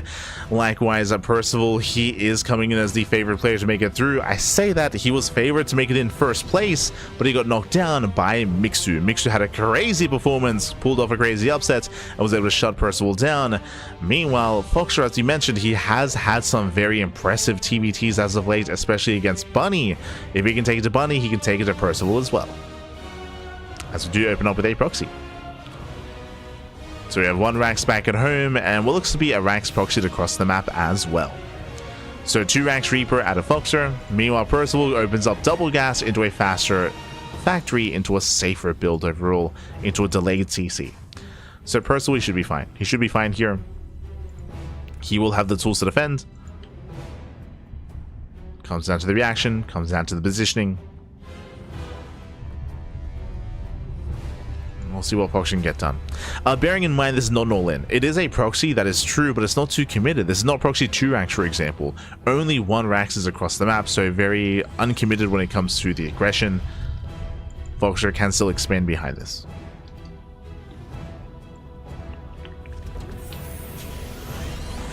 Locks in the SCV.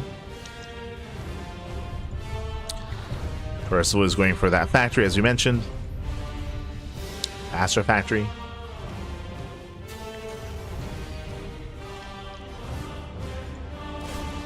Percival sees the gases, confirms lack of factory. Is a tell. And Percival, he's rallied back at home.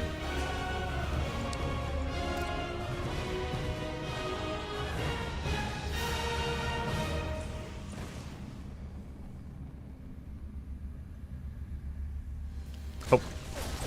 It does shoot first. Nice control by Percival. Does shoot first, does get extra damage done. At the same time, Foxer does have a slight Reaper lead. Oh, he gets one. Nice pickup. He gets one. Can he get the other? Oh, he's going for the dive. The boys, no, they get us around. They get us around. Brutal pickup. And with that, Percival, he does hold on. The Hellion has arrived, and Percival defends. Ay, ay, ay.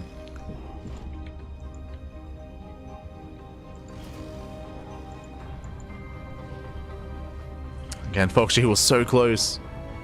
Even here, Percival Eric sends. As he will lose this Reaper. Does get a full scout though. We proxy the factory. Oh god, 1 base all in. My apologies. I did miss that, but the factory is also proxied. 1 base all in out of Foxer. He does double down. He does commit.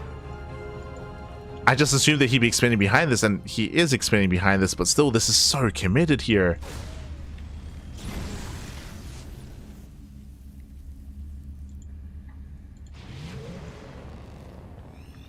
Here, rotating over. CC is going to be delayed. Percival's is already done, or is about to finish, I should say. Brutal volley. Oh god, brutal volley goes up. The Reapers are going down, and Percival, he would completely shut this down. Solid defense by Percival. And Foxer's in trouble. He's in trouble here, losing even more SCVs. 3 SCVs going down, losses he cannot afford. Things are looking dire here for Foxer. Down in workers, down in economy. Oh, Foxer does shoot first. Okay. Okay. Sets up with this round. He will collapse on the army. Nice catch here from our yellow Terran. Very nice round. And Foxer, he's still rallying, by the way. Like, he has not lifted his buildings. He's still rallying. He wants that Cyclone. Oof. Gets over the Hellions. Hellions do go down. SCVs as well. Barely doesn't get onto the Cyclone, though.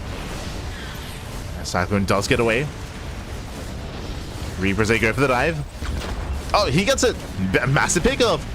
Yeah, takes out the Cyclone, gets into the mineral line. More SCVs going to be going down. The Banshee will eventually clean all this up, but nothing does shoot up here. There is no anti-air, but that's going to be 7 SCV kills. We're getting rowdy. We're getting rowdy.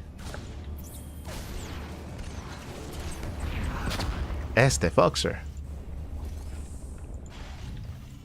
As he's floating back home.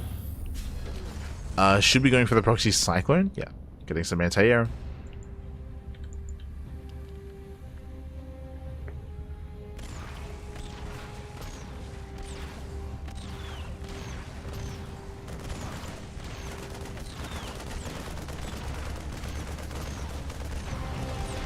See in chat, Fox should beat Future. I do not believe they played in this tournament. So no. Maybe in a different tournament, maybe.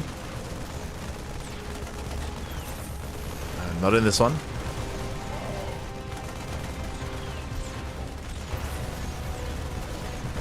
As Fox will bleed out that initial Cyclone.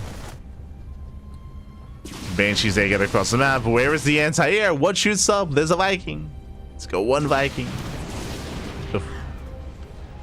Still 5 more CV kills.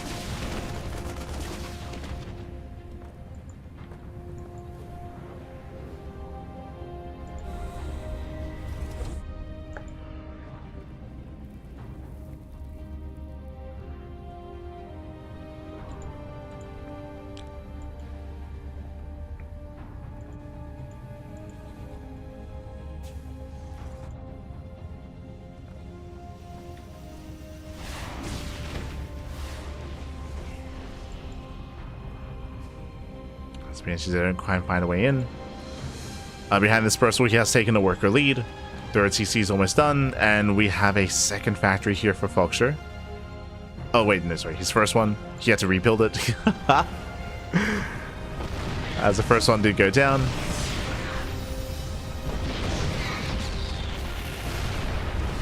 Building went to buy a tank.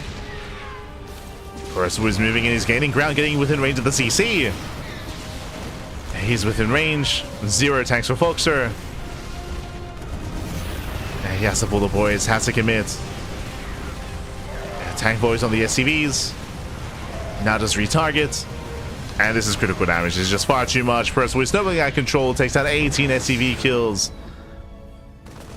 Again, it was interesting, unique, committed play out of Percival. So out of Foxer, I'm going for the proxy, going for the 1-1.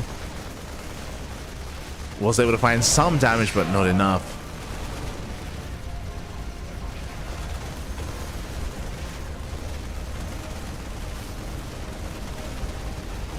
With that, Percival getting in trouble with that CC once again. Denying any mining. Still no tanks.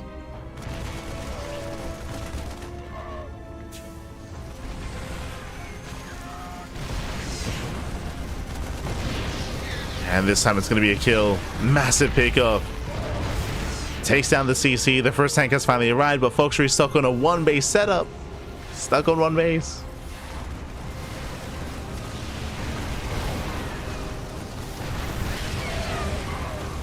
And it looks like eventually he'll break out, but at a cost. As Foxer cleans up all the tanks. Breaks out of the contain. Percival still willing to trade. Still trading.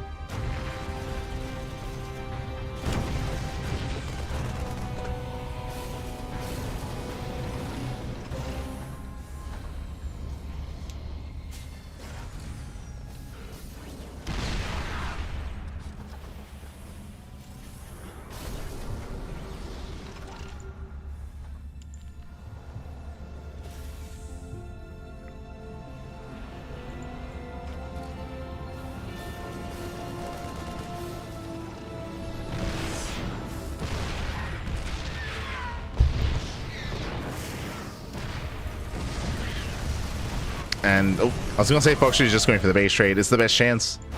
The only chance he has. Rallies across the map. He avoids the main army. Back at home, what does Percival have to defend? He has the high ground. He has 1 tank, a couple of Vikings, a couple of Marines. That may just be enough.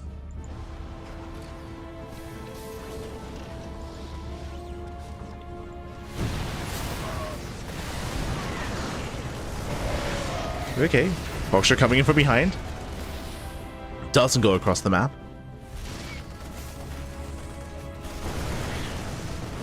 Nice trades out of Foxer. Takes down all the Vikings. Catching out 2 of the tanks. Very efficient trades here from the yellow Terran.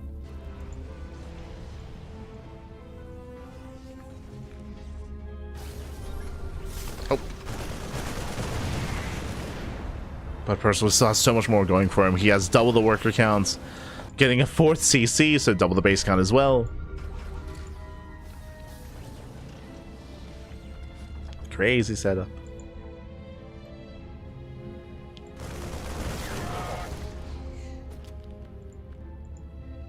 And we pull the boys. Foxer, he's been all in for quite some time at this point. So going for a 2-base all in. The boys are being pulled. It's all or nothing. But again, this is just such a late all in. Now, something that can help Foxer is that Percival, he does have a massive chunk of his army across the map. Won't be at home to defend. But the 3 tanks at siege. Percival is already sieged up.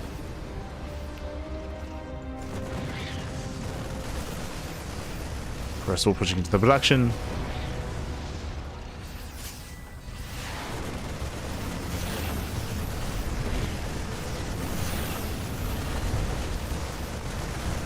And again, we are going for that pseudo base trade. Foxer, he will kill everything here at the natural. Gets on top of the E base, kills all the SCVs. At the same time, though, he will lose the main. Foxer will lose his main base. It's a nice 2-2.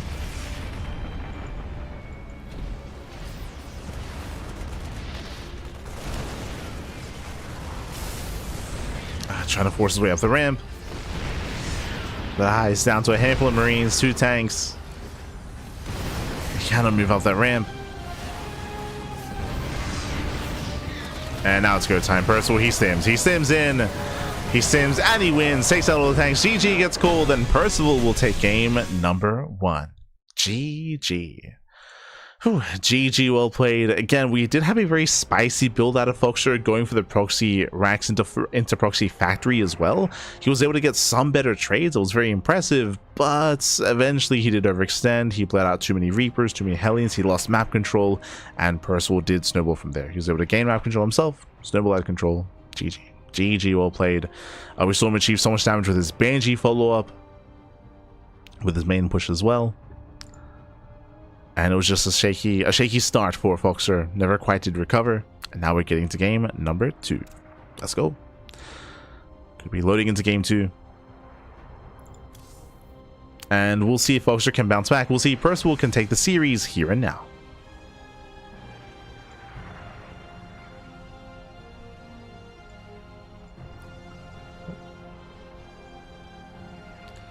And after the series wraps up, I believe the mainstream will be, they might just be seeding the bracket, the playoff bracket.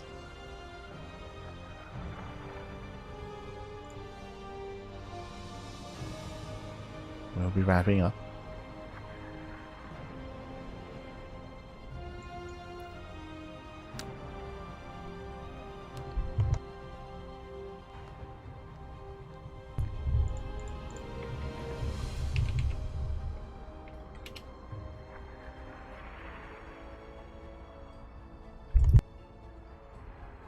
Okay, we're good. Just waiting for the second lobby. Gonna be loading into Persephone. Here we go. Persephone's gonna be up next. Making sure we get all the castles involved.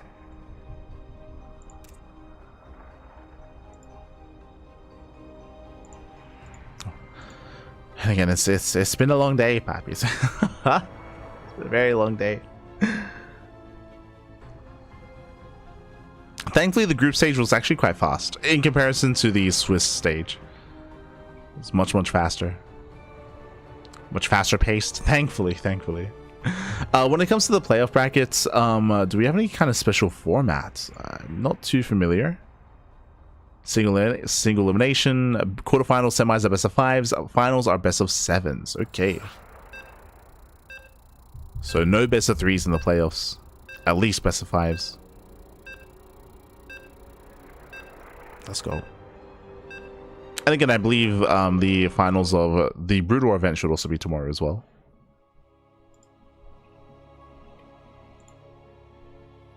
Also be tomorrow.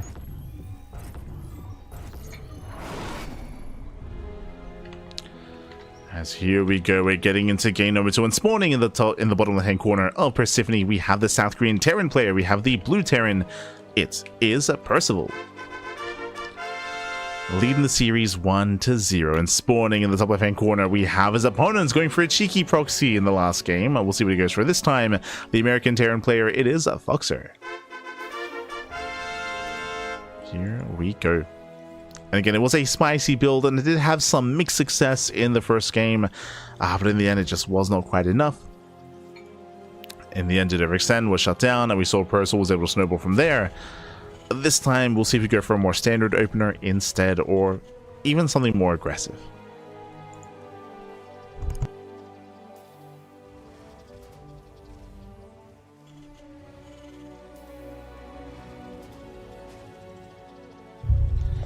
For now, double gas openers all around, both players being safe. Double gas out of Foxer, double gas out of Percival. This means faster factories. It also means that if either player did proxy and did go for something more committed, then they'd have the tools to defend. With the earlier Hellion production. Percival going to be the first to scouts. Don't blame him, especially after game 1. A little bit paranoid. Technically, Foxer has a slightly better economy, as the one worker that would otherwise be scouting is mining workers or mining minerals instead.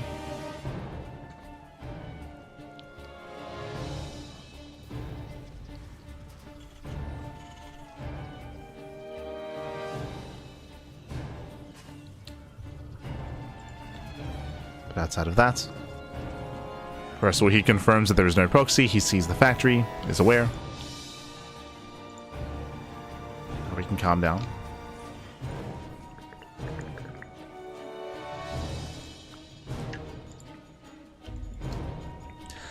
This is a bold move here by Percival. He moves out. He does have the SCV to tank a shot.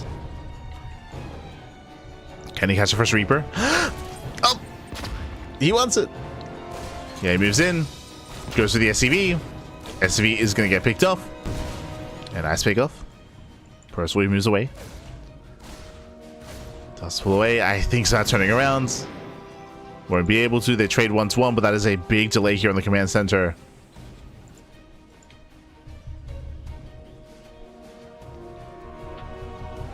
So nice trades by Percival. Heads for the main. Delays the starport. Nothing more than that. We can see that Percival, he is continuing Reaper production. More Reapers, more Hellions. He's rallying across.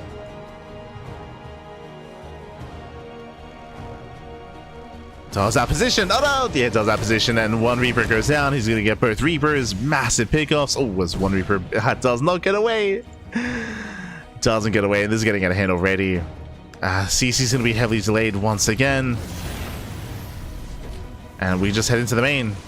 Yeah, Cyclone is still in production. More SCVs going down. This is very quickly getting out of hand. Just too many losses too quickly. You got the Marines.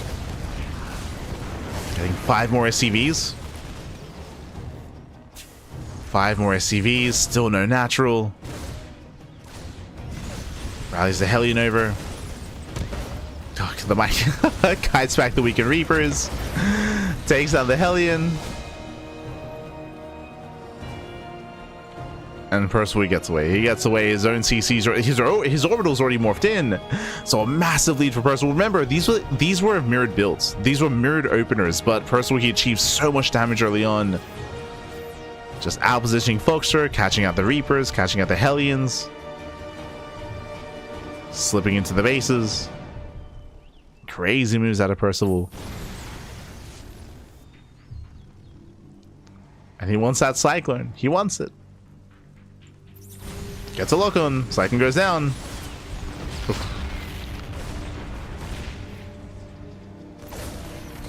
Cyclone falls. Lock on is broken.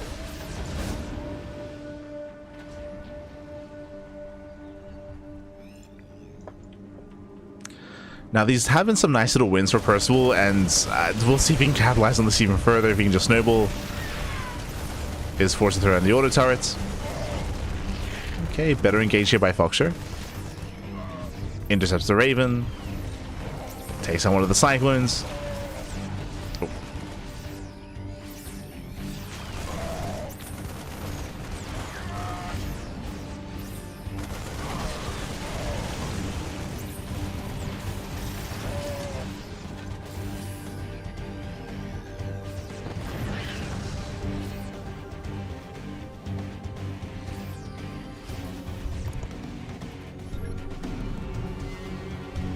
And Foxer, he has to commit. Last is a tank to defend. No interference matrix for Foxer. Limited to auto turrets. Likewise, behind this, just now starts a third CC. Percival, his is already halfway done. Dropping into the main. Okay. Percival, he doesn't see. Doesn't see the drop, doesn't see the army. Elevating further in. Let's go. Does siege within range of the production. Okay. Nice moves. Oh. Medevac gets caught. Defensive auto turrets. But Foxtree takes over control of the main. Going for the factory. Factory's getting low. More tanks do move in. Mass repair on the factory keeps it alive. And Percival holds. Percival does hold on. This is a messy defense, but a defense nonetheless. Percival's still in a better position. That's how far ahead he was.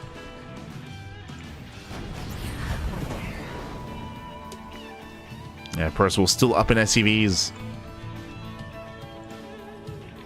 And still has a larger army.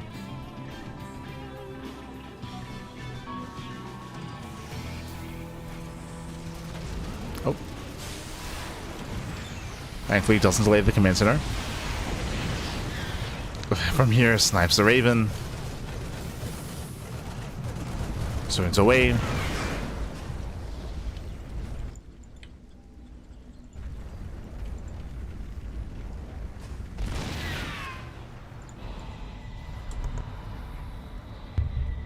And Percival, he's had no chill this game. He's been so in the face of Boxer. Boxer lost all of his Ravens. Boxer does at least have the Viking lead. True. It's up in Vikings.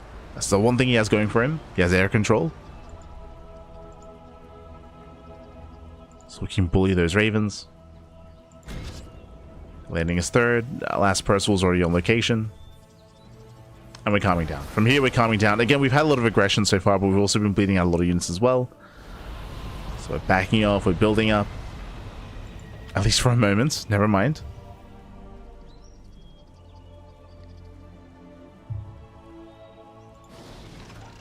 Percival scans. Sees the tanks. First Raven goes down. And he does go for the auto turrets.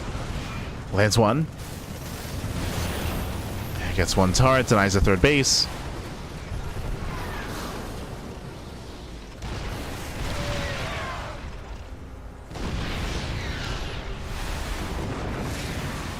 And again, this is all that Percival needs, just deny the base, deny the expansion.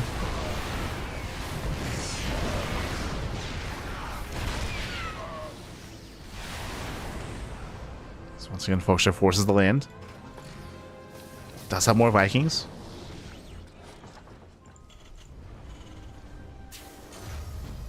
Now, can he recover in this game? When it comes to TVT, it's still very positional based, so there's a chance here that Foxtree can try to outposition Percival, get on top of the high ground, sneak past the army. There are ways to pull this off. Oh, as the main base is exposed. Yeah, main base completely exposed, going for the drop.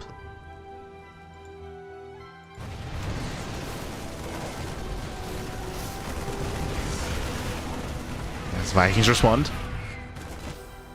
At the same time, tanks are getting caught on siege. Aye. And zoning back Foxer.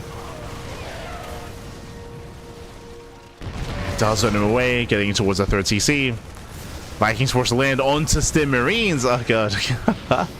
Marines they punish, and Percival, he's just not really out of control. He's done too much. He's still in the main base. He's also in the third base mineral line. He's wedged in between the natural and third.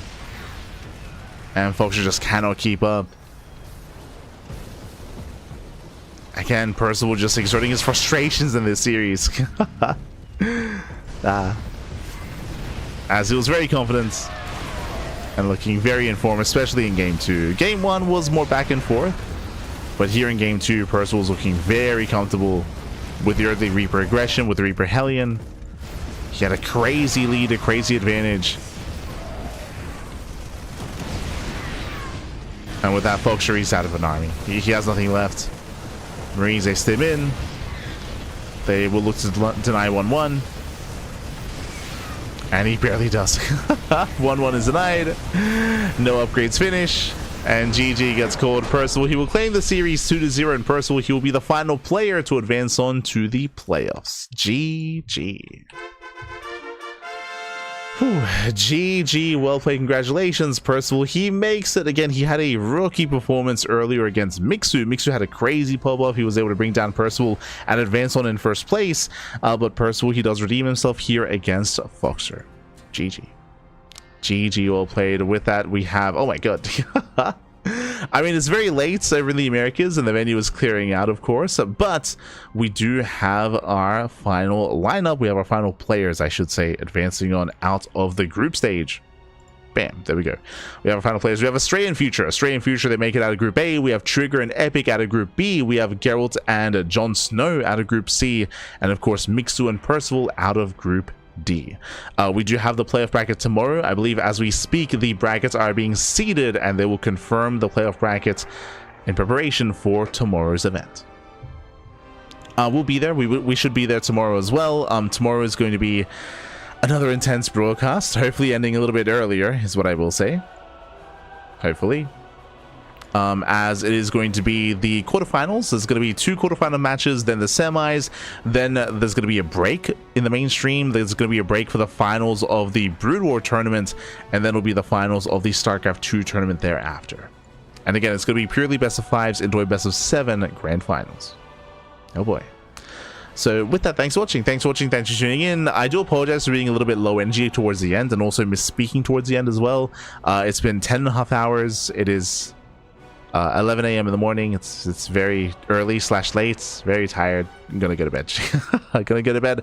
I have to wake up in 6 hours. Probably have to wake up in 6 hours. So gonna go pass out, then wake up and do it all over again. Let's go. Do it all over again. So thanks for watching. Thanks for tuning in. We do appreciate it, and we'll see you guys tomorrow for the final day of the SC4ALL tournament, the offline event happening in Philadelphia. Thanks for watching. Thanks for watching. Do appreciate it. Gonna go pass out. Gotta get past out. Yes, thank you, thank you.